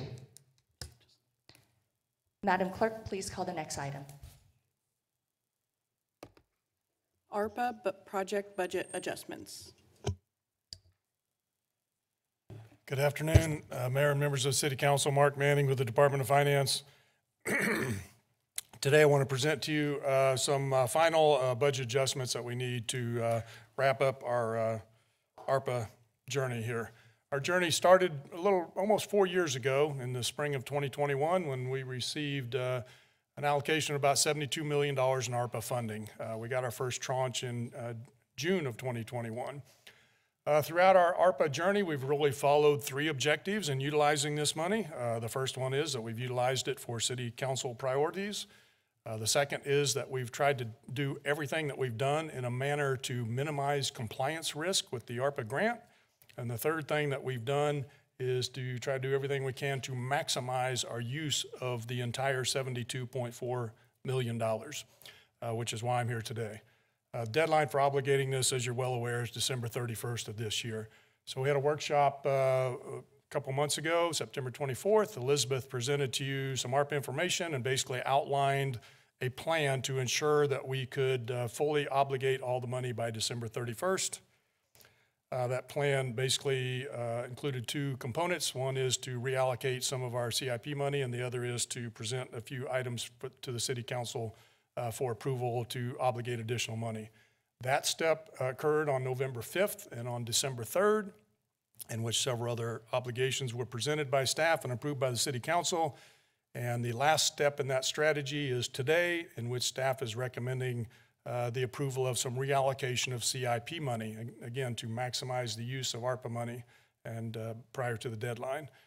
Now, as we reallocate to the CIP, we've really followed 3 or 4 principles fairly consistently, and we actually outlined these, I think, in August of 2022, and that is we want to use ARPA money on CIP projects that were initiated after 2021, that were GEO-funded originally, that have no debt, and that have completed obligations. Now, those 4 criteria are obviously in place to ensure that they're compliant with the ARPA process. So that's how we select CIP projects. It really has a lot less to do with the importance or prioritization of the project. It's really a financing strategy to maximize GEO at large savings and to maximize the use of ARPA. So to that end, we've identified 3 projects that we don't feel can get obligated in time, so we would recommend reallocating ARPA funding away from those. One of those, for example, is Patrol West, and we have the design contract for that, but there is no way they're going to have a construction contract ready to bid for that in the next week or so. That'll probably occur in the spring. So that's one, and then there's a couple fire projects that, again, are not progressing as rapidly as we initially thought, so we would recommend reallocating that ARPA funding off of those projects. The final item is just relatively perfunctory, but just to ensure that we're compliant on some little nickel and dime issues, we would ask you to authorize us to make budget adjustments up to $50,000 if necessary. That's primarily in case we find something at the absolute last minute. We would prefer not to have to bother you again, and so that would give us the authority to fix any challenges we may find at the 11th hour. I don't think that's probably going to happen, but we felt that that would be appropriate to avoid any potential issues. In case you're interested, here's a slide that basically shows how the $72.4 million will likely be spent. I mean, there's some rounding going on here, but you can see that $24 million or so will be spent on specific initiatives to offset the negative economic impact of the pandemic.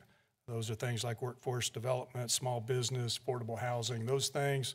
You can see the bulk of it is used for infrastructure or CIP projects, and then we have a couple other little slices there. That's the end of my presentation, Mayor. I'd be happy to answer any questions. Questions for staff? I see none. Thank you, Mark. We will now open it up for public comment. I see none. We'll bring it back to the bench.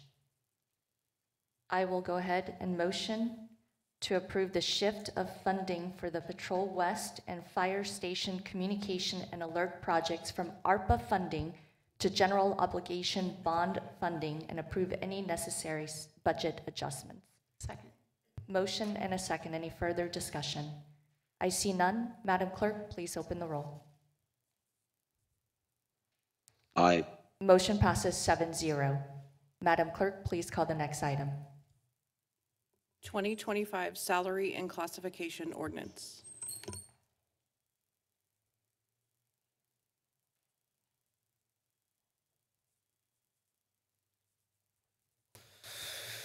Good afternoon, Mayor and City Council members. My name is Jonathan Jones, for the record, with the HR Department.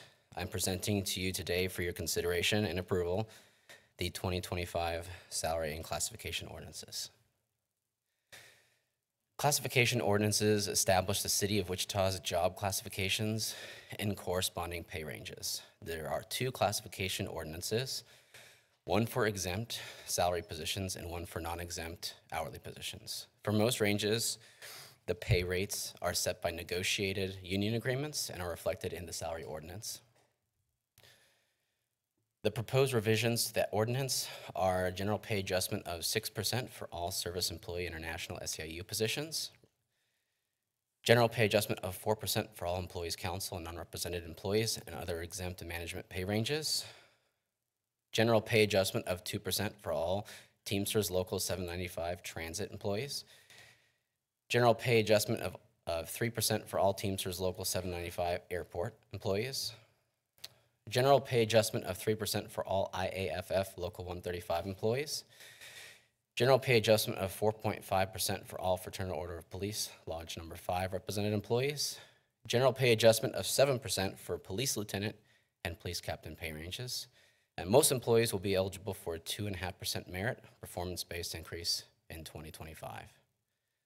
The recommendation, it is recommended that the City Council place the ordinances on first reading and authorize the necessary signatures. Stand for questions. Thank you, Jonathan. Questions for staff?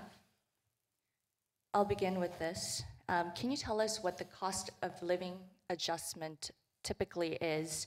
I received this email on Monday right before 2 p.m.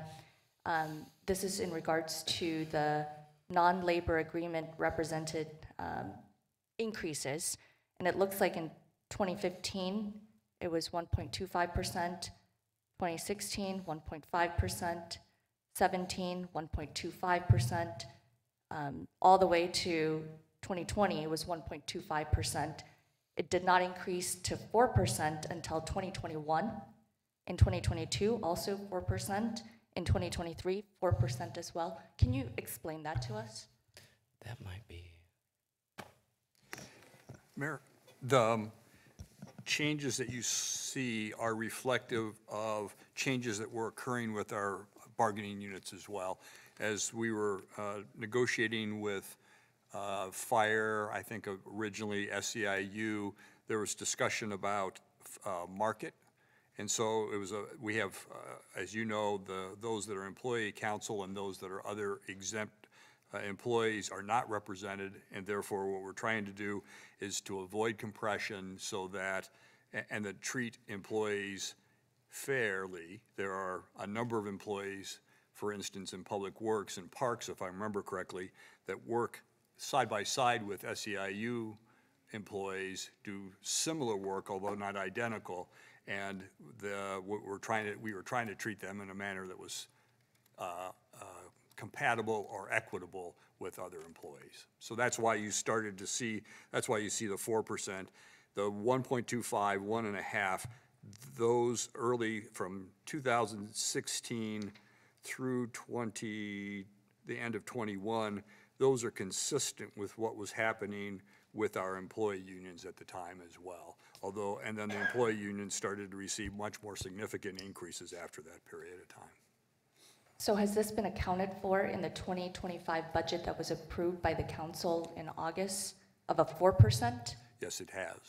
So I'm going to go back to the question that was asked last week, which was the budget that was approved in August took into account a much lower percentage increase, for instance, with the police union contract. But in this one, it was accounted for at 4%. So I'd like to know what the rationale was to keep it at, I believe it was 1.5% in the budget versus this one, which was 4%. If I remember correctly, the total increase for police, it was roughly in the 7% range. It was a 4.5% plus other changes in the pay scale. And if Mark's still here, I'm not sure Mark is here, but he's the one that worked through that. Plus we had overtime, emergency overtime expenses that added to that base as well. So the increase for police is more than just the 4.5%, which we reported in this week's report. So this 4%, one more time, on Yes. the individuals who are not represented by unions, this looks like SEIU got a 6% increase, fire got 3%, police 4.5%, but it looks like there's now a smaller increase for transit at 2%, airport staff at 3%. So what was the justification on the number of 4% rather than the other numbers that were also shown? Again, it's a matter of the total package, and this is a hard year. Most of the time, our contracts are in general alignment, and in this case, they're not. And I think it's because we saw significant increases in police and fire over the last 3 years that put our non-union employees at a competitive disadvantage. SEIU, last year when we negotiated, recognized that, and that's how we got to the 6% for them, because they had been left behind under a previous contract. And so that was the rationale for the 4% for our non-union employees this year. Also, there are no additional benefits that will be accrued by the non-union employees. And if you just look at what you approved for police, this time you had emergency overtime, you had longevity pay and vacation increase, and none of those benefits would accrue to our non-union employees. And that's pretty common with all of our union contracts. The questions are not a reflection of not valuing the staff of the city of Wichita. Sure. We value them, obviously, with making sure that a bargaining unit is heard, multiple bargaining units, in this situation, 3 of them, SEIU, the FOP, and the fire union. So these are the remaining positions that are not represented by a bargaining unit. And again, we want to pay fairly, as you mentioned, city manager. So my next question really is about this city council. So where does this city council fall when it comes to this pay increase then? Sure. There is an ordinance, Mayor, that was approved several years ago that the council would receive the same compensation as the employee council employees. So the council, under another ordinance, would automatically receive the 4%. And then final question, how does this factor into top leadership then? Is this not factored into department head roles? It would be the same. It would be a 4%. Okay, thank you very much. Thank you. Any further questions for staff? I see none. We will now open it up for public comment. I see none. We'll bring it back to the bench. Councilmember Tuttle. Thank you. As I've said twice already, I'll say it 3 times. It's a bit redundant, but the mission of the city of Wichita is to be an exceptionally well-run city. We do that through keeping Wichita safe, building a safe and reliable infrastructure, growing our economy, and provide conditions for living well. What that means is that the city of Wichita, we don't make things and sell things, we provide services. We are in the service industry. We serve the residents of the city of Wichita, and sometimes we also serve the residents within our region. For example, we provide 17% of the water in the state of Kansas. The majority of our budget is staff because we provide those services. What that means is for us to meet our mission and to live up to what the community members expect, we must have staff, and we must have good staff who are content experts and who are dedicated. And I believe that's exactly what we have right now within the city of Wichita. I would also like to make mention that over the last couple years, the county has made significant pay increases with their staff. And oftentimes we compete with the county for police, for fire, for public works team, for administration, for HR, for all the things. And so with the economy today, I don't know about any of you all, but when I go to the grocery store, things cost a lot more. Rent and mortgages are more, home insurance is more, car repairs are more, everything costs more. And that means it costs more for our city employees too. I say all the time, there's not 3,100 city employees, there's 3,107, because it is our job to work with staff and to provide them the resources that they need to be successful. It would be impossible for me to thank every staff person who works for the city individually. We would be here until tomorrow at this time as I rattle all their names off. But I think of Matt in Parks and Recreation. I think of Pam in HR, Joe, who's in our Building Services Department, Tyler in Communications, Sally in Housing, Kyle in IT, Laura in Public Works, and Nikki in Finance. All of those individuals come to work each and every day to serve the community and serve them well. And I want to do everything that we can to make sure they feel appreciated and they stay in their current role. And more importantly, they encourage their friends and professional colleagues to also come and work at the city of Wichita. I will be supportive today. Thank you. Councilmember Hoheisel. Thank you, Mayor. Thank you, Councilmember Tuttle. I echo many of your sentiments. To be completely honest, I think our employees deserve more than what we have. I just really want to make sure that they know that they are truly valued. We want to continue to make a place here that people want to work because it pays dividends down the line too. You have top line quality, top line talent. That means top line services that we can't provide the city of Wichita. So to all the fellow employees out there, every time I walk into this building, I take it upon I think to myself, I am the least qualified person in this building to be doing the job I'm doing because we have so many great people here working, and I really appreciate you guys. Thank you. Councilmember Johnson. Thanks, Mayor. Accidentally dropped my remarks over here, and Councilmember Tuttle found them. I just want to also echo that I really appreciate the employees here that dedicate their time and energy to the city of Wichita. When I was first elected, it was one of the first things I said. I always say that the people of Wichita are our strength, but the people who work for our local government, who day in and day out make things happen, the things that we ask for from the bench to addressing community needs and responding to folks, definitely appreciate that work. Our team is awesome. I feel like they are a team, and like Councilmember Hoheisel, I wish we could do more than the 4%.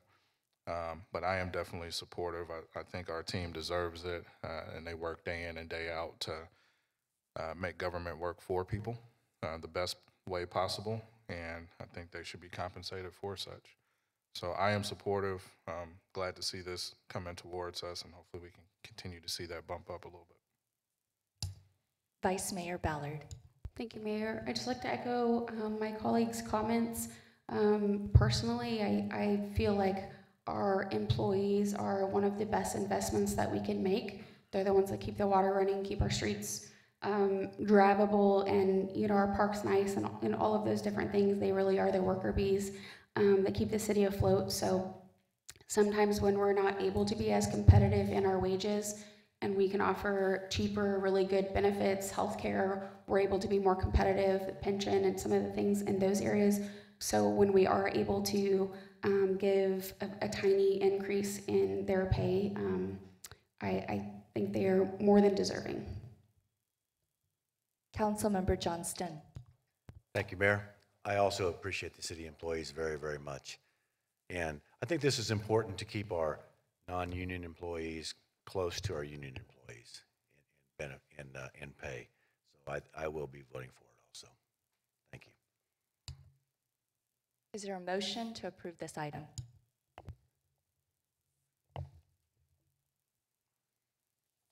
Thank you. And I think many of my colleagues, extreme gratitude to the City of Wichita staff for all you do. You are greatly appreciated, you're respected, you are content experts, you are professionals, and we hope that you will stay with us for a long time. I would move that the City Council place the ordinance on first reading and authorize the necessary signatures. Second. Motion and a second. Any further discussion? I will move for a substitute motion. So I'm allowed to do this, correct?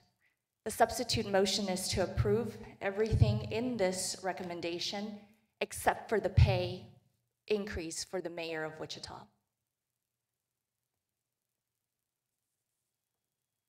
Councilmember Tuttle. I would like to make amendment to that motion, please. Jennifer, I can do that, correct, since it was a substitute? Was there a second on the substitute? There was not a second on the substitute. Is there a second to the motion to approve the? There was. Sorry. The original read it. motion had a second. Okay, so the substitute motion is to place the ordinance on first reading and authorize the necessary signatures without the pay increase to the mayor of Wichita. Is there a second? There is not. So Councilmember Tuttle. I was going to amend her motion, but since you can now make a substitute motion of your own. Well, no, there's only one substitute, so yeah, making a motion to amend. Yeah, so since hers didn't get a second, then I can't amend it, correct? Correct. Correct. Go back to the original motion is on. See, the original motion is to pass then, yes. 4% as is. Okay, thank you. Can I ask legal a question? I would like to exempt the mayor of Wichita's pay and cap it without the 4% increase. Councilmember Johnston. I would like you to reconsider that. I know how hard you work. I know you go up 7 o'clock in the morning. Last night, I think you were there till 8:30, maybe 8. So I think you work really hard. I think you deserve it. It's not that much of an increase, and I think it's well deserved. I know where you're trying to go, but I just think you deserve it. Councilmember Tuttle. Thank you. And the amendment that I was going to make had the substitute motion would be for the mayor and the council. I think that it should either be all staff, because we are part of staff, or it should be all 7 of us. I think the optics of only 1 and not 7 is not what the message of unity and leadership we would want to portray in the community. That's just my opinion. Thank you. So I will do a substitute motion to include the entire council. We're back to just one substitute motion per item, so we could now go back to a motion to amend. Sorry, it's just a motion technical. To amend the original motion that would include the entire council. Councilmember Johnson. Thanks, Mayor. I will not be supportive of that. My kids are very expensive, and the 60 to 70 hours a week I work here, with the pay that we receive, I will not be supporting that. I've also publicly said I think council members should get paid more than what we get paid. Pay for council members should start off much higher to get more people involved, as well as folks like me with 3 kids, 1 adult. So with that, I will not be supportive of that. I think council members should get paid more, and freezing that for this, I won't be supportive of. Councilmember Tuttle. Thank you. Jennifer, I have a question for legal. Yes. So this is now a motion and a second for. I don't know, was there a second to this most recent No, motion to okay, exclude all okay. council? I don't know that there was. Okay, so then we're still on the original motion of all staff. Well, we're waiting on a, I don't. Okay, thank you. My question's moot then. Thank you. Since my motion did not get a second, we have a motion on hand as is to increase the 4% pay for all non-union staff and recommended as, in placing it on first reading with a second by, who was the second from? Vice Mayor. Vice Mayor Ballard. So we have a motion and a second. Any further discussion? Before the vote, I will make it very clear that I will not be voting in favor of this, as I have promised this community that I was not going to get a pay increase, because I believe that what you voted me to do was represent you. And I respect the city of Wichita staff, but I am not a Wichita staff member. I belong to the citizens of Wichita, and that is why I have said from this bench that my job is to question staff. My job is not to disrespect staff. It is to question staff, because I know that individuals in our community cannot attend every single council meeting. So I have to ask the questions that community is asking us to ask of staff. So again, I will be voting not in favor of this item, and then I will ask, I guess, city manager how I can be exempt by myself so that my pay will not increase by 4%. Vice Mayor Ballard. Thank you. Mayor, this is a little uncomfortable. I wish that if this was a route that you were considering, just kind of throwing this at us at the bench is a little uncomfortable. I respect how you feel, but as Councilmember Johnson said, you know, everything is expensive, and just as we commented about the employees, you know, for the city as well. So maybe next time, if you feel comfortable talking to us prior to, so it doesn't kind of catch us off guard, that especially about an item like this. Councilmember Tuttle. Sorry, thank you. I would also be willing to not take the increase, but I know not all of us can, and we are part-time pay, so, but there's no way that I'm not going to vote for this because of staff. And so I just want to go on the record that, you know, I would be willing to not take a pay increase, but by voting to not take a pay increase, I am voting that staff don't get a pay increase. And so I will dedicate my increase in the community in some meaningful way for me and my family. But I will be absolutely supportive of voting for this today for all of the reasons I've stated, to let staff know how much they're appreciated. Thank you. Councilmember Johnston. Thank you, Mayor. This is one time I agree with Councilmember Johnson without a T. I do think that overall the pay should be increased for council members to get more people to be able to run. My view, it's not worth the money, the time and stress we put in. It's not worth it. And I think we need to get some good people to run.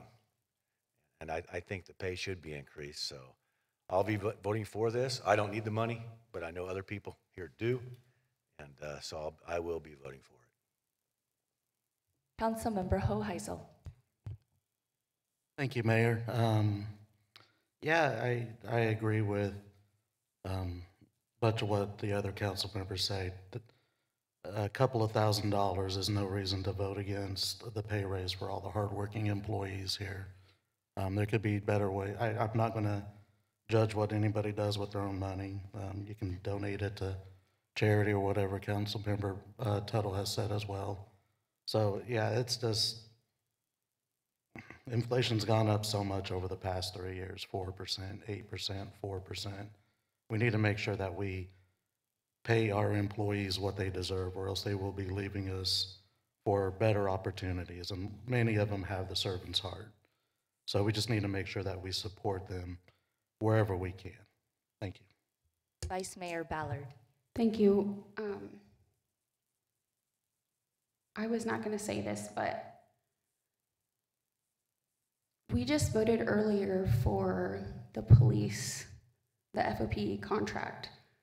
So if you're voting no, you're voting for the police to get a raise, but not the rest of the employees.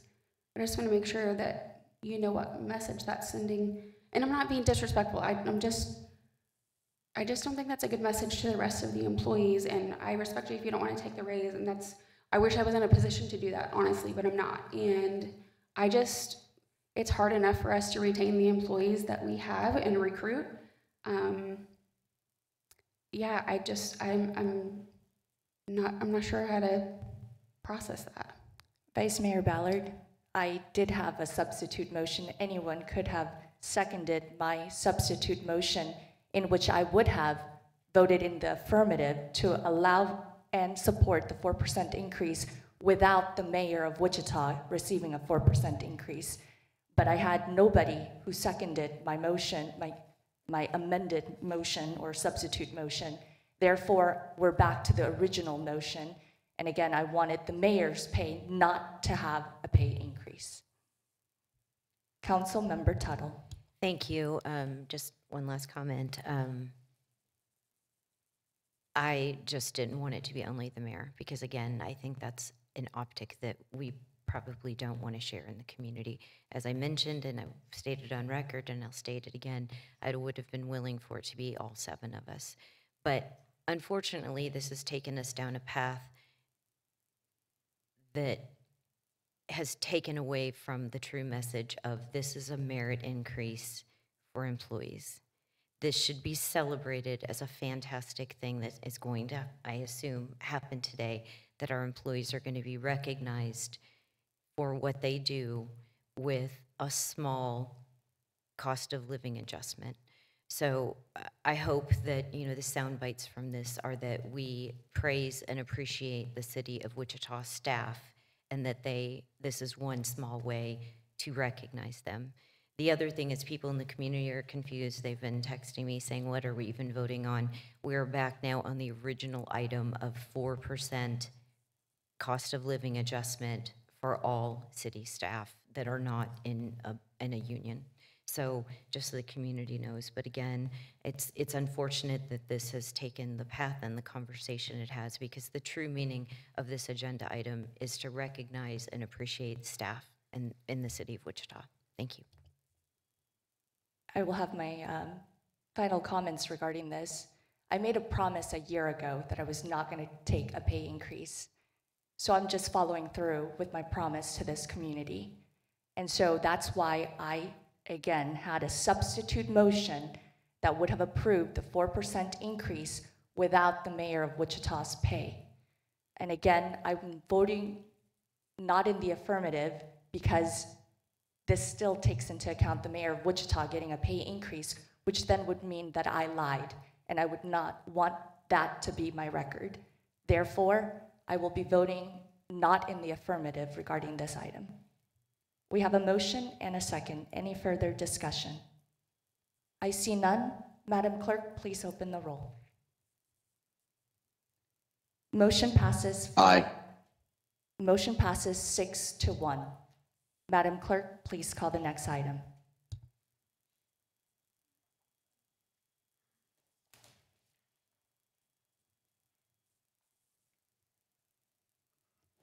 Zone change requests in the city from single-family residential district to multifamily district with protective overlay, generally located on the north side of West Maple Street, within 1/3 of a mile west of North Ridge Road.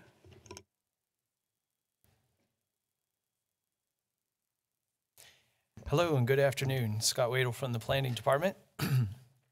So for this application, as you heard, the applicant is requesting approval of a zoning change from SF5 to MF18 and a protective overlay.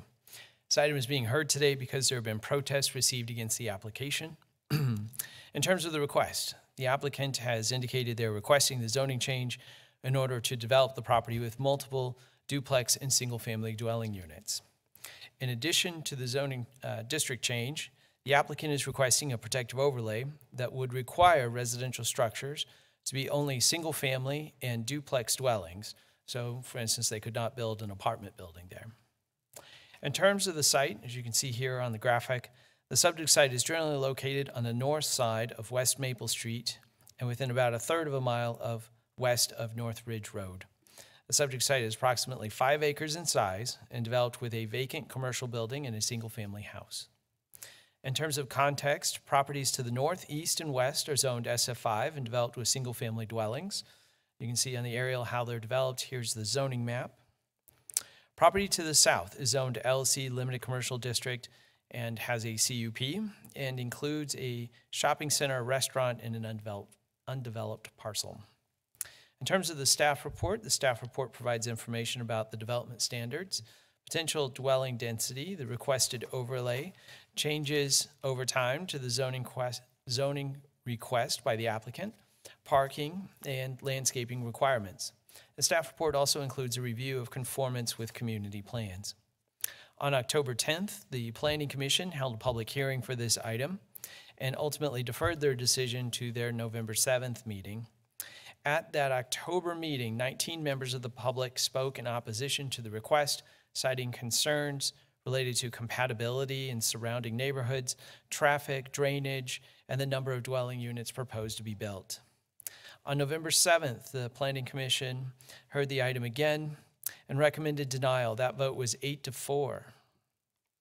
The Planning Commission cited that the request did not adhere, especially to golden factor number 3, by allowing many non-single-family residential units in close proximity to the owner-occupied single-family neighborhood, thereby potentially adversely affecting the nearby property. At that meeting, 14 members of the public spoke in opposition to the request, citing similar concerns that had been expressed at the October 10th Planning Commission meeting. On October 7th, the District Advisory Board reviewed the request and recommended denial of the zone change request, and that vote was 9-1. Approximately 30 members of the public spoke against the request, citing concerns related to traffic, drainage, compatibility, safety of pedestrians, and lack of privacy. 68 protest petitions were received against the zone change request. 32 of those properties were within the protest area and accounted for just under 75% of the total protest area. This exceeds the state threshold of 20%. Therefore, any approval of a zone change request as part of this application will require 6 out of 7 votes. In terms of recommendation, it is recommended that the City Council adopt the findings of the Planning Commission and deny the requested zone change. That would require 4 of 7 votes because it is a denial. Alternatives include the following. You can override the Planning Commission, adopt alternative findings, and approve the zone change request and protective overlay. That would require 6 of 7 votes because of the protest petitions. Or, as always, you can return the case to the Planning Commission for additional consideration, and that requires, as always, just a simple majority. In terms of process, City Council policy is that the public hearing for planning items occurs at the Planning Commission meeting, and according to the policy, the City Council does not typically receive public comments on zoning items. So with that, I'll take you through some of the illustrations and graphics. So here's the aerial with the subject site outlined in that blue color. Here's the zoning map, which was described earlier. Here's the map from the comprehensive plan showing that this area is on the edge of the bubble where new employment is recommended. Here's the map from the protest petitions. Again, that was just under 75% of the protest area was represented. A little bit further zoomed out map of protest petitions. Here are some photos from the subject site and a little bit further in the subject site, down the street, across the street, and next door. And with that, I'll stand for any questions. Questions for staff? I see none. Again, these items do not get public comment, is that correct? Correct. This resides in Councilmember J.V. Johnston's district. Thank you, Mayor. I have not had a zoning case to date where it has been as passionate as this one, in full Disclosure, this is close to, in my neighborhood. It stands between Ashley Park and Glen Eagles. All single-family housing, and this is not a case where it's commercial, then there's an empty spot, and then it goes to housing. There's no transition area. I think that's what why the staff approved it. I adamantly disagree with that. I got in Ron's backyard, neighborhood meeting together before this to discuss it, to let the neighbors talk to the developer. 82 people showed up in a backyard. 82. They all got to speak, developer got to speak, and developer consistently said he wanted to put as many units on that property as possible. Then when it came to our DAB 5, 104 people showed up at our DAB 5. A lot of people, he said 30 spoke, it was at least 30 that spoke, very passionately against it. Before MAPC, and 19 people showed up and spoke at MAPC, which I don't know if that's a record, but it's close probably. I just don't think this fits in this area. That's why we have zoning. That's why we have zoning cases. I just don't think it fits, and I'm going to make a motion to deny the deny the zoning case 00044. Second. Motion and a second. Any further discussion? I see none. Madam Clerk, please open the roll. Becky. Councilmember Tuttle. No, I sorry. just have a question. These always get me confused. So he is voting to deny. So a yay vote means we also deny, or a yay vote means, do you understand what I'm saying? The ones that are in the negative are always confusing for me. So I'm tired. It's been a very long day. I just want to make sure I get it right. Yay vote means deny the request. Okay, thank you so much. Motion and a second. Any further discussion? I see none. Madam Clerk, please open the roll. Aye. Motion passes 7-0. Madam Clerk, please call the next item.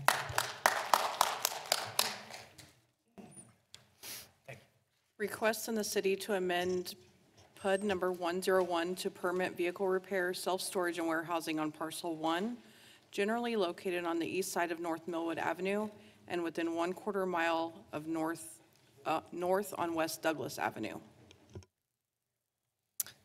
Hello and good afternoon again. Scott Wadle from the Planning Department.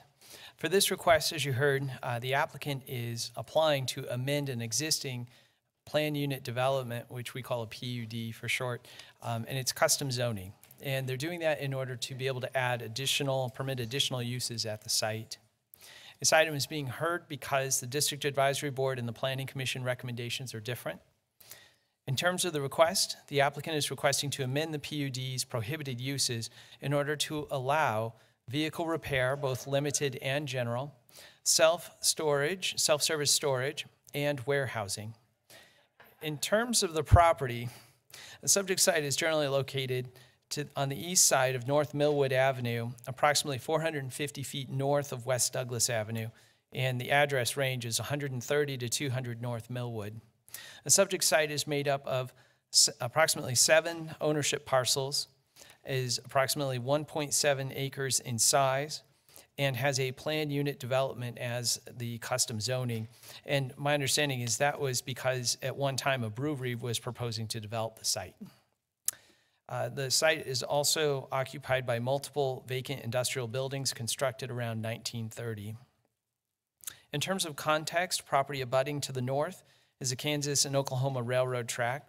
North of the railroad tracks is property zoned MF18 multifamily and developed with single-family homes.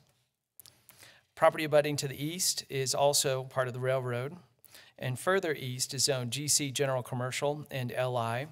The GC zone property is a ballet dance studio. The LI zone property is primarily undeveloped except for a parking lot and what appears to be vehicle storage. Property to the south is zoned GC and developed with warehouse, self-storage, a cell tower, and other commercial uses. Properties to the west across Millwood are zoned SF5, TF3, GC, and LI. There are 7 single-family homes. Some of them are constructed in the GC and LI zoning. 1 duplex and 1 commercial building. The commercial building is mid-block and separates two series of single-family dwellings. In terms of the staff report provides information about the existing PUD and the zoning prior to the PUD. Also attached to the staff report is the PUD language that's proposed and existing. In terms of review, on November 7th, the Planning Commission held a public hearing for this item and recommended 13-0 for approval. One member of the public spoke on this item with concerns about a lack of follow-through from other developers with projects in Delano, including the previous owners of this subject site, who requested and received approval for the custom zoning. On November 4th, excuse me, on November 4th, the District Advisory Board recommended denial. That vote was 7-0. The DAB members expressed that the requested land uses would detrimentally affect nearby properties. The agent for the applicant was present at the meeting and indicated that there were no firm plans for the site at that time. One member of the public spoke on this item. That speaker also spoke at the MAPC meeting and expressed similar concerns, what they had expressed earlier. No protest petitions were received for this case. Therefore, the zone change request can be approved with a simple majority vote, which would, again, 4 out of 7 votes. In terms of council action, it is recommended the City Council adopt the findings of the Planning Commission and approve the requested zone change. That would require 4 out of 7 votes. Alternatives include the following. You can override the Planning Commission, adopt alternative findings, and deny the zone change request. That would require 5 of 7 votes because it's an override. As always, you can send it back to the Planning Commission for additional consideration. That would require 4 of 7, just a simple majority. Again, just a note about the process and public comments taking place at the Planning Commission meeting. With that, I'll take you through some of the photos and graphics. So here's the aerial showing the subject site. Here's a zoning map, which you saw earlier. Here's the map from the comprehensive plan. Here is the existing PUD with the edits proposed by the applicant. Here is the map of the protest area. Again, no protests were received. Here are photos from the site and the surrounding area.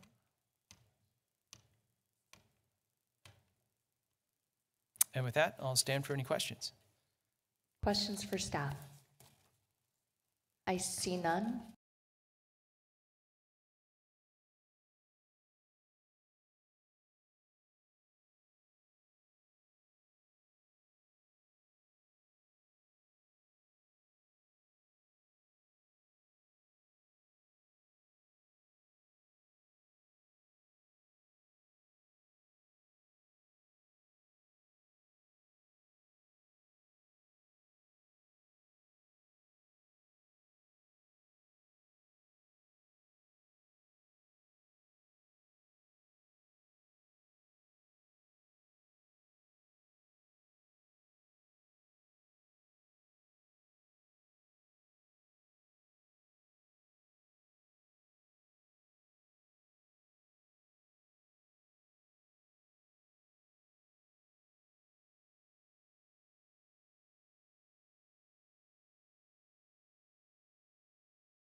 Year.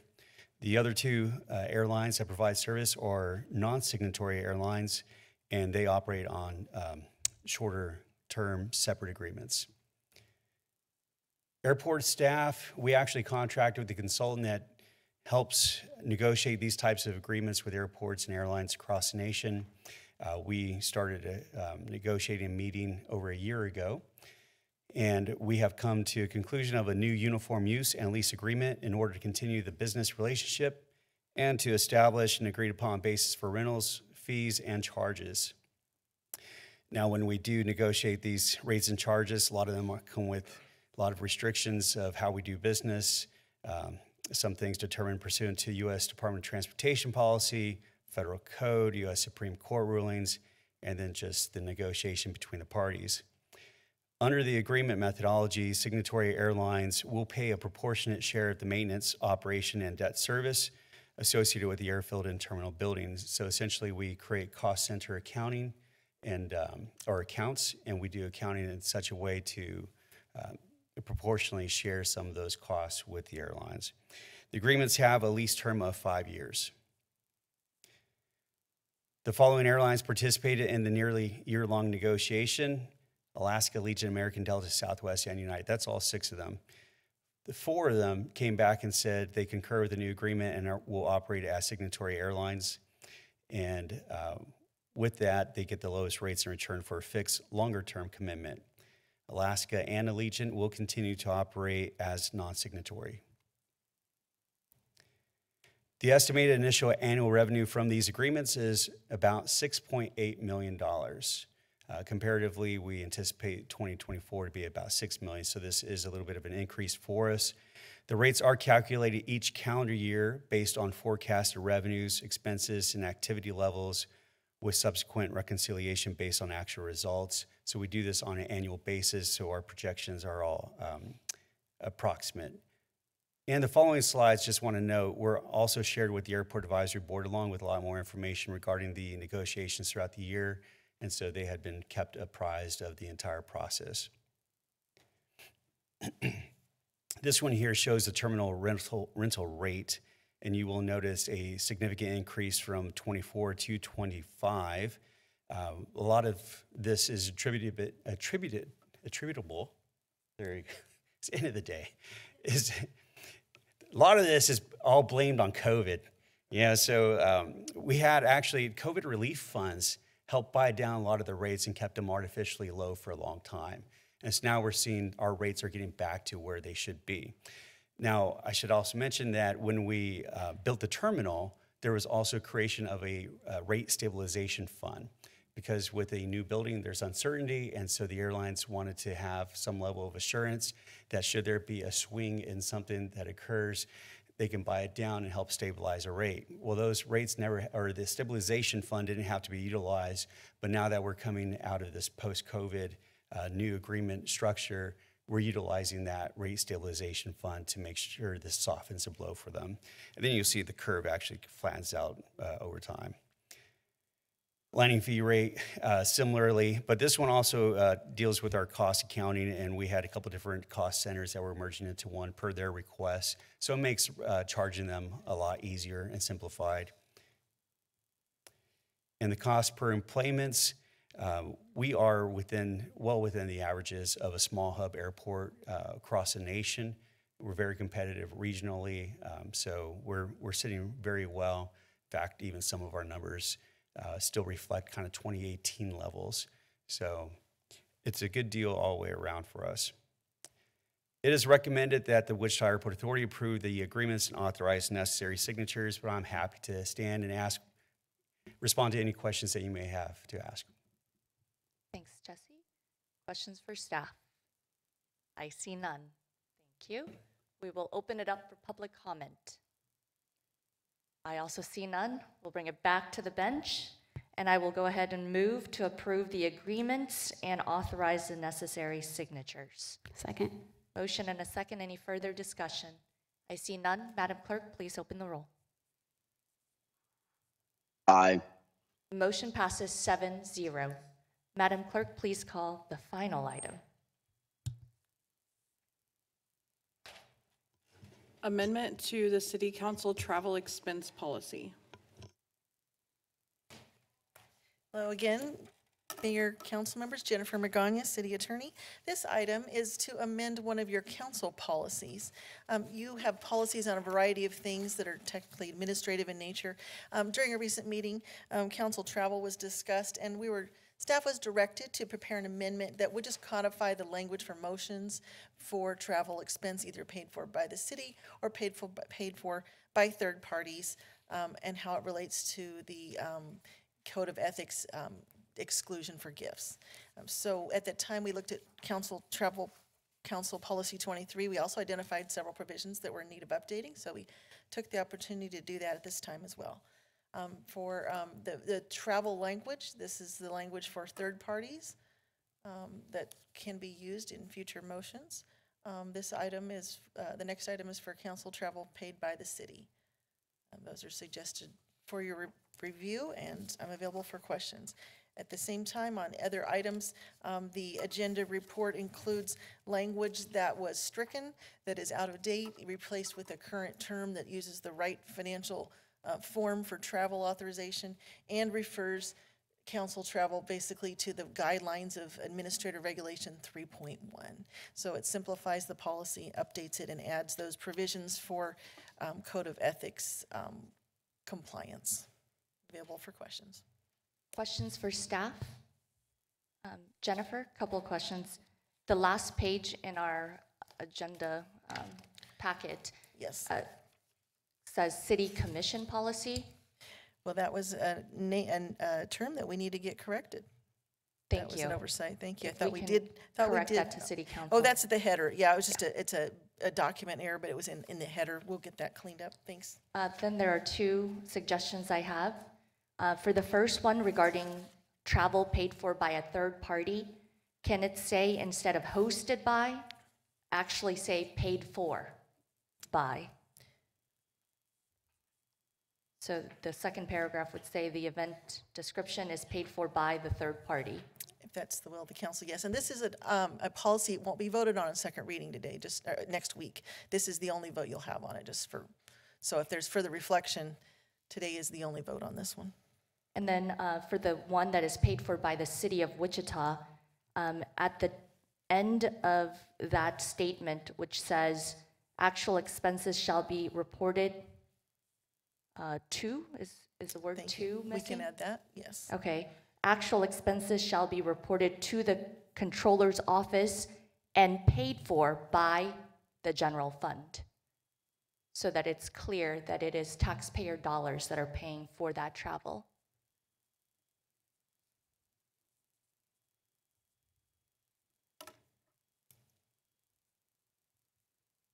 Any other questions? I see none. I motion, sorry. Does this require a public comment? I think it should. Okay. Would anyone from the public like to speak on this matter of council member travel? I see none. We'll bring it back to the bench. So I would motion to approve the amendments I made to the two statements regarding city council travel under the city council travel expense policy. Second. Motion and a second. Any further discussion? I see none. Madam Clerk, please open the roll. Aye. Motion passes 7-0. Madam Clerk, please call the next item. Councilmember appointments and comments. Are there any appointments by council members? Councilmember Johnston. Thank you, Mayor. I'd like to appoint Celeste Reset to the Historical Preservation Board. I motion to approve Celeste Reset to the Historical Preservation Board. Second. Motion and a second. Any further discussion?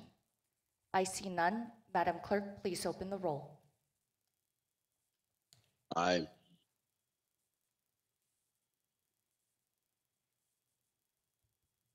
Motion passes 7-0. Council member comments. I just have one really quick. City Manager Layton sent me an email regarding the parking lot that some members in the community had asked about regarding parking during Tuesday meetings, as sometimes that parking lot seems to be full, and then the public has to go find other parking spaces. City Manager, can you address that? Yes, I can, Mayor. We have taken a look at the parking practices on the surface lot that is located south of our parking garage, and have worked on an involuntary basis, on a voluntary basis, to have employee vehicles and city vehicles moved off the lot. However, we're going to go ahead and put that in policy so that those lot spaces will be available to the public. I believe that it's been a little easier in the last few weeks for the public to park. However, it is a little complicated in that when the county moved over to the Reagan building, we entered into several agreements for them to provide sufficient parking. And they lease from us 40 spaces in that surface lot. We're working with them to see how many of those could be moved over to the Rounds and Porter location. They have 74 spaces on the lot adjacent to the Reagan building on the south side of 3rd Street. And we're not going to touch those, but we are going to see if we can't get some of the 40 moved over to Rounds and Porter to free up even additional space for the public in our lots. They already have 18 spots that they lease from us at Rounds and Porter. Mayor, I think that's all I've got in that regard. Thank you for the update. That is, again, for the public that asked regarding the public parking lot and the need for more spaces. Thank you for addressing that. I hear Councilmember Glasscock would like to comment. Hello, Mayor. Magandago Good morning from the Philippines. You're cutting out, Councilmember Glasscock. Oh, are you there? Sorry. Are you there? We can hear you now. Thank you. I was at the U.S. Embassy earlier today. I had a chance to meet with the Secretary of the Interior, who's in charge of local governments for the Philippines as well. And so very applicable timing. Can't join you today because I'm here on a trip from the U.S. State Department. I'm paid for by the U.S. State Department. And all the votes today that we had some technical difficulties, but any vote that I would have voted in the minority would not have changed the majority vote today. And so I don't feel the need to go back through and list every vote. But I look forward to seeing you when I get back, and have a good rest of the day. Thank you, Councilmember Glasscock. Councilmember Hoheisel. Hey, Dalton, safe travels, sir. I hope you have a good time over there. Learn a lot of stuff that you can bring back and help us out here in Wichita with. So safe travels. To understand the council member's dedication, I think it's 5:02 in Malaysia right now, a.m. It is 5:02, so I'm going to try and get at least an hour of sleep tonight. Thank you, Councilmember Glasscock, for tuning into this council meeting and voting as well. Any other comments from council members? Councilmember Johnson. Thank you, Mayor. Councilmember Johnston, the challenge is on. Councilmember Glasscock is up at 5:02 a.m. Not going to happen. Again, thank you all very much. I will motion to adjourn this meeting. Second. Motion and a second. Any further discussion? I see none. Madam Clerk, please open the roll. Aye. Motion passes 6-1. Thank you, Councilmember Glasscock.